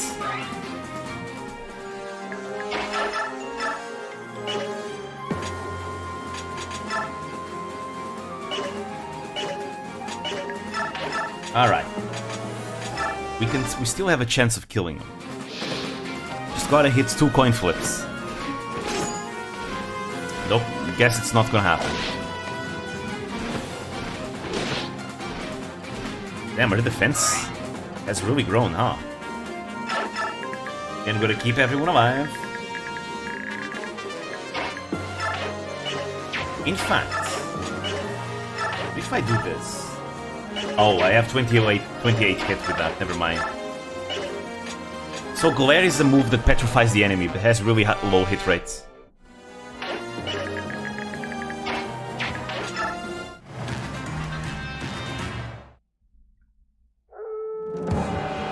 Trying to hit Falug. He actually hits.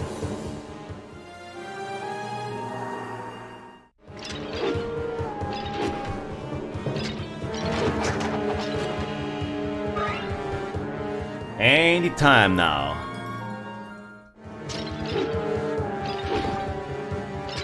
Anytime.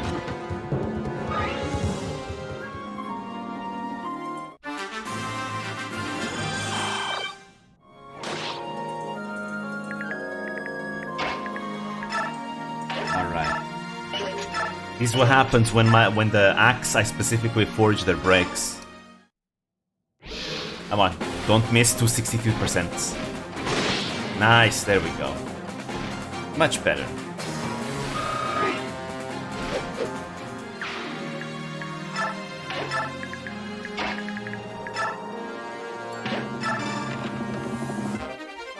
Vantage.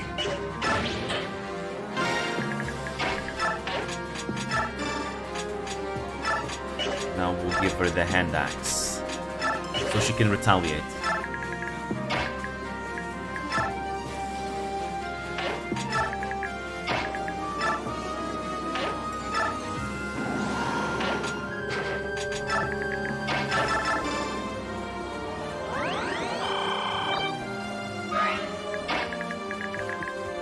Almost done. We're almost done with the chapter. I know I'm kind of delaying it, just so I can give more XP to Jill, but it will all be worth. Trust. Trust that all the time that I'm using right now to feed the kills on Jill is time we're gonna be saving later on, once we actually have to get through some tough times. It's gonna save us a lot of resets. Trust.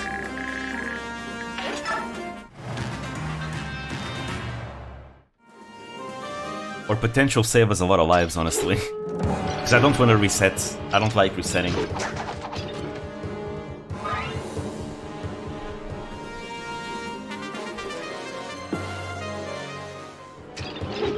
Jill will slowly kill them one by one. Maybe I should kill the Armor Knights first, because they're really annoying with their animations now. Ho ho, you missed. Nice.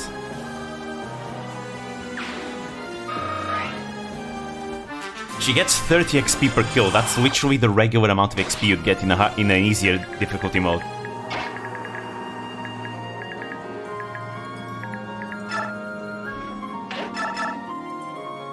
Oof, not good.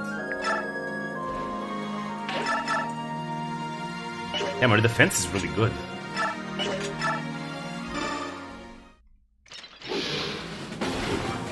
That's gonna be really important, because the enemies she's gonna fight after this chapter are gonna be really hard hitters.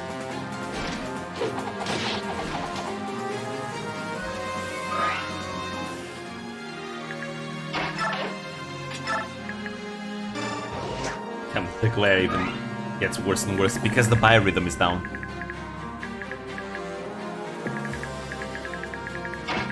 Right, you are poisoned.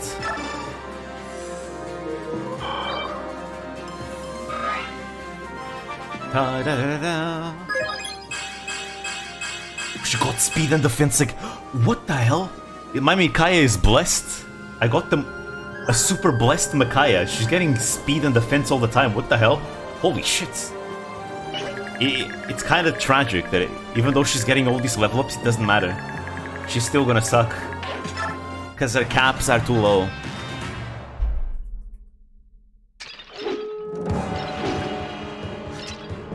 Like, Micaiah rarely levels speed and defense. Those two stats are very, very rare, especially defense. I've gotten like 5 or 6 level ups in speed and defense for her so far. That's actually insane. But again, the tragedy is that it doesn't matter. She's still gonna get one shot by everything, she's still gonna suck. Her level up caps are too low.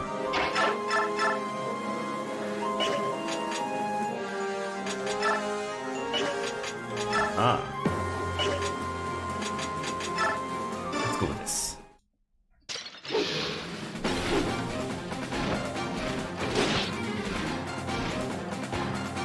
Oh, right. If you attack an armor knight with a flyer, they take so long to get close to you. It's so annoying.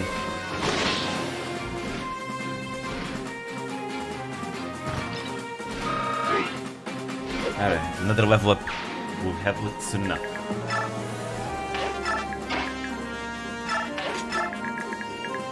Alright, we got all the chests. We've got to make sure Jill kills everyone now.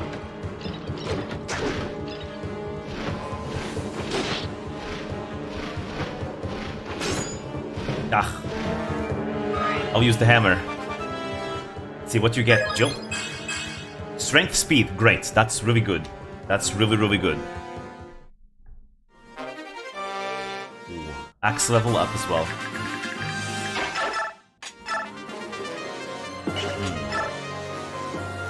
Okay, let's go with the steel axe. In regards to what you said earlier, yeah, Dragon Ball Xenoverse 2 is a fighting game mostly. You get to make your own character, choose their race, pick their moves, and level up throughout the game. Interesting. I'll give it a look after the stream. See what it's like.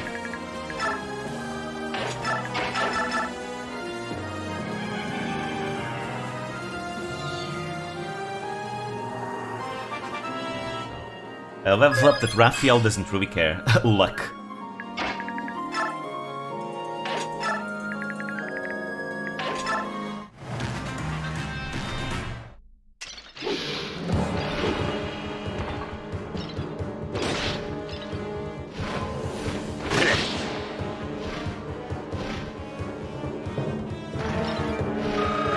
There we go.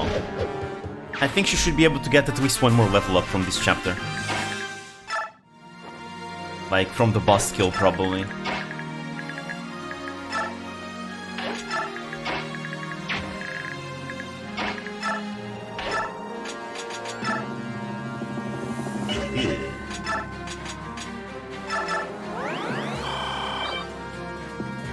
The problem with Jill is that her HP is really low. She has a very, very low HP stat. She's probably one of the characters that benefits the most from you giving her a Seraph Robe, which gives her extra HP. She really benefits from it. Like, her defenses are really good, her offenses are amazing too, but man, her HP struggles a bit. I always, again, usually whenever I play Radiant Dawn, I always give the stat boosters to Jill, because she's the one that benefits the most. But in this case, I'm not doing it because I have something else planned. Alright. Now we fight the boss.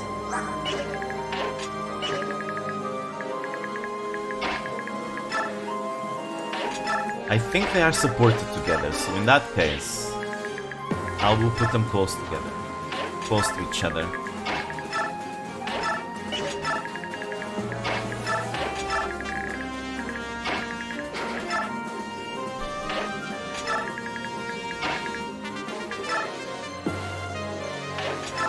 Alright, here we go. So, you have the audacity to approach me at last. Don't expect an easy fight. Before I die, I will see each of you dead before me. Alright, Gerard, here we go. He has his own theme, by the way.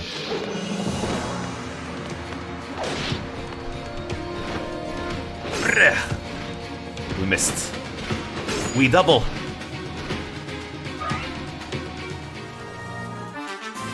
Alright, it's fine.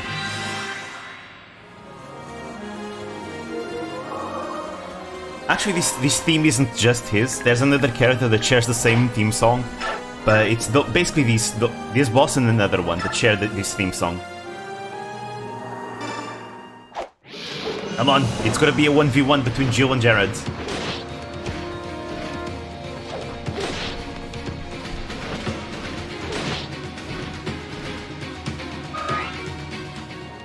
There we go. But I'm gonna cheat. I can heal. And then I can sing. Revitalize our spirits. Like so.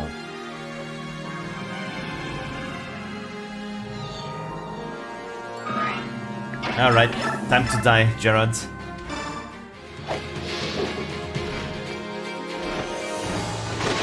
And dead. Gerard goes down. Yep, we got the level up. Oh, that's a juicy level up. Look at that.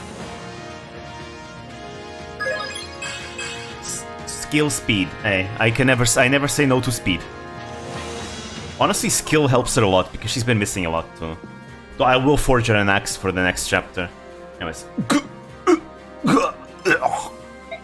I am sorry for nothing. I regret nothing. Because I did it my way. You win, priestess. You must be delighted. Enjoy it while you can. Because sooner or later, you... The end. We have seized Navasa at last. We won. We've taken back our country. Daein is under our control once again.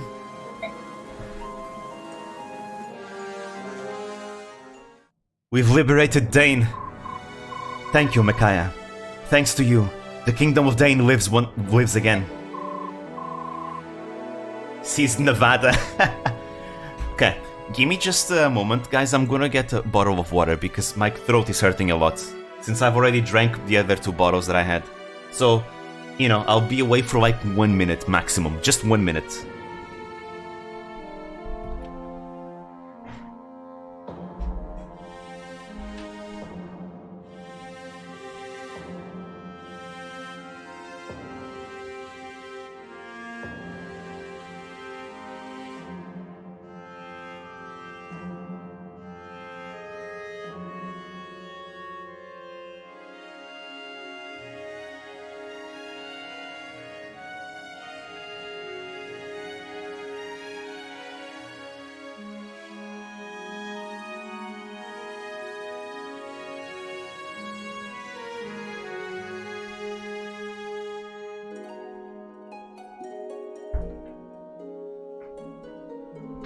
Alright, I'm here.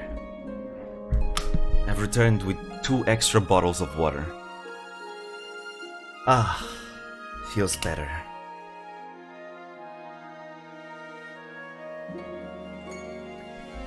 Going the whole voice acting route without water is always a mistake. Check DMs in Discord.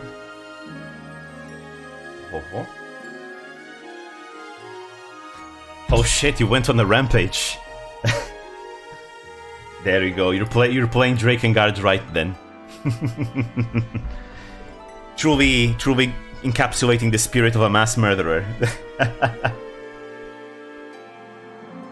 Drinking both waters at once?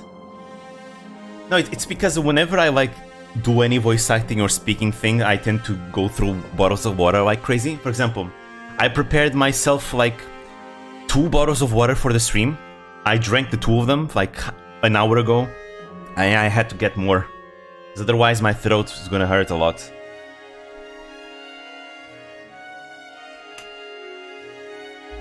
Whew, that feels much better. I might go through one more in this stream. That was a relaxing experience. Okay, there we go. Okay, Almighty, you are definitely already feeling it, you know, the trance, you know, the relaxation of, you know, slaughtering your foes, you know, by the hundreds. There we go. Truly, that's the spirit. Anyways, we finished, and with this, guys, everyone, we finished part 1 of Radiant Dawn. There's gonna be... things are gonna get even spicier from here. Just wait until you see it. Anyways. I didn't do it alone. We did it. Everyone fighting together. Well, you didn't hurt the effort. I'd hazard a guess that Daein's reconstruction would have only been a dream without you. I regret I have no other way to show my gratitude, but... I want to officially name you Supreme Commander of the Armies of Daein. I see, and I accept. It is with great honor that I assume this office. This battle may be over, but the fight to return Daein to its former glory will take time and effort. 1% complete, yep. If my support can be of service, then I am honored to assist. I'm glad. Well then, I'll perform the simple ceremony. Will you kneel? In the name of the King of Daein, I dub thee, Micaiah, Supreme Commander of Daein, and grant thee the authority and responsibility pertaining thereto. And there we go, Micaiah gets a promotion. It's promotion time. It's actually one of my favorite Micaiah designs we're gonna get is this one. Its second outfit reveal. What is she gonna look like? Now she has a cool cape! The re-debut. She has a cool cape now. Look at that. She got 3 defense. Let's go! She still sucks. She's still gonna get 1 shot by everything. Oh boy. I'm a sucker for cheesy wizard looking clothes. Yeah. And she looks very pretty like this too as well. This is actually my favorite of her designs. She has 3. She has the one that in her first promotion, this one, and then another one, the 3rd promotion. This is one of my favorites. It feels odd. You wear it well. Won't you join me as I champion Daein to a great new era? I'm counting on you. I will. Only thing I like more than cheesy wizard-looking clothes is tied with the fairy looks. I love stereotypical witches. Same. Very much so. Look at that, Navasa now peaceful. At last. Oh, the children are freely playing in the streets. No one is oppressing us. The soldiers go back and meet their families. The people are free to speak to each other as they wish. Oppression is gone. The Empire is gone. There is only freedom. Was there a law against kids playing hopscotch or something? No, but there was a law that Daein citizens couldn't come up together to talk and gather as in crowds in public. So at least now the Daein citizens can actually talk to each other and gather.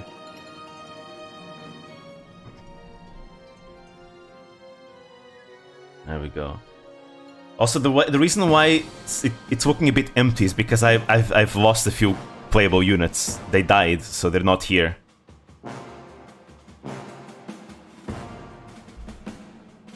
Oh, you're doing the dragon flying.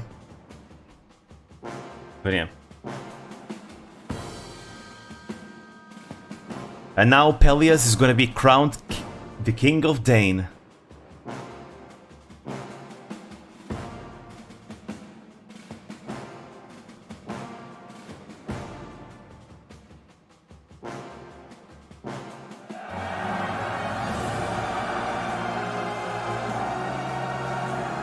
Long live the king! But Pele's is gonna be a puppet, I think. He pretty much has that vibe, doesn't he? Definitely. Dream, what do you think of Monster Hunter series? And the question now, I'm just curious. I actually have Monster Hunter World. Zero. You may have seen him from the Discord in the Discord group. He's an old friend of mine, IRL old friend of mine. He actually bought me Monster Hunter World. I haven't played it yet. Oh, I've played it a little bit. I think Monster Hunter is a series I'll definitely like. Gotta play Monster Hunter World at some point. Still need to get fatalities. I think I only did the first mission. That's all I did. But I definitely want to play more because it's a lot of fun. It's a type of game that I definitely like. Give me some time. Let's get back into it. Okie dokie. Oh, both of you have the game. Cool. Okay. And then perhaps once I get myself the hang of the game, we can all play together. Like have a play session. But yeah. Are you really leaving already? Stay. At least for the feast tonight. You've done so much, you deserve some celebration.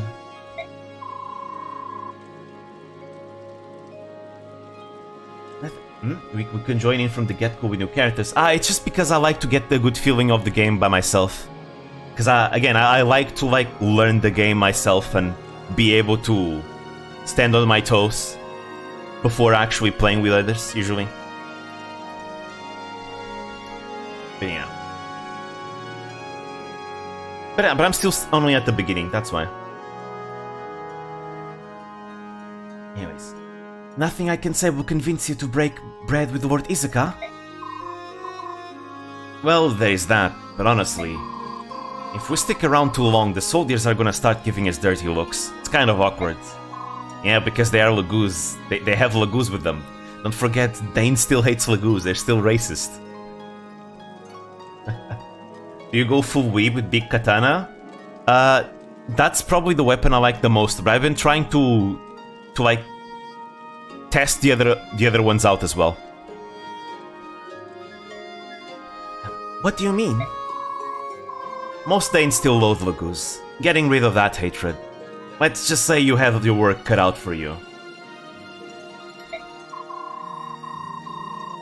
Look, we don't want to ruin everyone's party. It's been great, but we'll just quietly slip away. That's terrible. I can't believe I never noticed. Tormod, I'm so sorry.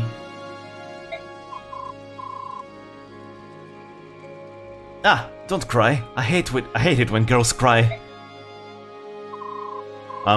Take care of yourselves. It's, good that you came to help us, so, thanks. Whoa, you're thanking me? Better get a hold of yourself, Soth. You're gonna make me get all weepy.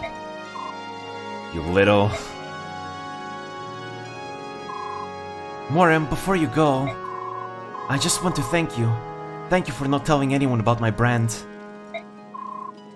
No thanks are needed.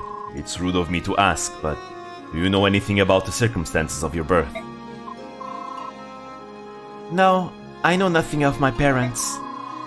But just before she died, the old woman who raised me told me what the brand was and what it meant. To Ike's wife's... Oh, there we go. We can see Micaiah's brand now.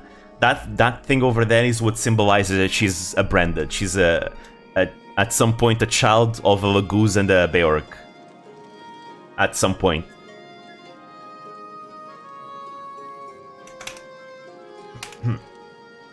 This is the proof that the blood of both Beork and Lagoos coursed through me.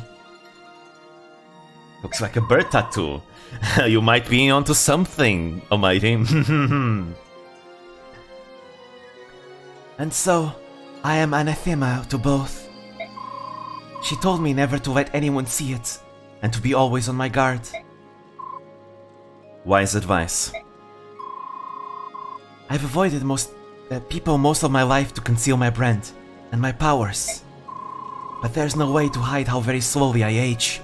I just keep moving through Daein. The same holds true now. I won't be able to stay in this army for long. Even so, as long as little Soth is by your side, I think that you can overcome any difficulty. Yes, just as you have, Tormod. Yes. Morin, boss, I know you don't want to go, but at this rate, we'll be standing here all night. Vika, my thanks go to you too. Soth and I will visit you in the desert. I'll be there, but I won't be waiting. Waiting for people who never come is hard. Vika, I said I'll come and I will. Okay then. Micaiah, Soth, we're going with them. Yeah, all the Lugus are leaving. They don't want to stay in Daein, that's for sure. What? Aren't you going to Gallia? Yeah, we're taking them. Come on, neither of you can leave Daein for a little while, right? Don't worry, we can handle it. Once the battle ended, it seemed time to move on. I'm sorry to change our plans, but this is the better for all of us. That's awful. I can't believe you're all leaving us at once. Micaiah, faith brought us together, you and I, guided by the same voice. Our paths are fated to cross again someday, I'm sure of it. Aww, nice hug. I'm embarrassed. I didn't mean to cry. It's been so nice meeting you all. There they go. Till next time, cause I know we'll meet again. That's a nice CG.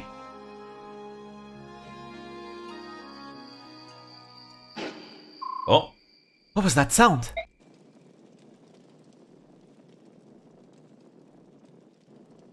Volug is staying with us. Volug! Lady Nyla, did she send you back to guard me, Volug? Ridiculous. As if you didn't already have that annoying bird. Ouch! Ow! Ow! Ow! Ow! Ow! I take it back!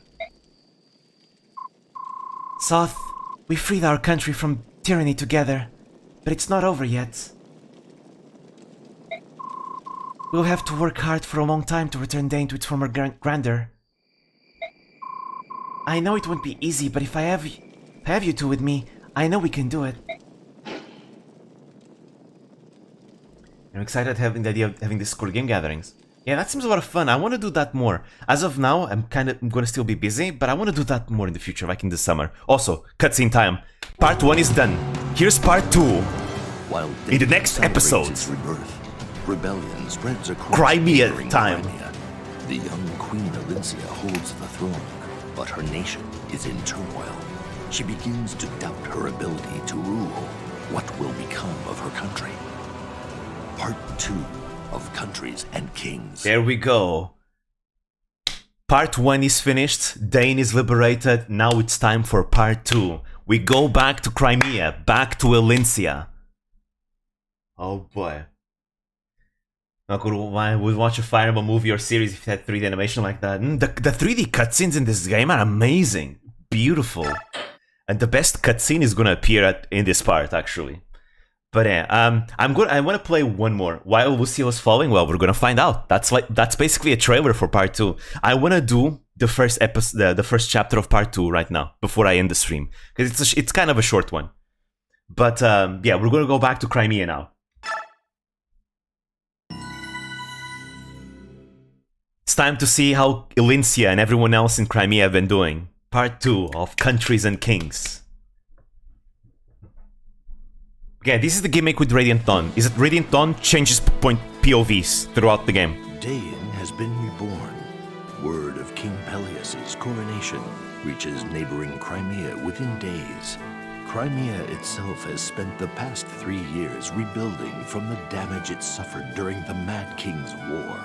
News that Ashnard's son now sits on Daein's throne sends waves of unease and worry rippling across the land. Oh boy. Alas, this is not the only thing disturbing the people of Crimea during this time. There is an ever-widening gap. Look at her, Queen Elincia. Crimea's noble class and the nation's young ruler, Queen Elincia. She looks so gorgeous. I'd smash. I think we all Crimea would. lost its king during the Daein invasion, and Alincia is still an inexperienced ruler. What's more, her very existence was a secret from the public, and so she came unexpectedly to her succession. Many of Crimea's noble houses raised their voices in protest against her rule. Alincia's desire for a long-lasting peace has driven her to strengthen Crimea's ties with the Laguz nation of Gallia, and to renounce Crimea's claim to rule over a defeated Daein. Her political moderation is seen as a sign of weakness among her critics. Oh boy, they're criticizing her. The young hero who led Crimea to victory in the Mad King's War was granted a peerage for his heroism and bravery. The elevation of a common mercenary to the nobility, however, widened the rift between the aristocracy and the queen. Oh Yet boy, the nobles don't like a commoner perhaps to becoming a noble avoid too. becoming mired in these power struggles, Ike renounced his peerage and took his leave of the court. Yeah, Ike's just gone. Doesn't want to deal with that. The nobility. Goddamn nobility They politics and continued stuff. to criticize the queen's every decision and lay squarely at her feet the blame for all of Crimea's woes. And yeah, it's not easy. Alincia hasn't had it easy. Like, literally the nobility is just on her ass all the time. Yeah, Ike did a Giga Chad was, I'm a noble? Nah, I'm gone, bye. Literally, this entire time, Alincia goddamn saved the country, you know? Did all the things, and the nobility is like super angry at her that, oh, hell, you know? They criticize her all the time. And, yeah. Ike just left because, yeah, I can't be bothered to deal with all this court politics and stuff. But yeah. So you have acknowledged Peleus as the newly crowned King of Daein? Your Majesty, this is beyond the pale! I have not forgotten our war with Daein. 3 years ago is not so long as that, but do not forget. If we allow hatred to rule our hearts, we become prisoners of our past. A lasting peace serves both nations. Bravo, Your Majesty, well spoken indeed. Your words paint a picture of idealism rarely seen here at court. However, and I beg your forgiveness, it is quite apparent your grasp of politics remains childishly naive. Abandoning rule over Daein, then reconciling with our most hated enemy. This will not do. The people will soon take their discontent to the streets. What's more, why choose Bastion, the Cant of Fair, as your envoy? His skills in court are vital to Crimea. To send away such a key figure, tell me, Your Highness, how exactly do you plan to rule it without him? The Count of Fair himself gladly volunteered as a delegate. Her Majesty's decision was only... Lady Lucia, still hold your tongue. Still your tongue. You are not Her Majesty. Do not presume to speak for her. Yes, Lady Lucia, please refrain from speaking if you have not been directly addressed. Your familiarity with the Queen does not grant you a seat in the Royal Assembly. Although you may have been raised as a sister to Her Majesty the Queen, kindly remember your place. You have my apologies. Is this game a commentary on any part of world history, or are the names merely coincidence? No, the names are just merely coincidence. Just in general, Fire Emblem tends to be all about, like, you know, war dramas, political dramas. So it gets this vibe, but I think it's all coincidental. You have my apologies. And you, General Joffrey, does your loyalty to Her Majesty stem only from your unchecked emotions? Those with a taste for gossip are talking. I wonder, have you heard what the Help is saying about you?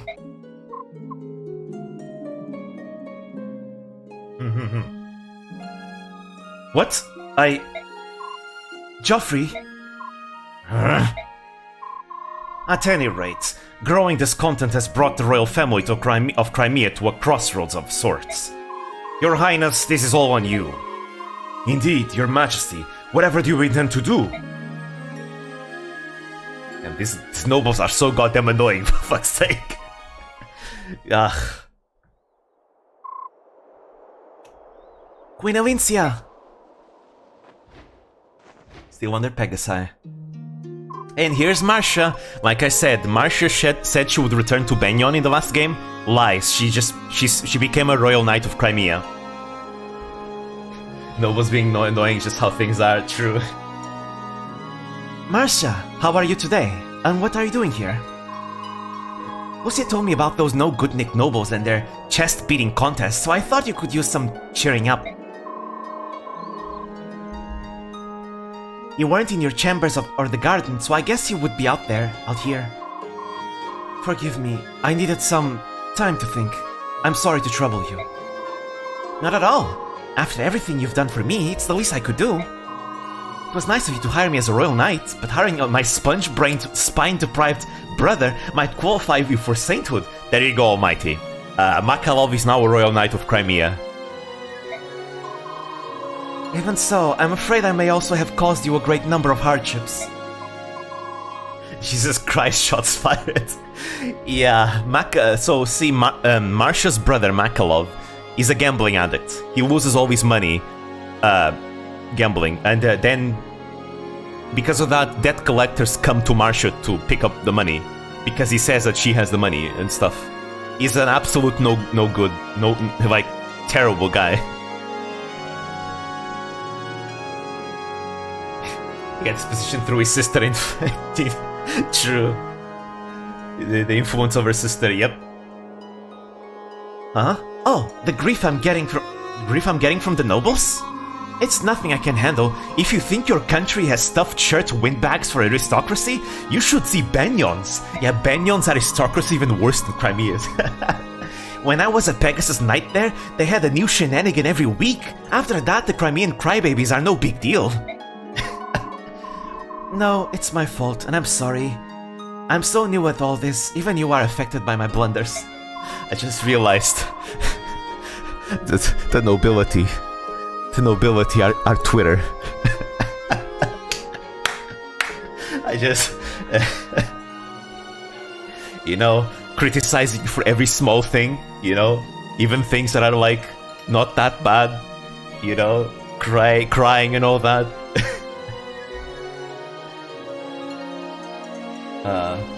Lord Tweetonson. Preaching about their past employers, yep, never changes. Sometimes I think, maybe I just don't have what it takes to be a queen. That's so not true. Queen Elincia, anyone can strut around in a queen hat and say she's a ruler, but you always put your people first. Look, it's not that you're doing a bad job, it's just that everyone's on edge lately, with Daein getting a new king and all.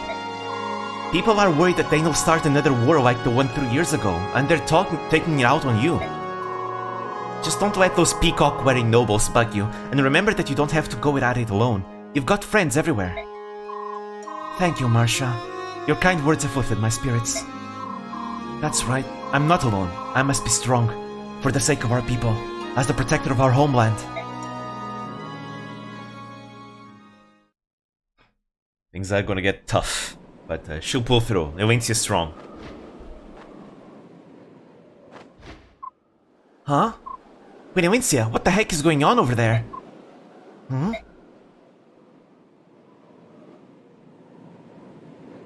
Oh, it's Nelucci! Remember, I think he's the grand something, I don't know, I think he's related to Nesala, the king of the crows. But yeah. Hey, how dare you harass us? Begone, insolent fools! Begone, I say! How did you get out of a nursing home? Dude, this guy lives for a long time. Blah blah blah blah blah blah blah. Fear not, my lady. This senile old bird will gladly trade his life for your protection. They say nothing is as beautiful as the herons of Serenus, especially a royal princess. You'll fetch a pretty penny from some more or other, and our pockets are a little light. What do you say, Captain? Yes, naturally, she should prove to make a fine gift. Only seize them and mind the raven's talons. Oliver would approve, probably. This is unbelievable! Stand back, you unrepentant dogs! Nelucci does not give in easily! Man, silence that clawing raven. Who would pay for an old crow like that anyway? Leave him. Stop right there!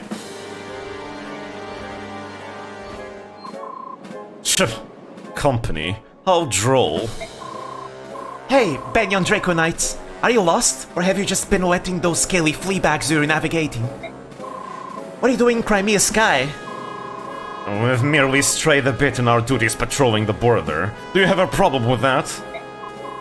You and your flying snakes are in violation of Crimea's sovereignty. Besides, do you have any idea who you're dealing with here? Reptile breath? Marcia, stop. We cannot afford to start antagonizing the Banyan army. I am the Queen of Crimea. But, Your Majesty, we can't just let these wyvern monkeys run rampant.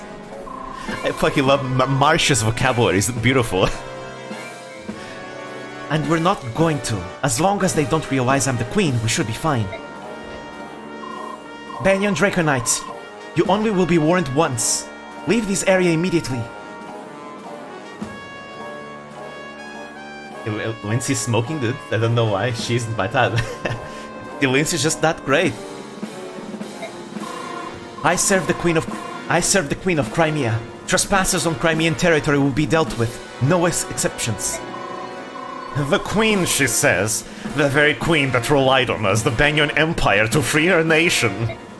Imperial Draco Knights are not frightened by soldiers so weak as Crimean Pegasus Knights. Of all characters in Fire Emblem as a series, who is the most waifu? I have no... That's a very difficult question. There's like 18 different games with like dozens upon dozens of characters. That's such a difficult question to answer, actually. Really, really. It really depends from game to game. Listen up. Leave those two alone. It's the Serena's maiden we want. Do not allow her to escape. Looks like we'll not talk any sense into them. I suppose we have no choice. Sir Nelucci, we're here to help you. Albeit, it's Her Majesty Queen Alincia. Fate has smiled upon us. I hate to be a bother considering it has been so long, but your assistance is most appreciated. Anyways, let's just say that Alincia from the previous game to this one, she's gotten very strong, Serenity. So let me show you Alincia's stats. So from the previous game to this game, Alincia has gotten quite strong. She was super weak in the previous one, but she was only a support unit, like a healer in the previous one. But in this game, she's an absolute beast. She's still a healer. She can still heal, but she's an absolute beast with these stats. Look at that. Mwah. Beautiful. Absolute queen. And she flies, S rank in staves, B rank swords. She's got this ability, Renewal. She regenerates HP every turn. And she has stun. She can pretty much just kill people, just like that. Yeah, and the 3 authority stars. And here's Marcia. She's not as good as she was in the previous game, but she's gonna be good for part 2. She's gonna be good in this part. But yeah, Elins is good. And then we also have Nelucci. He wasn't playable in the previous game, but he's playable in this one. Look at that speed. That's practically the best thing about Nelucci, is the speed. Ravens are super fast. That's why. So yeah, he's a Raven Lagoose. He's got the Wrath ability. And then we have Leanne. She's a Heron, so she sings and refreshes turns. She is the sister of Raphael and Rayson. Yeah. Alright. Now, in this chapter, the enemies are actually gonna try and kidnap Leanne. And if they kidnap Leanne and run away, you'll lose. So you gotta make sure you protect Leanne, because that's gonna be their priority. Then we have this guy. He's an asshole. We'll kill them all. Right. Now, Elincia doesn't do that much damage because her weapon sucks. Her stats are amazing, but her weapon sucks. It's a terrible slim sword. That's it. I think they did it so that she would be a little bit more balanced, maybe. I don't know, but, I mean, after part 1, I don't think it matters. It's fine, it's just for this chapter. She's gonna get a better weapon eventually. Next time we'll use her. But she's pretty much invincible in this chapter, I'd say. But hey, it's an air battle. So yeah, the music that's playing is the Crimean Royal Knights theme song. We're gonna be listening to that a lot in part 2. There we go.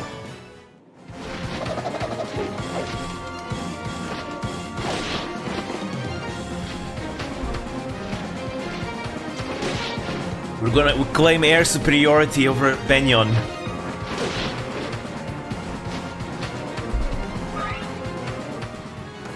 Alright, let's see. Where can I put her? I can put her right here, right? And then I can sing. So Liane also wasn't playable in the previous game, but she's playable in this one. Let's see, can I weaken her? Yeah, I can. Let's do that.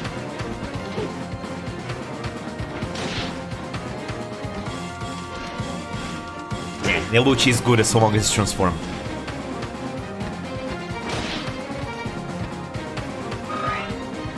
Nice. And now, so Liane, she sings into the two in a line. So basically the two allies that are next to her, she will refresh them both. No matter if she's transformed or not. She is the weakest of the Herons because of that, but she's still useful. I mean, every single character that can refresh your turns is going to be useful. Now we go here and kill this one, and we'll kill the other one with the Elincia. Gotta be careful, because Marsha might be weakened. Ugh. There we go, you're down.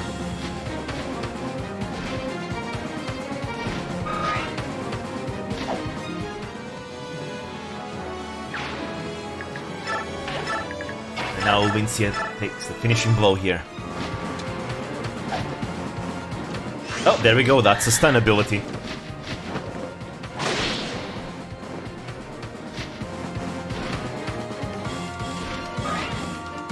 Barely gets any XP because she's already a max promoted class. Alright, just make sure to block the way to Liane, that's all. That's all we gotta do.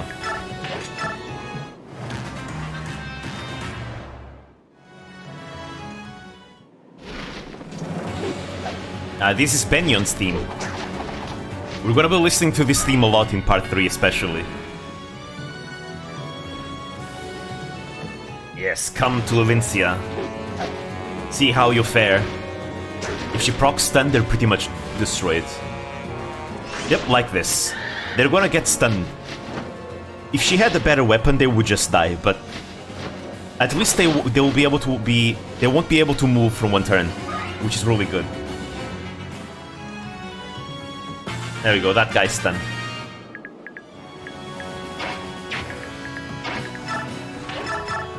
Now we attack this one.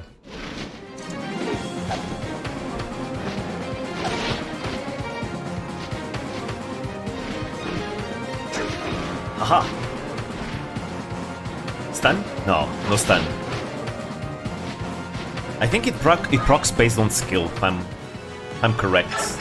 I think, I'm not sure. What's the proc rate? Alright. Neluchi does a lot of damage too, so...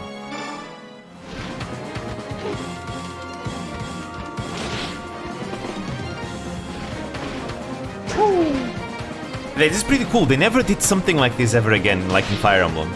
Like a flying battle like this. It's like the only battle like this in the entire series. Kinda interesting. Ah, there we go. This guy can't attack, can't retaliate, so we'll just finish him off with Marsha. Flying battle seems like it'd be a no-brainer, yeah. I think it's because usually you don't have an entire team made of flyers, right? But Radiant Dawn is the only game where your POV switches, right? No other game is like Radiant Dawn. So in this game, you get to play with everyone because you get to you change armies here and there. So I guess that's why it's more of a thing here. They tailor each map based on what's going on in the story rather than making up an excuse for a fight for the story or something.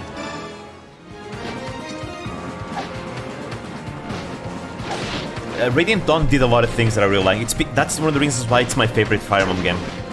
I like the change of POVs. It allows for some more dynamic storytelling than what we're used to in the series usually.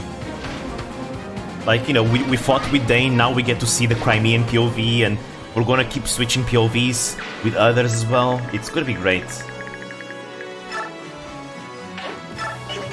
There we go, we gotta heal Marsha. So the clouds actually act as terrain.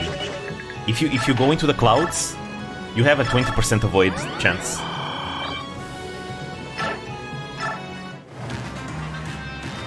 Oh, a knock on your door. I think it's me. It's not the door. It's my desk.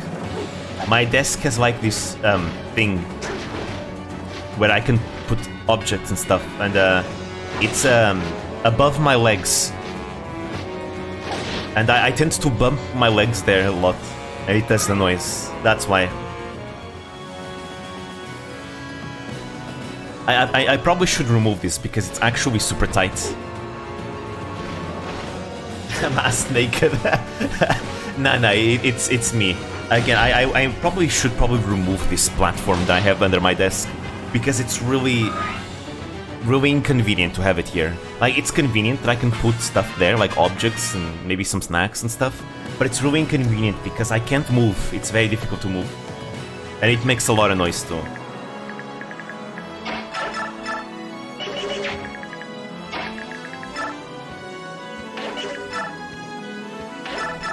Anyways. Alright, there we go. Rolly table that I bring up. See, whenever I get on the sea, I put my drinks and whatnot there.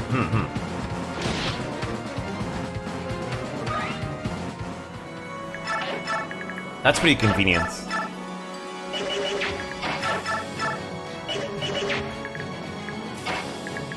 Let's see. Aha. That way, he won't retaliate. Ah, you missed.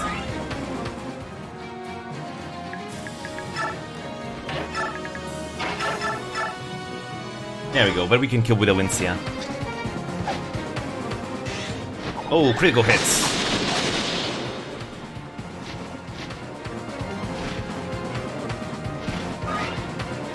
Slay Queen.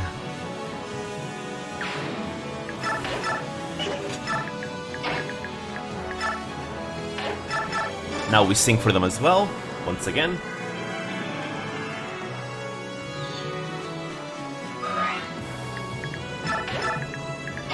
Let's see if Alincia can kill. But include toward the ass. True. Alright, can you proc something? Let's see. Give me a stun. Give me a stun. Yeah, there we go. Stun. Yes, Slay Queen. Yes.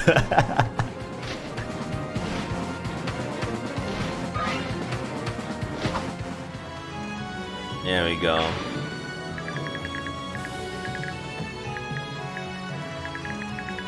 Let's see. Yeah, we'll put in the clouds.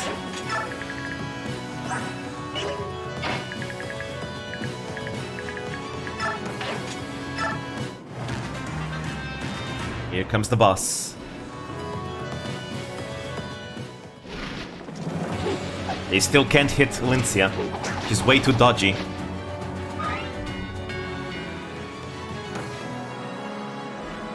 Way too dodgy.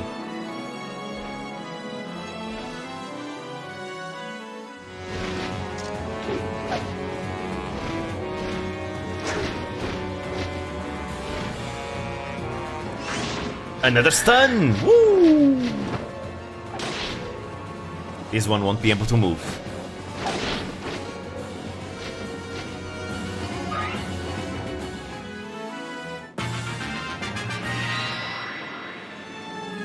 That's a lot of wyverns though.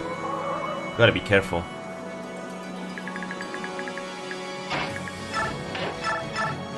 Let's see, let's gang up on this guy. It's probably safer. If we gang up on one guy, we can escape that direction. Yeah, another stun, let's go.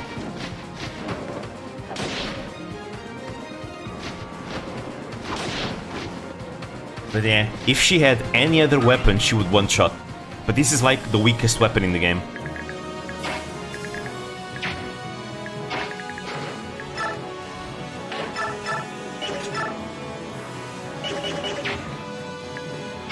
Well, actually...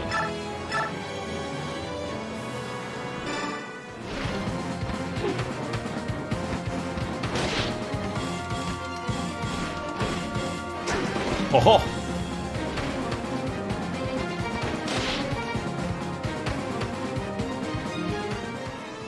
So far, so good.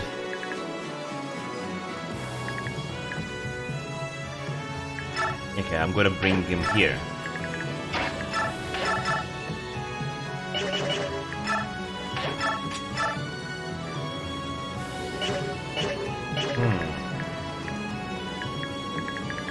Actually, then again, now that I think about it, Elincia can kill that guy.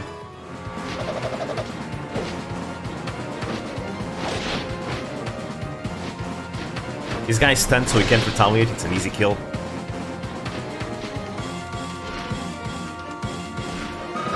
It would be cool if they ever remake this game. Whenever you defeat an enemy flyer with your own flyer, they literally should just plunge down into the ground. It would be super cool to see.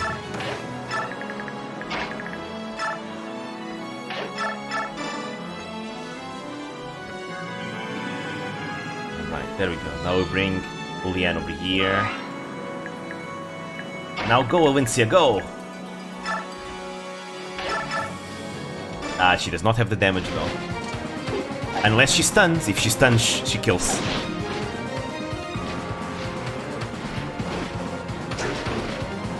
Come on, give me a stun. Ah, no stun.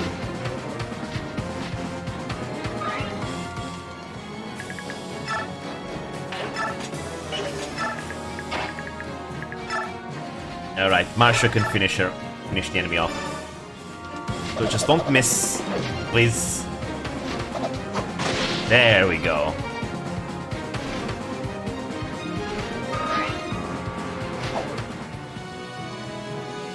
One of them is stunned.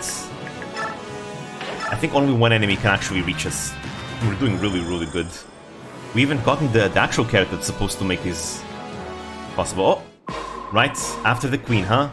You Crimeans seriously believe you can withstand the might of Benyon? Crimea takes this sort of encroachment seriously. We will not overlook invaders in our domain. Release your weapons and apologize for your discourtesy. Only then we will lower our own. You have quite a mouth on you. I won't be addressed in that tone by anyone. It's time to end this farce. Imagine representing a country with a stupid name like Benyon. Hey, it's Italian sounding. Oh wow, we do no damage against him, right? Yeah. Oh, that's a stun. That's certainly gonna do damage. Oh, no it didn't.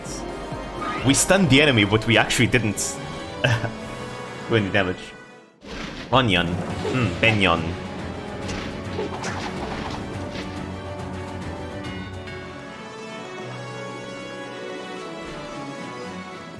Ho ho, you're approaching me. Ooh, that's an iron poleaxe. That's a strong one. Oh, it's fine. We'll be alright.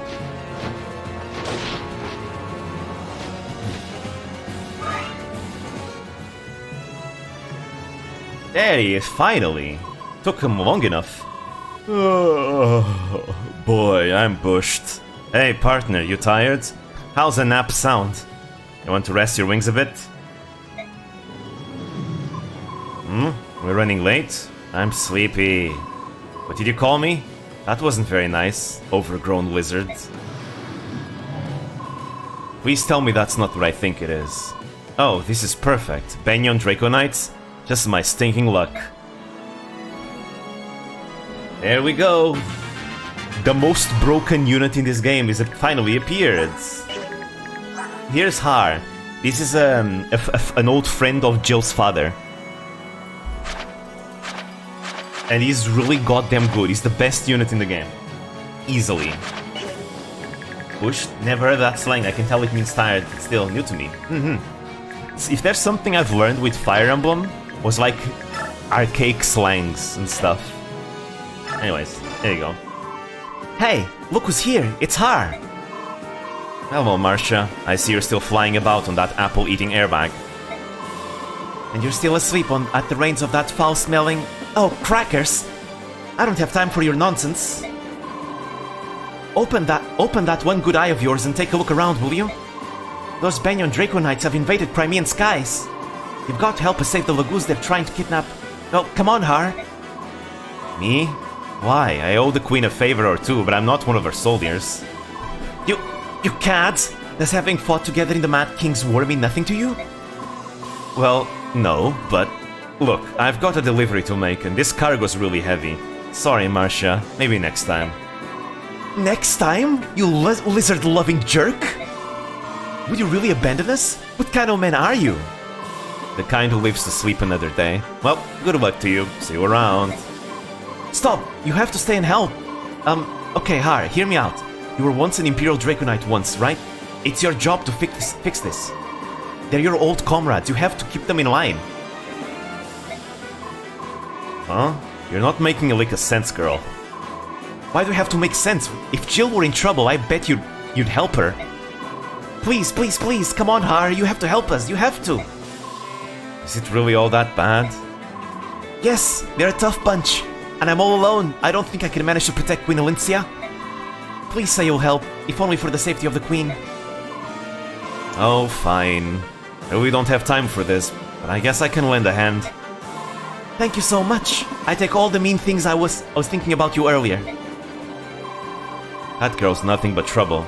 Well, if we're going to do this, let's get it over with. Get it over with. Up and at 'em, partner. There we go. We got Har. And now, things are gonna get spicy.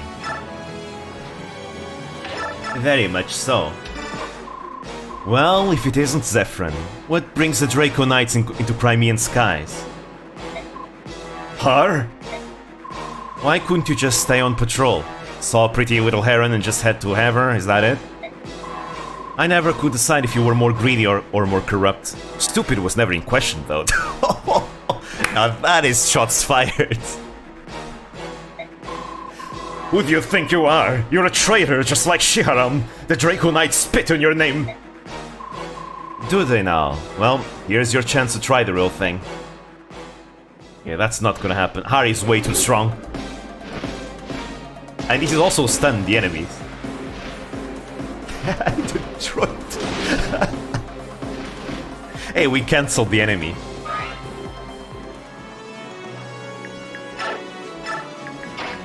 Let's see, do you have dialogue here? Yes, you do. Sir Har! You are Sir Har of Daein, correct? What are you doing here? That's a question for Marcia, Your Majesty. I was passing through on a delivery run when she hailed me and pestered me into helping you. What can I say? I'm terribly sorry. I know this is none of your affair, but... You know, I always thought you were too humble for royalty. I'm surprised your underlings don't run roughshod all over you. I'm sorry. Hey, it's no skin off my nose. Besides, anyone who's got the guts to pick a fight with the Empire's okay in my book. Sir Har, Yeah, I got it. You can't let these scum know you're actually the Queen. International relations and all that other political stuff, right? I tell you what, I'll keep your secret and treat you like a regular soldier. That means I'm not going to be watching your back though, so you're going to have to take care of yourself. I understand. Thank you. No need, Elincia can take care of herself just fine. She's a strong one. Nope, that's a stun. Slay Queen, yes!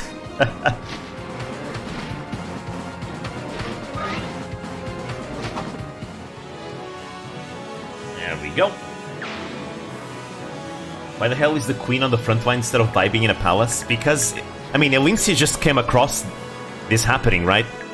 But, you know, Elincia, she's not the typical queen. I mean, she wasn't even gonna be queen at first, right? Because she was not in the direct line of succession. She was pretty much living as a commoner, but then the royal family, the country was invaded, her family died, her uncle also died, and she was the only survivor of the royal family, so she kinda had to become a queen. But regardless, basically in the context of this chapter, Elincia and Marcia were just taking a stroll together, but then they just found trouble, and they decided to help, because they like to help. In some regards, it's important to keep the head of state alive to keep things running. True, but you know, Elins is a different type of queen. She's made of tough stuff though, so she's completely fine. We'll kill here. And down you go.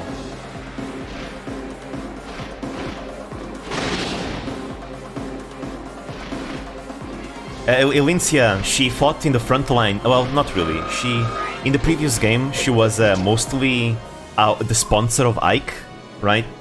But at the end, when the war started to feel like it was going to be won, she decided she wanted to fight alongside her troops. Well, even though every single one of her retainers told her to not do it and just stay behind, she really wanted to help however she could. Sponsored by Ike? No, she sponsored Ike. She was the one who hired Ike and the girl mercenaries to fight for her.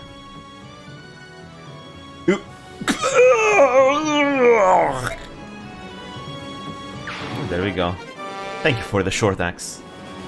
Raid wasn't interested in them, gotcha. Let's see. Stun, stun, stun.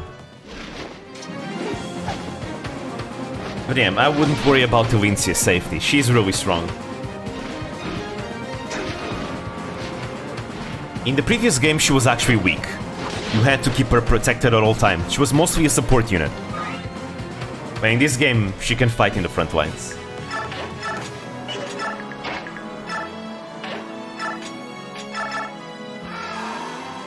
Oh, never mind. Why risk it? Because she fights for her friends.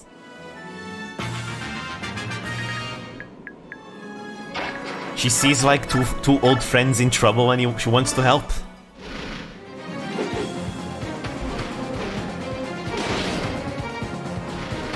I fight for my friends. This is true camaraderie right here.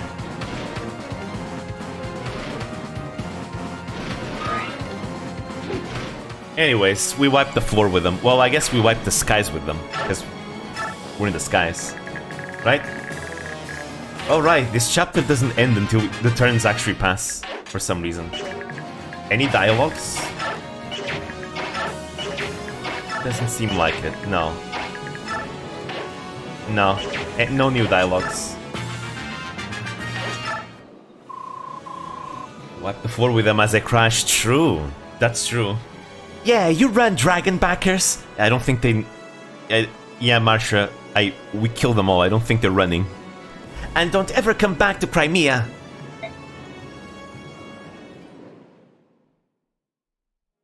There we go. We ensure Crimean air superiority. Princess Liane, it's a pleasure to see you again. I'm sorry you had to go through all that. Are you hurt? I need to come up with something more interesting to say whenever I see this. Dragon backer sounds like an insult for someone who has relations with dragons. True, true, that really does. Lady Liane is very grateful for your help with those ruffians and is quite delighted to see you again, Your Majesty.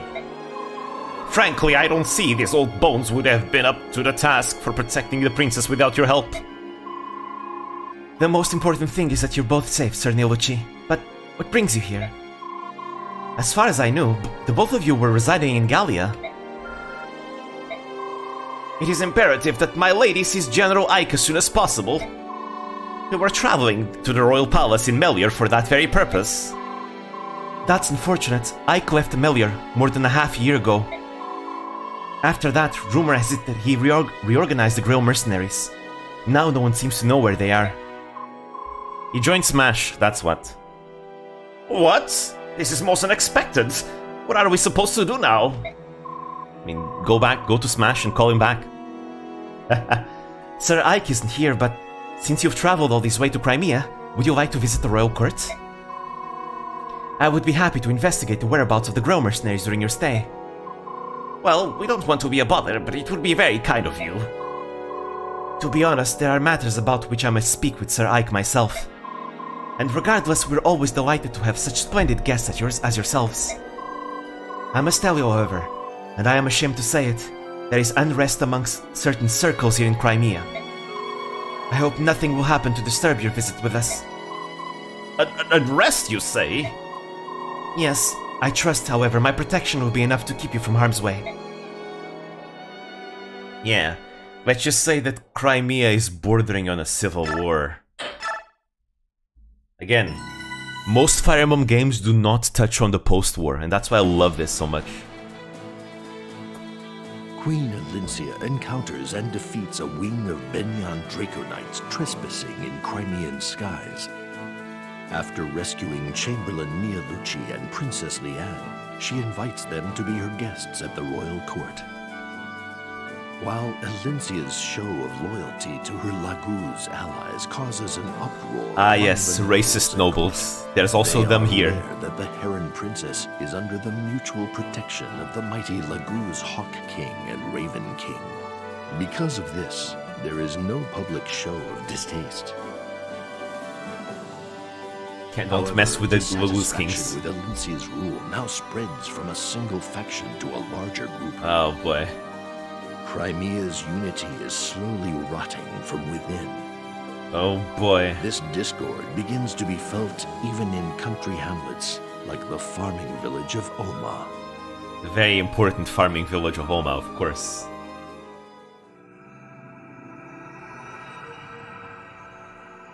Anyways, I will not play this chapter, but I will read the story until then, though.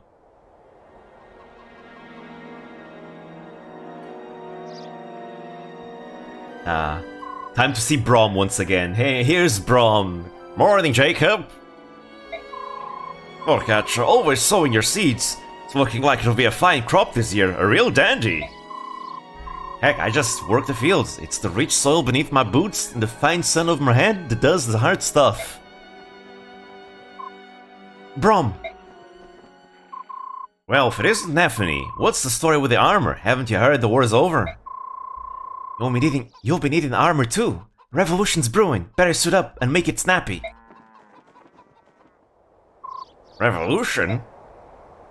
Oh yeah, nobody tells us the old geezers much, but I heard talk about some young hotheads over yonder. They're jawing about being fed up with the queen, how they want to change. I don't get it. Her Majesty's a fine lady. Even if she's a tad young to be passing laws instead of having fun, I guess I'll go have a look for myself.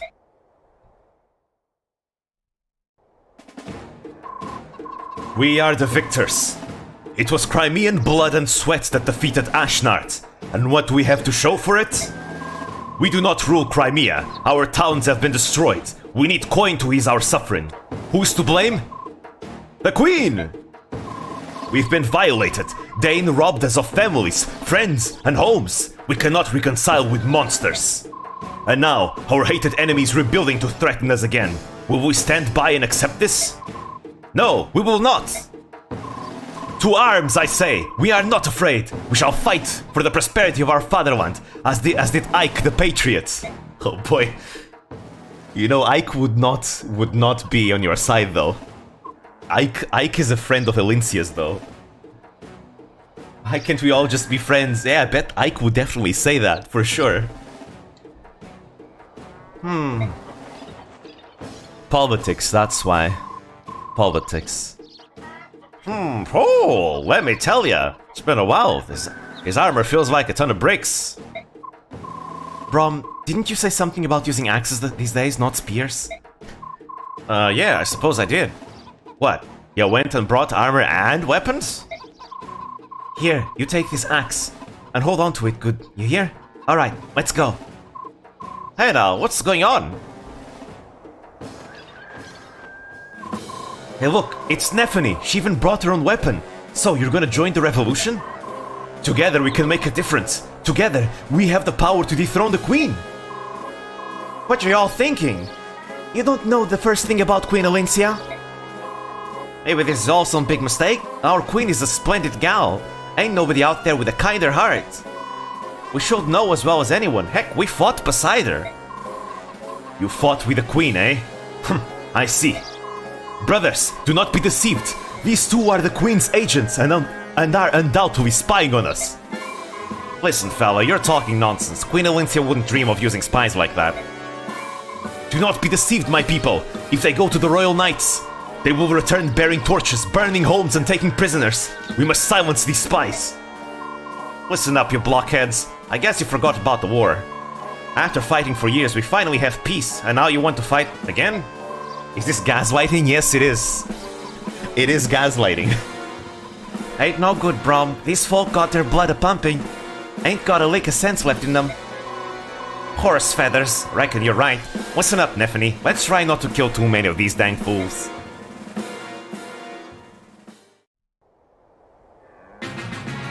Wait, they literally forced me to fight the chapter, though. Okay, I guess I have to play the chapter. Fine. Fine. Literally, they don't even give me battle preps. I have to do it. Alright, it's a quick one anyways. But yeah, you get more XP at the end of this chapter, the less you kill. But, you know, it's just better to just kill them all, honestly. But yeah, Nephany and Brom are veterans from the war 3 years ago. They were playable characters in the previous game as well. Pretty strong. These guys are all inexperienced soldiers, so they're nothing against us. Anyways, let's just get that real quick. You've been streaming for nearly 6 hours. God, you're like I mean, this is my favorite Fire Emblem game, right? My favorite. So, yeah. I mean, I was gonna stop now, but literally the chapter started before I could stop. There was a stranger in here earlier. He left his axe. Probably meant to use it on the queen. You know, I came to this village for some peace and quiet. Isn't there something you can do? Heck with it. Just take this thing. I'm fed up with war.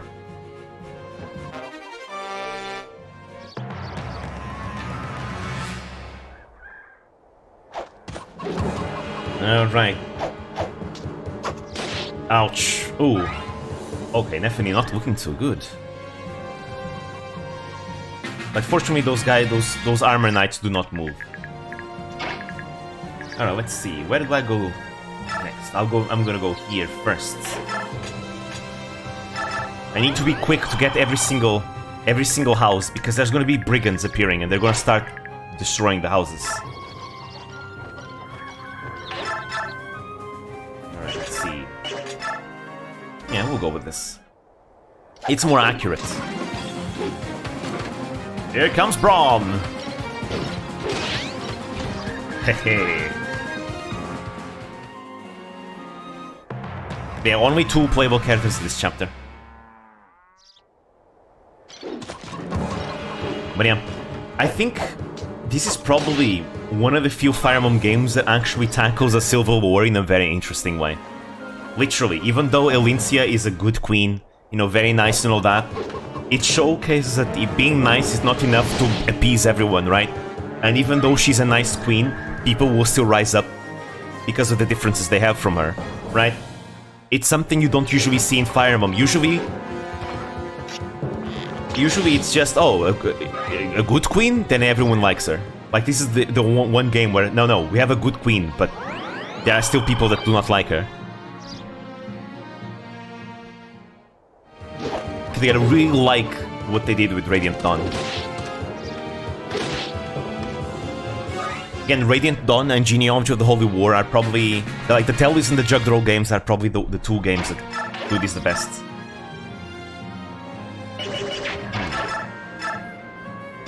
Need to get through that. There we go.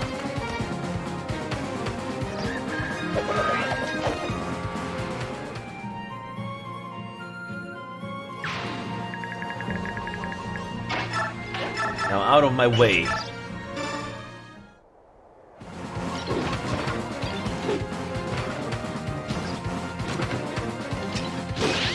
Damn, he's proccing this arm a lot. Amazing.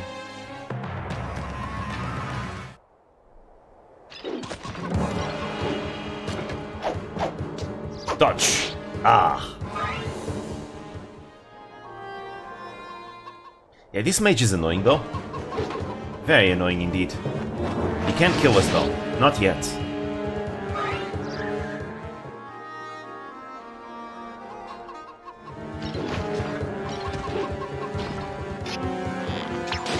Ugh. They are slowly pelting us down. Haha, no damage.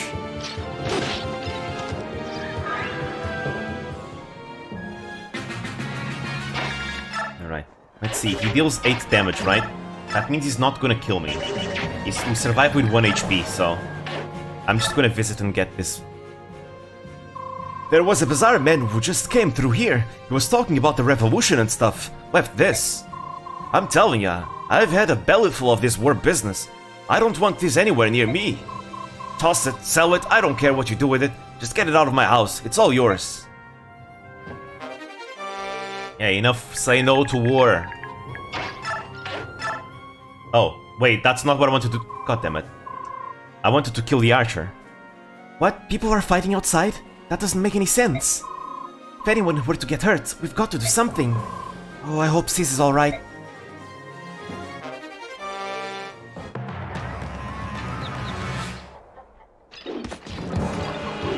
I think Brom will survive though, he's an armor knight, he's fine.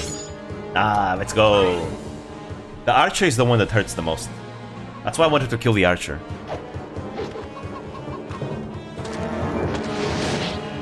People are fighting outside? That doesn't make any sense. Would it have made sense if they were fighting inside? True. True. It's a peaceful village. This country has rebuilt after fighting 3 years ago, and now people want to go back to war again. Here's the very first lesbian character in Fire Emblem. Sounds like the whole village is in an uproar. More men fussing over nothing, I'm sure. Bigger fools than were never made. Lucky me, time to find one ripe for the picking. Get his goods, and be on my way. Be home soon, Mom. Yeah, Heather is the first lesbian character in the series. We need to recruit her though.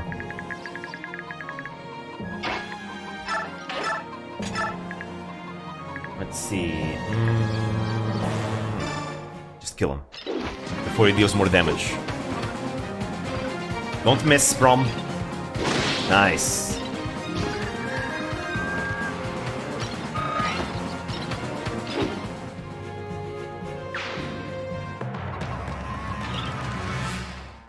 You're scaring the birds, fool! Ouch. It's fine, I equipped a ranged javelin. Well, javelins are all ranged. There, let's go, Nefni!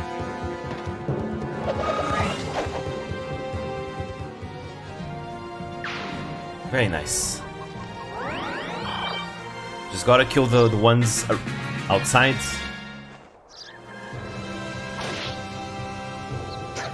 Heather killing some for me. That's annoying though. I need to get there quick. But I also need these houses.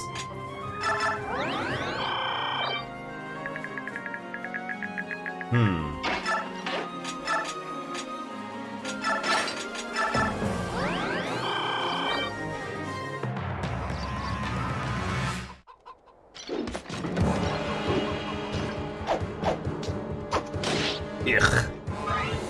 How do I get Heather before she runs away? Because I don't want her to go into danger, otherwise she's gonna get herself killed. Oh damn, she stole an antitoxin, nice. There we go. Never mind. Recruit her. Hello? What? Do you need something? Hey, y'all best, you should be careful hanging around here like that. I reckon you should clear out of here while you're still in one piece. Aw, that's so sweet of you. What's your name? Nefni. Nefni, what a cute name. I'm Heather, pleased to meet you. Pleasure's all mine, so it's Heather, huh? You gonna get out of here then? Well, it looks to me like you have an uphill battle to fight. I bet I can help you out. But you... Don't worry about it, I'm the type that likes to help nice country girls like you. Like me? That's right, don't worry about it. This is turning out to be a great day. Yeah. But yeah, she's a flirt. I'd smash. We all would.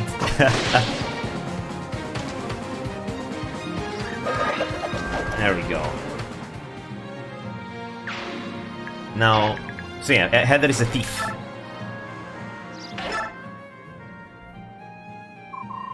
What? People are fighting outside? That doesn't make any sense. Again.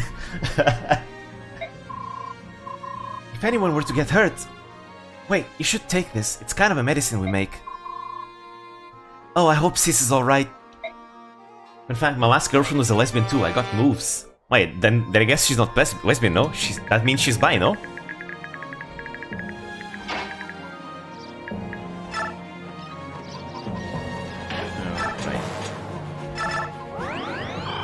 She made an exception? How does that work? Damn.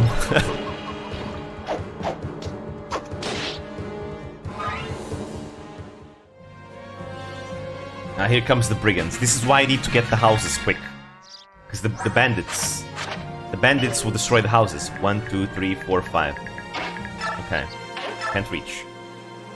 Magnetic personality. You ever heard of Miss Khalil? She teaches magic. Yeah, she's a playable character too. You know what? I told her she was pretty and she gave me one of these. People who can't use magic use this. And then, well, they'll be able to use magic or something like that. Here, you take this one. Spectre card. Nice.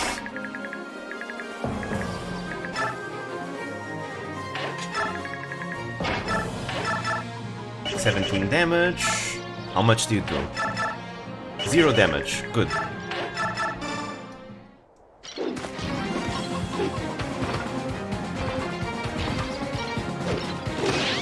Haha.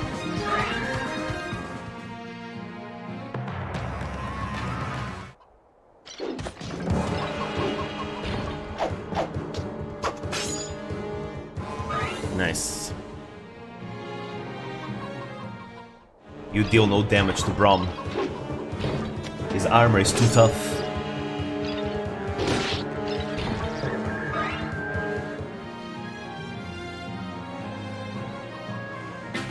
Let's see, can I kill this guy with Heather actually? Because I don't want to bring Nefany back. Oh wow.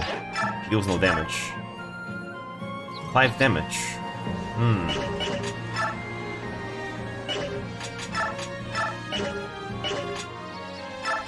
There we go.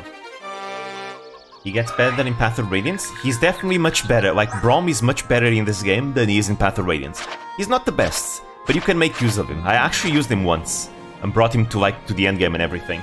So he's definitely usable as long as you keep using him. I tend to use Nefany a lot. Not always, but I use it a lot though. In this game specifically, I don't really use her in Path of Radiance.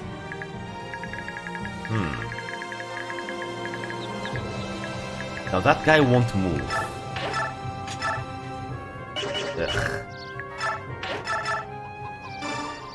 They're so tanky.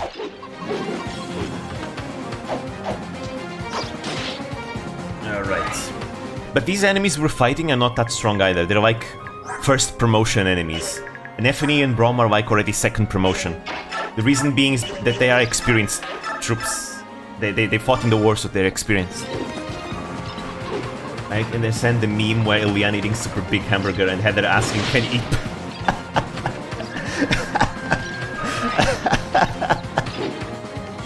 Yeah, I bet Heather would like that. No, legit, I say this because Heather flirts with Iliana. So, legit, I bet Heather would like that. Just wait until Iliana and Heather meet.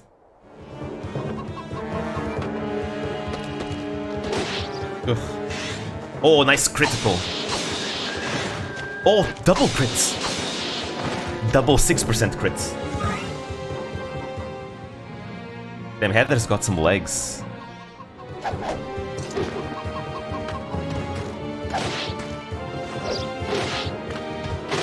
Aha!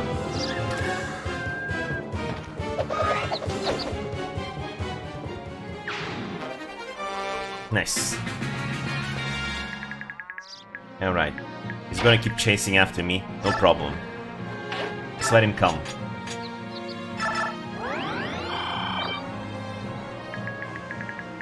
He'll die.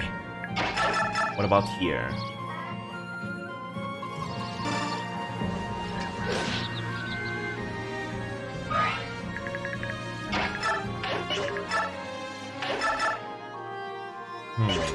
Is this safe?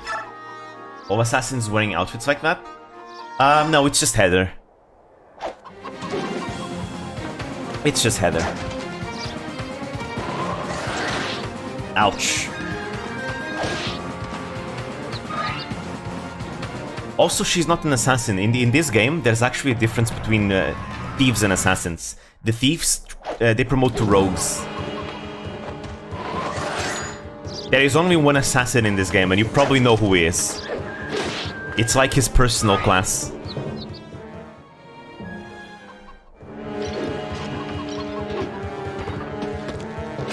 Volk is the only assassin, yeah.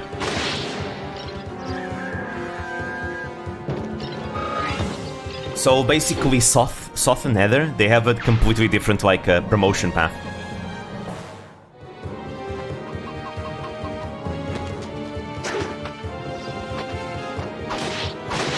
Then again, Soth and Heather are the only thieves in the game.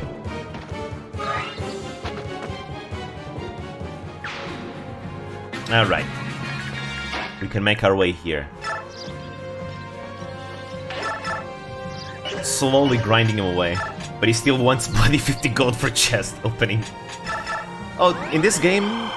Actually, I wonder. Maybe he does. I'm not sure. I've never tried it.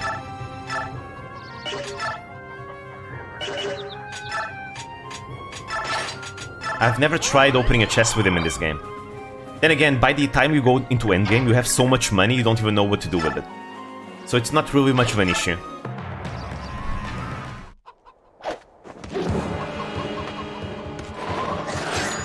Ugh. Nice.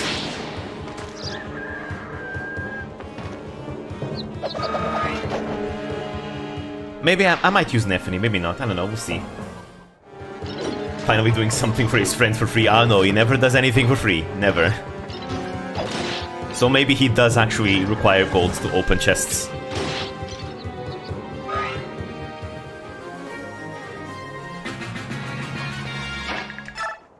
Anyways, the goal of this chapter is to kill the boss, but I really want to make sure the battlefield is ready. Because, you know, the boss is actually kind of tough.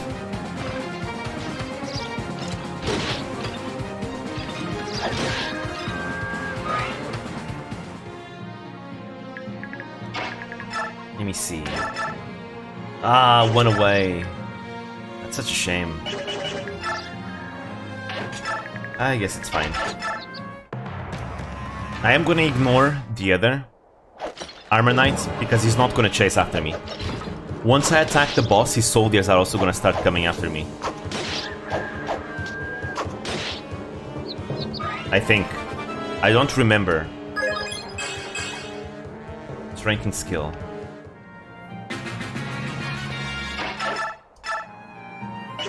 Let's see, can I? Okay, this has much more. That strength level up mattered a lot. You like Nephany's outfit? Hell yeah. She's got the Zettai Ryoki. She's got the Zettai Ryoki now. The absolute territory.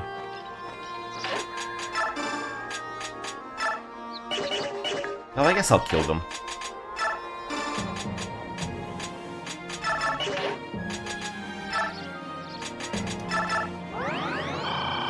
Alright, there we go.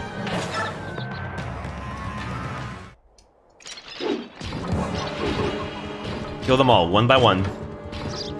I don't remember how the AI in this chapter works very well. So, I'm just gonna kill them all to be safe.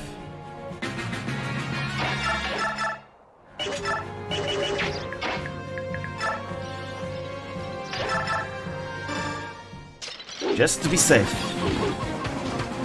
Because I don't want to reset. I think in this chapter, I think if you lose any of them, it's an automatic reset. I think. Ooh, if I miss that, that's not gonna be pretty. Can you do damage? Nope. With your dagger? Probably not. Oh! She actually can do damage with this. Alright. I'll take the risk. Ouch. 1 HP. Now, Nephany, it all rests on you. Actually, can I do the Spectre card?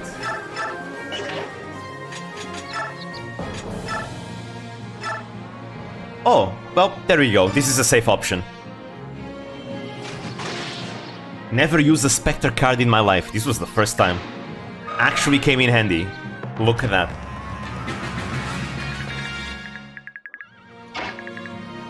Anyways, I'm gonna make my stand here.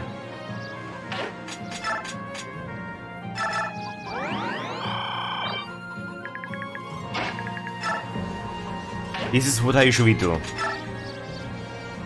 Actually, no. There's a better place. There's a better spot.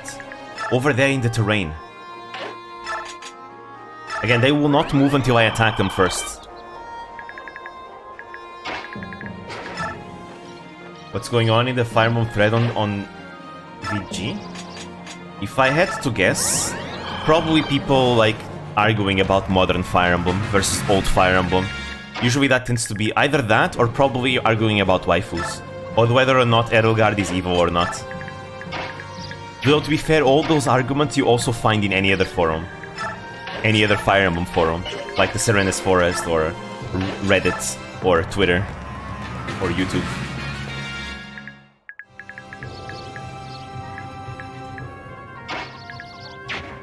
Okay, let's do it like... Oh wait. Heather is not gonna be quite safe, isn't she? Because now I have to go over there. That's the best spot. Because what I'm trying to do, I want to make sure we get a good formation. Yeah, I'm just gonna go with my original plan. This is what I usually do. There we go. Let me see. Will everyone move if I attack the soldiers? Really don't remember.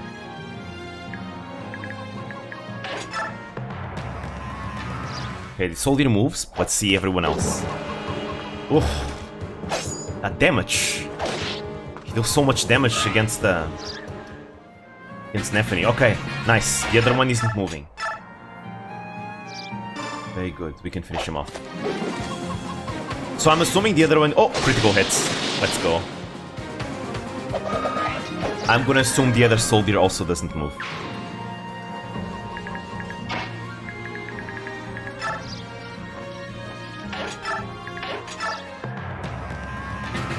Nice, he doesn't.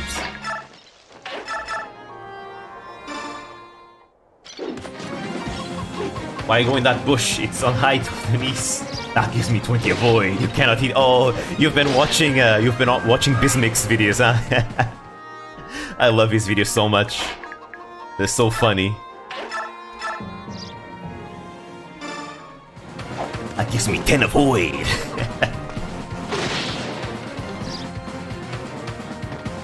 Now there we go.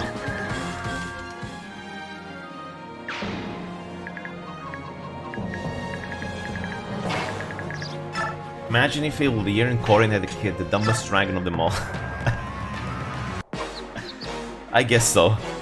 Ah, survivors of the war. You would be better off dead and forgotten. You can't stop the Duke. Duke? Yes, our master, Lord Ludwig, or also known as Ludwig. Lord Ludwig, Duke of Felrai, will rule over Crimea. When our plan is complete, the Queen will be erased from history. Now then, I believe it's time for you to die. Right.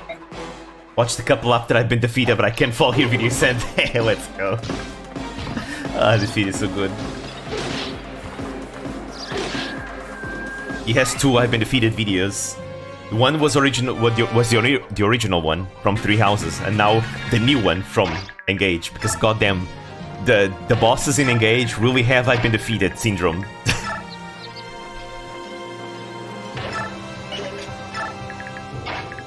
You fight the Four Hounds so much. Anyways, back into formation.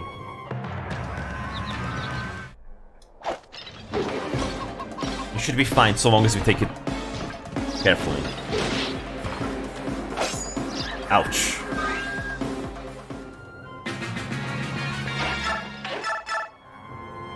Ooh, nice. Hey, you! Who put you up to this? Politics ain't my strong suit, so you can spare me the details, but I know you're up to no good, and someone's behind it. Huh, Clemero you like, but it won't change a thing. Revolution is taking root across Crimea. Our plan is flawless. We're getting rid of that girl. We shall have a new ruler in Melior. Soon, Lord Ludwig, Duke of Felray, will wear the crown. Ludwig? From Felray? That is correct. You shall perish with that name fresh on your lips, you blundering cow. Down. Look at that 1% crit, imagine.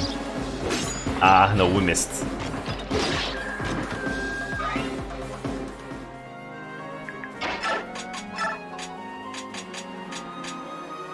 Alright.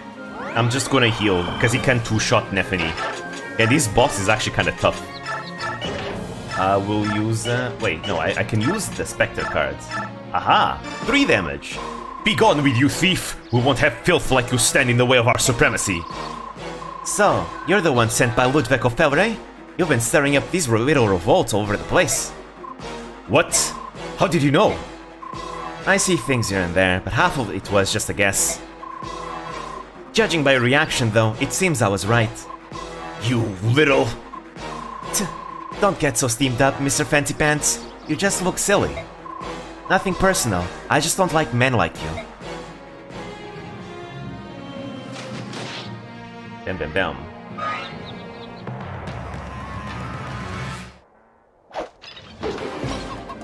Well, we're slowly grinding his health away. Slowly.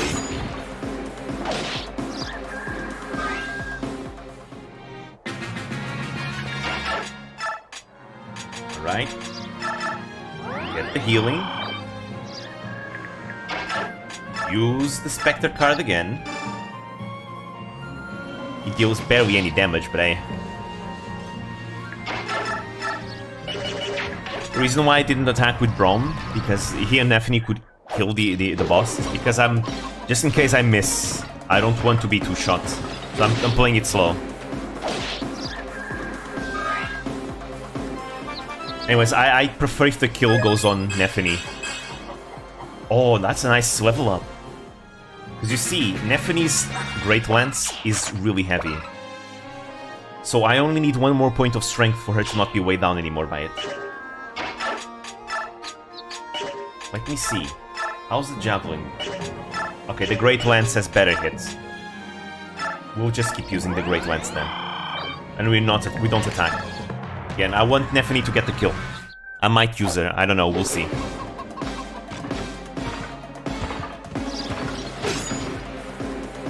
There we go, finally.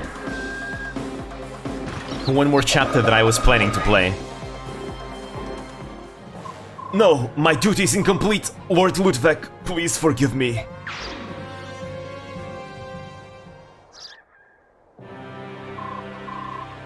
You bumpkins, just stay out of it. Boom. Sleep stream. Nah, I can't. I'll have to stop after this one for sure. It hurts. It hurts so bad. Look, my leg. My leg. Murderer. You're a murderer. But Yeah, that's right. Nefany and me, we've been to war. When y'all were hiding in cellars and attics, we were toe-to-toe with Daein. Look at us now. Stop it, please. I was wrong. I'm sorry. I'm so sorry. You got your head on straight now? You youngsters get so riled up. Let me at 'em and bring it on. You know spit about war. Nefany, let's gear up and head out to the Royal Palace. Her Majesty's gotta know Ludwig's stirring up all kinds of nonsense. My girl Meg, she's off on her own. Knowing Meg, though, she'll be fine. Alrighty then, let's get moving. Sounds like a plan. I didn't see them fighting the war, I didn't use them. I mean, to be fair, they were prisoners, right? When we found them, that means... And they already had, like, their weapons and armor, so I think they were already, like, already fought before that, even if I didn't use them. But yeah, again, very nice message, how usually youngsters, you know, young people tend to be so, you know, eager to go fight wars and all that. Like, it reminds me of World War I. How, when World War I started, everyone was like, super like, hell yeah, let's full fight and kick their ass. And then everybody cried, because guess what? War is terrible. It's a terrible thing. True, it's just like Brom says, young people know nothing of war. That's true. Once they actually see combat and see the horrors of it, then they start second-guessing themselves. How familiar are you with the Vietnam War and how the US reacted to it? We learned a little bit about it in history class. Just a bit. Africa started with the East. Oh no. You two are really living then? The US people were not happy or pro-war. Didn't know you were going to do live streaming this time. Usually what's it called? I put it in the stream chat. The stream. There's like a specific role that you can take to be notified of it. Yeah. We put people of this village in danger. Can't stay here now, knowing that. We'll have to set things straight. Hate to leave, but why did it have to come to this? I always thought our Queen Alincia was about as good as they come, lowering taxes and looking after orphans. Dude, literally, how can you hate this? She lowered taxes. Lowering taxes and looking after orphans, man. Holy shit. It's 4 AM for you? Damn almighty. I mean, I'm gonna finish the stream in a bit. I'm just gonna read the story, and once we get to the next battle preparations, I'm gonna save and stop. Because I've gone for long enough. I gotta stop myself as well. So I'm just gonna read the story now. Tax memes. The young folk don't care about that stuff. They only care about what's getting their dander up. Then they ignore everything else. I reckon that's why we gotta do what we gotta do. If we don't step up, the whole country will be going on the compost heap. That's why we've got to get to Queen Alincia right away. I suck at doing this accent. It's terrible. It's all gonna be just fine. I know Her Majesty, she'll take care of this uprising in no time. Then we can return to our farms and grow some mighty good eats.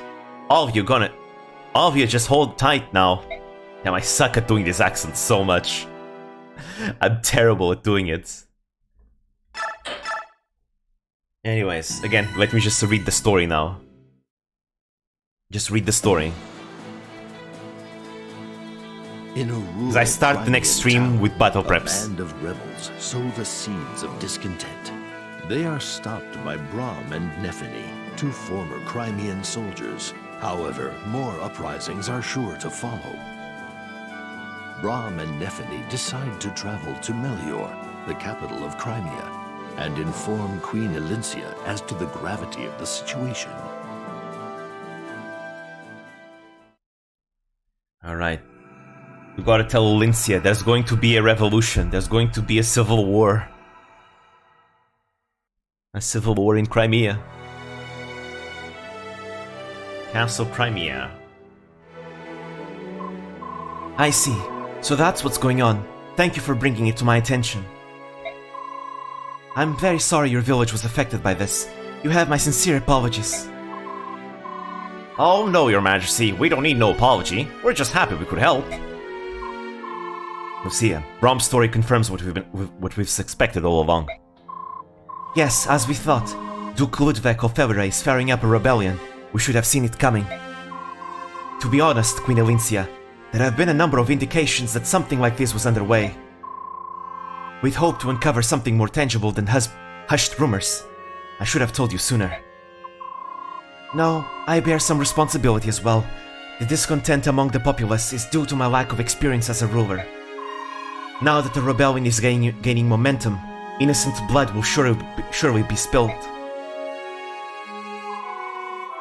I've always held the well-being of the Crimean people as my highest priority. I've done utmost in Crimea's name, and all I've ever desired is a country where war and hunger are unknown. Begging your pardon, Queen Olincia. Yes, Brom? Your Majesty's doing a bang-up job of it. This country is a safe place to live, and that's more than most can say. Once you get the hang of things, I'm sure you'll be the name future kings and queens try to live up to. We know you can do it. And it ain't like all the young bucks out there got bees in their bonnets. There's a whole mess of folk doing their darndest to make this a fine country. They want to make you proud, Your Majesty. Thank you. All nations experience unrest when the reins of leadership change hands. It's true the world over. But for Ludwig to start beating the drums of war, as if this were unheard of, what utter nonsense!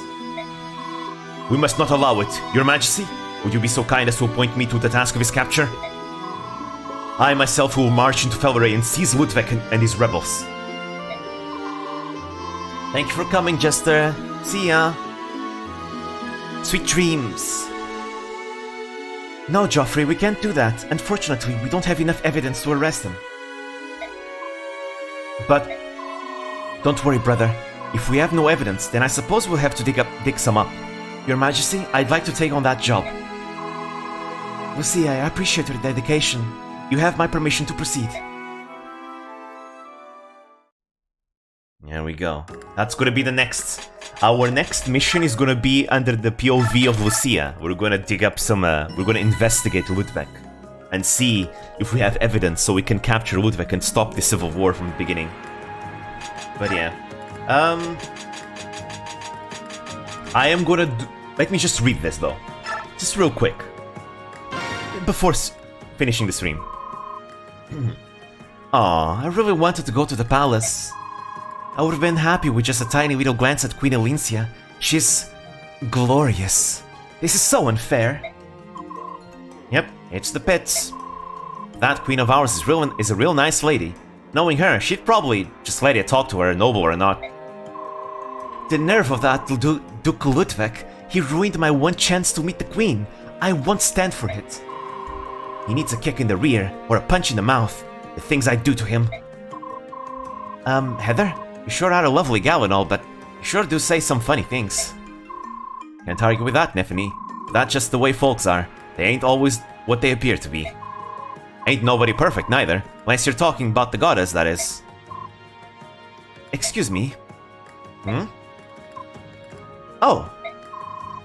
Well, hi there, Miss Lucia. What can we help you with? I came to ask a favor. If it's not too much to ask, I'd like you to both to accompany me to Felray. Nah, that won't be a problem. You're going to catch the Duke? Something a little more preliminary. I guess you'd call it espionage. Espionage. What? Sounds serious. Neffany, you have heard of that? Oh, sure. When I was just a sprout, I caught a real bad case of that. When I was just a sprout, I caught a real bad case of that. A bad case of espionage. I got this awful rash all over my back too. That's a very nice story. Maybe I'd better explain what I mean. Don't you know anything? Espionage is all about stealing secrets and not getting caught. It's one of my many strong points. Oh really? And who might you be? My name is Heather. I'm a friend of Neffany's. And I'd do anything to help Her Majesty. Seriously, anything.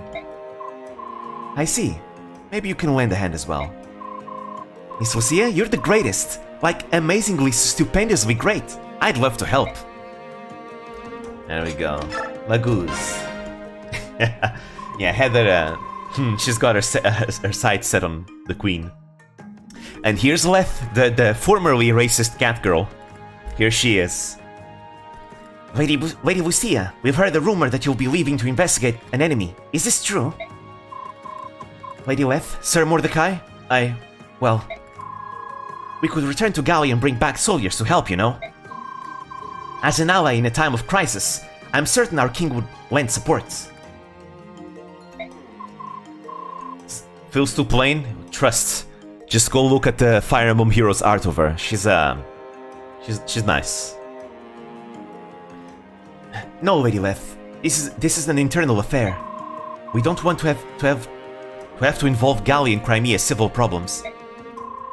More fighters are always better. The people of Gallia all will fight for Queen Elincia. Listen, I know you mean well, but I just can't allow it. I'm sorry, but if there were even a hint of Gallia's assistance, there would be even more problems in the Royal Court. Problems? What problems? This conflict isn't exactly a life or death situation for Crimea, so... Relying on support from a Laguz nation would cause an uproar within the nobility. Is that what you mean? Yes, unfortunately. I'm ashamed to admit it, but it's the truth. No, it's common sense given the history of both our nations. I completely understand. We won't report this to Gallia. Thank you for your understanding. I apologize for troubling you. No, it is fine. Why this tactic of rousing the people to rebel against the queen, though? Any Laguz who wanted to be king would fight for it with teeth and claws, as is proper. You Berg are always wasting time talking.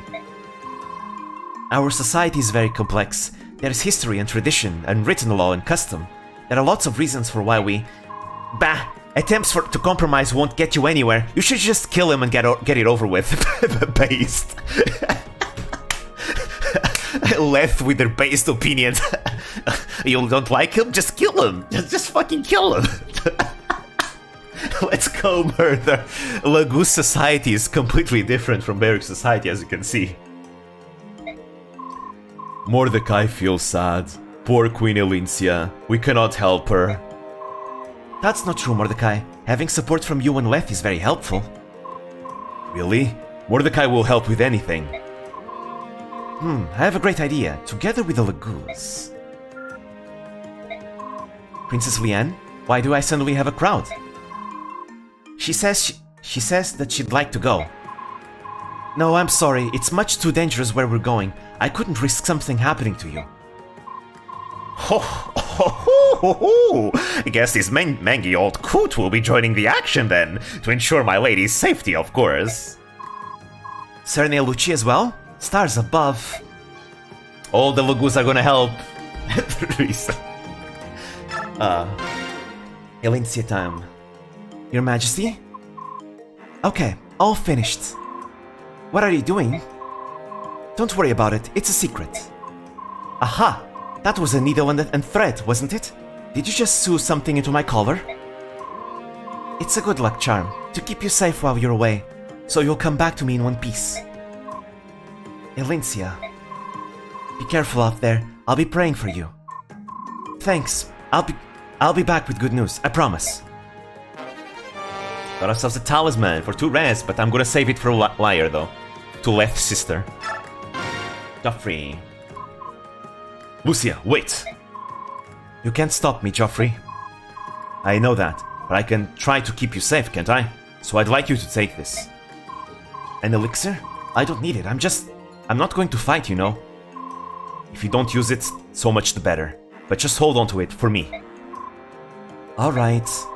Promise me you won't do anything stupid. Promise for Elincia and me, and for Bastion. For you to even mention his name at a time like this, I give up. Sure, I promise. No chance for Heather with Elincia, no. Keep Queen Elincia safe, got it? Of course, all my life. There we go, we did the conversations, there we go. Now we can truly end it for today. Bastion loves Lucia, he's really in love with Lucia. And Lucia might slowly, like very slowly, you know, start to, you know, realize that she perhaps might like Bastion too. Maybe. But yeah. And both Bastion and Lucia are into intrigue and all that. So they end up being a very good power couple, you could say. But yeah. The story is getting spicier, but trust me, the story is gonna get even spicier as it progresses, really. Part 2 is super spicy. Part 3, holy fuck, Part 3. You have no idea. That's the climax. But yeah. We can probably finish Part 2 in the next stream, because Part 2 is super short. It's the shortest part of them all. There's probably like, there's 3 more chapters in this part. This one plus 2 more. So after that, Part 2 ends. It's just that the last 2 chapters in Part 2 are super big. But yeah. We're gonna see where this civil war in Crimea is gonna lead, huh? But yeah. So, don't miss the next episode of Fire Emblem, and we'll see the resolution of this civil war. Probably, maybe. But yeah, thank you guys for coming. I'll see you next time. Bye bye. See you next time.